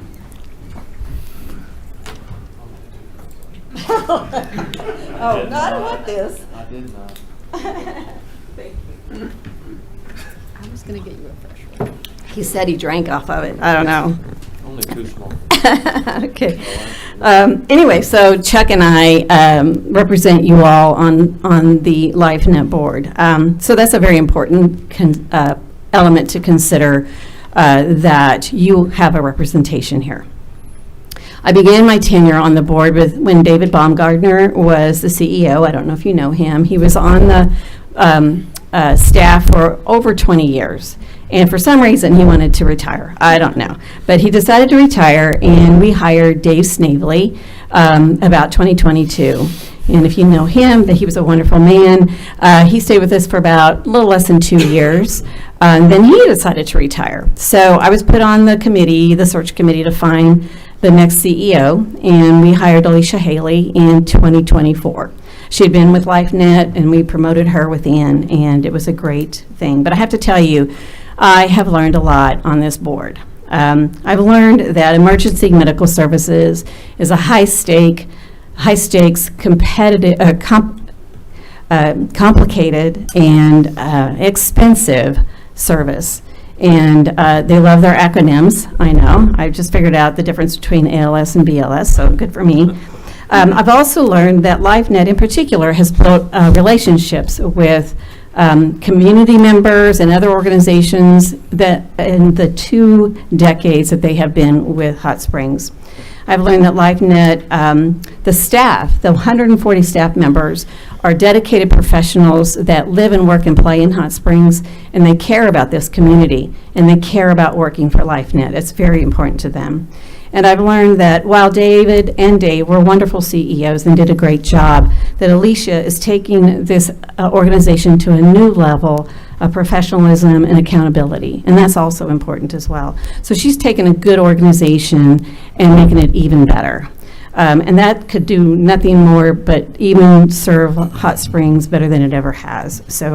So just to be short, I still have 17 seconds, but to be short, I know that if I was ever in an emergency situation, that I would want LifeNet to come and help me out, because I want someone to come to my aid that has the community relationships, that has the that cares about Hot Springs and cares about my help and wants to make sure that I get the help that I need. So in my mind, LifeNet's the choice, and I ask you to offer them the contract. So thank you very much. Thank you. Thanks for the water. Is it Dr. Andrew Bryan? Are you still here? Dr. Bryan, please come forward and restate your name and address, please. And thank you for hanging in there. Yeah. Please excuse me, my stomach's rumbling right now. I'm starving to death, but I'll try to be brief. So I've been in Hot Springs for 13 years, LifeNet Medical Director, or one of them, since 2017. I'm here to show my full support for LifeNet, of course. Like I said earlier, I've been in town for 13 years. I've interacted with crews for 13 years. I get frequent calls from the paramedics. They call me because they care about their patients and they want to get things right. They also want to represent the company and their profession well. When I'm on shift, I also get frequent questions about EKGs, patient care, and patient outcomes. Excuse me. To me, that shows that these guys and gals are all in for the city of Hot Springs. As the medical director, I'm available to them all the time, and there's other directors across multiple states and cities to help guide and change clinical decisions and protocols. Currently, LifeNet has the apparatus in place to make our medical directors available at all times to improve patient care. We have meetings every other month with our regional partners. That's to help continue pushing forward great patient care and outcomes. And then we have, of course, numerous educational opportunities to help continue enriching our paramedics and EMTs and the ability to train new ones to keep Hot Springs safe and healthy. Personally, I witness almost every day how our employees champion their patients' care. They take personal interest in the well-being of the sick and injured. And to me, they strive daily to live by the motto, do no harm. In summary, I would like to express my support again for LifeNet. I do believe they are an asset to Hot Springs and the thousands of visitors that come here each year. And I believe they will continue to show high standards and great results. Very good. Well, thank you very much. And I know you have long days. I was thumbing through the sheet and saw your name down there and wanted to bring you up. Oh, I appreciate that. Thank you. Questions or anything? I think we're good. Thank you. Appreciate you. You know, we have 12 more people that have signed up. They're all, you know, speaking against the ordinance. You know, I believe their comments will be consistent with what we've heard. I'm going to go a little bit out of the routine here and maybe ask for the board members that we send this back to staff and allow Bill and his staff, the chiefs and that, to kind of review the process and maybe expand the review to include members of the medical community. And is that an option that you'd like to follow, or would you like to take a different approach? We can go ahead, Director Webb. Thank you, Mayor. I'm in favor of us voting on this issue tonight. The issue, so if we voted for survival flight, then the matter would be closed. If we voted against the ordinance, then there would be an opportunity for another motion tonight. Well, there wouldn't be an opportunity for another motion tonight. It would go back to staff. The question that I would have would depend on what guidance correct that you want to give staff with respect to the process to follow. You know, if it that's the reason I asked the question of Ms. Haley. Understood. If it needs to go back through a request for proposals again with a different set of criteria with a different review group, that might take a little while, but it's worth it. But a no vote today on ordinance 2510 means it's still going to come back at a later, something's coming back at a later date. It means that a franchise agreement granted to Survival Flight EMS LLC could not come back for another 6 months unless 2/3 of the board. That does not mean that the board cannot hear a different proposal. From Survival Flight? From whoever brings it forward. Could they remand us back to negotiate with the second highest rate? That was my question. If it's voted down, can it be sent back then to negotiate with the next highest rating? That's the suggestion I would offer too. You know, if we vote and it is voted down, the ordinance as it is written here, we would then move to renegotiate with the second highest. Be bringing back a different proposal. Yeah. Yes. Mm-hmm. That's listed as one of the alternatives, of course, on our board action request form. That's what it said. And don't always go by that. Okay, great. Mayor, would you restate what you suggested? I was just suggesting that we bring it, kick it back to staff and allow them to kind of review our process and include more representatives of the medical community. With the current proposals, that way everybody's still in the mix. So if we vote against the ordinance as currently written, I guess then Survival Flight's out of the mix. Is that correct? Yes, sir. Yes, sir. And we're left with the balance of those other providers. Director Garcia. Mayor, I respect your opinion, and I tend to agree with Director Webb. I've received an overwhelming response from my constituents and across the whole city in support of our current provider. And I don't see that changing. I have not heard anything tonight that weighed heavy enough to want to change. What I heard, there was issues that came up that were addressed 2 years ago. We've been in a 20-year marriage, and if there was an incident that resolved arguments 2 years ago, I'm not going to get a divorce. Why would we want to divorce our provider when this is what, from my responses and that I've heard, that the community wants this? The feedback I've gotten in my own personal experience, when I lost my husband a few years ago, LifeNet was coming to my house frequently. They were so good in not just transporting to the hospital, but I couldn't get him up when he fell on the floor. They were just wonderful. And I've gotten story after story and calls. Please don't change. They're part of our family. And I don't see that changing from the people I've heard from, and that's not how I feel. Very good. Director Beard? Thank you. I want to ditto what Director Garcia said, and then also about the emergency room. I was able to visit both emergency room directors, and they also do not have any complaints about LifeNet. They did mention some things that, or one emergency room mentioned some things that could be done differently, but that's just a communication.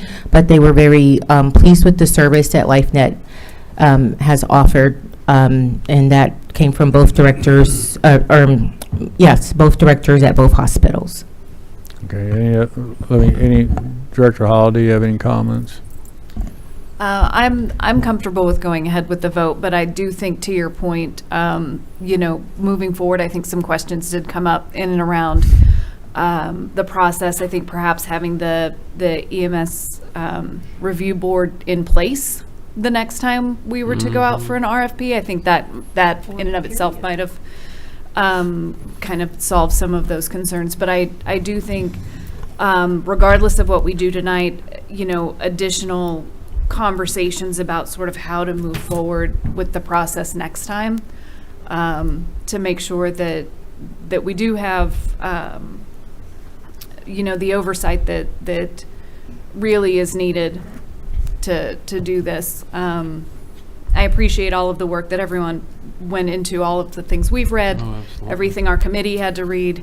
I know much more about emergency management than I ever thought I would know, and I appreciate it. It's really important. But I too am comfortable going ahead with the vote. But I do think that doesn't change the fact that we need to maybe reevaluate the process moving forward. Very good.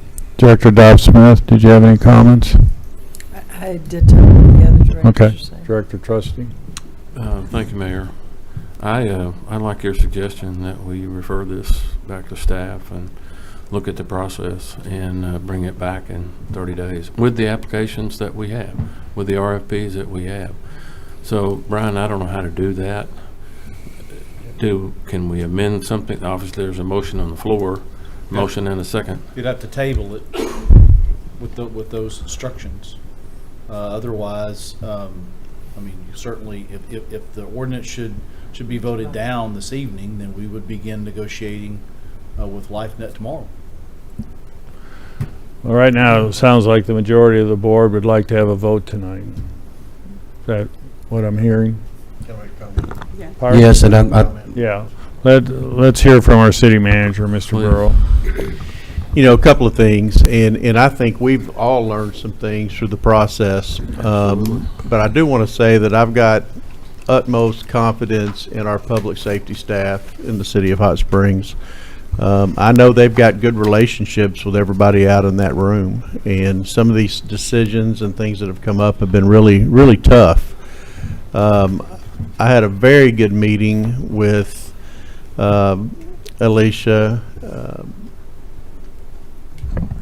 and Brett just, I don't know, a few days ago, last week. The things that I see coming out of this that we absolutely need is that kind of peer review group again to look at some of these things that can either meet on a quarterly basis, whatever it may be, and have that made up of not only our public safety, but some of those in the community that can kind of look at those things from a medical background as well, and try to form that group that can look at those things on a quarterly basis. I think had we had a better communication throughout the process and some of the things that have come up over the past couple of years, I don't know that we would be here on the with this RFP today. So, I look forward to whatever which way this board goes, having a better communication between my office, public safety, and whoever that provider is. But secondly, that peer review that we pretty much saw eliminated in 22. Let's get that back in, bring it back. That can work with our public safety chiefs as well, and kind of move that forward. But I appreciate the work they did, because they spent a lot of time on that and some of these rankings. Some of the things I heard tonight, I could comment on, but I won't. Other than to say, I think we've got a great medical community here. I think we've got good public safety. And y'all heard me say this last week. I think either one of these companies would provide a very good job for the city of Hot Springs. You've heard tonight from many that, LifeNet is already doing that. But I think it goes back to more of that communications piece, and being able to really solidify that to where, we're meeting with those leaders of those, whichever company it is, and bringing back that peer review. I think if we had that, we may not be here tonight. Director Webb? Thank you, Mayor. With all due respect to everybody, I think I heard one of you mention that we've got like 10 or 12 other folks that have signed up tonight to speak. And if it's the consensus of this board that we plan on voting on this measure tonight, which it sounds like it is, I 100% support that. I want to give our respect to those who are still here. I know it's late, but they signed up to speak, and regardless of which side of this ordinance that they're on, they ought to be given the floor to talk, too. Well, it wasn't meant to thwart their ability to talk. It was just a function of where we're headed. Because we'll be here till 11, and they'll be here till 11 with us. If the direction was going to be a certain way, I wanted to assess that at this time. I understand, Mayor. I just want to make sure that the assessment's over, and so before we do get to where we make that vote, I want to give our respect to those. Again, are we comfortable going a certain direction at this time? I want to vote. I want to vote. We got 4 people who would like to vote on this. Any further discussion? Call the roll. Well, are No, we we're they gonna not vote. gonna be able to talk? Well, Is there a motion to call for the question? Is that? I call for the question.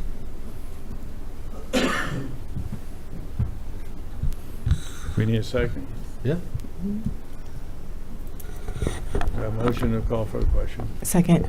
Well, we have a second. Do we vote in favor? Yes, sir. All in favor of the motion to call for the question? Call the roll on that, please.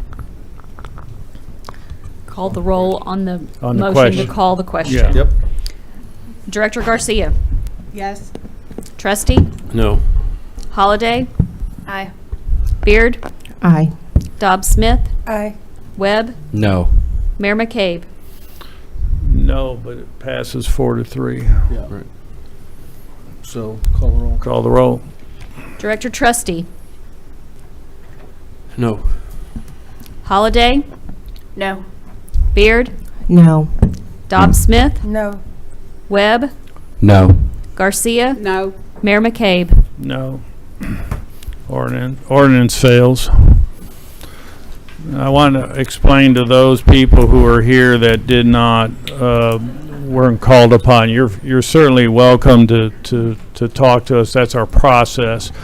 But I had a sense of what direction this was going, and I didn't want to keep you here any longer than necessary. And it wasn't out of any disrespect for seeing.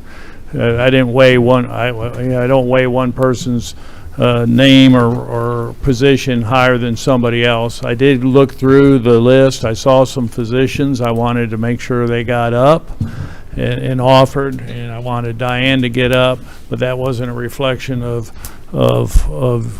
you and not being called upon. It was just a function of saying, hey, we're going to be here till midnight, and the conclusion would be the same.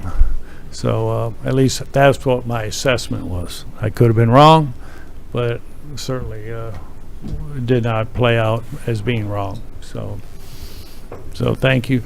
I will offer, if anybody wants to come up to the podium, I know it's after the fact, anticlimactic, you can certainly do so. Would anybody like to come up and make comment? All right. That concludes the action items for this evening's meeting. This has been the longest meeting we've had in probably several years.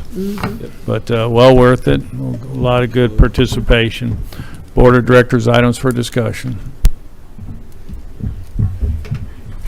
Director Beard. Yes, thank you, Mayor. I have two things really quick. The first item is if we wanted to get a community bulletin board where we can post things that is happening in the community, like workshops or craft sessions or anything like that, how would we go about doing that? Like putting in a central location, maybe downtown or something? You're talking about Like a, literally a billboard or a poster board? yes, where you could put information on it, yes. Visit, Social media. No. Visit Hot Springs controls those electrical boxes, and they put postings of events coming up. So in your Right, but I'm not talking about Visit Hot Springs because that is asking permission for the information that would be posted. So if it's something for the community where you don't have to get some kind of approval, something like that, is that, and they have them in cities all over. Is that something, or could we do that? I would think you would, you'd find yourself open to things that you don't want to talk about. Well, how do you know? Well, it's like we don't put ads on the buses, billboards on buses. I mean, once you open the door, you can't discriminate after that. So then someone couldn't go purchase a cork board and put it somewhere and hang things up then either, correct? Well, they could put it on their own property, but not public property. Okay. Well, then the second question. So this is the conference, NLC conference in Salt Lake City. The early bird special ends on April 18th, and can that be on the agenda for anyone that wants to go for next week? Next agenda on the 15th, April 15th. What was the subject? I'm sorry. The city, city summit in Salt Lake City.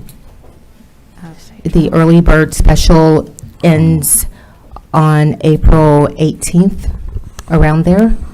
So I know there was a conversation about the expense of the conference and that it shows up last minute. And so I'm letting the board know that the conference that is generally expensive does not have to be expensive if it is, if it's purchased right after, which would be, this is the first early bird special.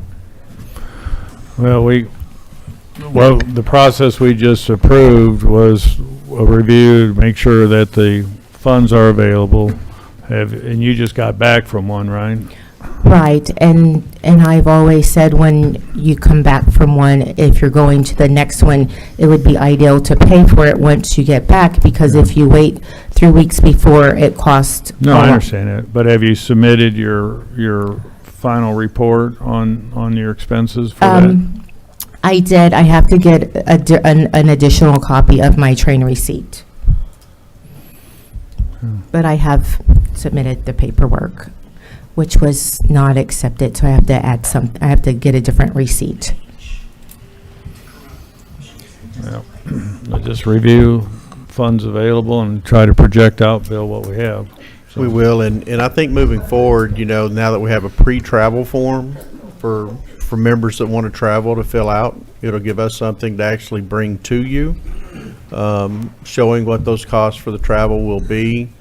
The early bird that Director Beard is referencing is only the early bird special for her because she attended the last conference. The others, the rest of you've got another several weeks to consider whether you want to go or not. I believe the next early bird, Sheila, you remember what that date is, the second early bird? June 1st. So you've got, a couple weeks before June 1st to get it on an agenda item if you plan to attend NLC at their next convention. But Director Beard does have an earlier time frame of April the 18th because she attended the last conference. To get you to keep going. I think it's a deeper discount. All right. Anything else, Director Beard? All right. That's all. Director Webb? Thank you, Mayor. I just want to say in closing tonight, especially to those that were here for the big ordinance, which consisted of emergency services for our city. That's a big deal, not just to us. It's a big deal to everybody in Hot Springs. I'm glad to see all of you show up, and I know many have since left because that issue was voted on. But I want to thank Survival for having an interest in Hot Springs. I appreciate what you do for flight services for Hot Springs. I appreciate your interest in serving Hot Springs. Having said all of that, for me, the vote of no came down to essentially, has LifeNet done anything to take away their contract for the city? And in my opinion, there wasn't enough disruption, there wasn't enough malice intent, there wasn't anything negative that I found that constituted the need to take away what they currently provide our community with. I don't think it necessarily stemmed on who was better between y'all two, but 20 years of being in Hot Springs, 20 years of establishing close relationships within the community, that means something to those that live here in Hot Springs. And after, pushing out a request for response for those that not just live in District 4, but that are supporters of mine and that live in Hot Springs, I received close to 100 responses in just a little over 12 hours. And out of those 100 responses, 99 of those were supportive of keeping LifeNet here. And that speaks to me. Nobody really had anything bad to say about Survival, but it was the good that came out for LifeNet. And I hope y'all understand where I'm coming from and sharing that with you. I don't feel like y'all are bad at what you do. I feel like y'all are great at what you do. But I think the community of Hot Springs is very comfortable with keeping LifeNet here and providing the service that they currently do. And I appreciate what y'all currently do here in Hot Springs too for flight. And I felt compelled to share that with everybody that's here tonight. And that's really all I got to say, Mayor. I just hope for us moving forward, the next step for us should be to renegotiate with LifeNet. Thank you. All right, any other items for discussion? Director Garcia? I move to adjourn at 10:27. You're going to trust that clock? All right, we got a motion and a second.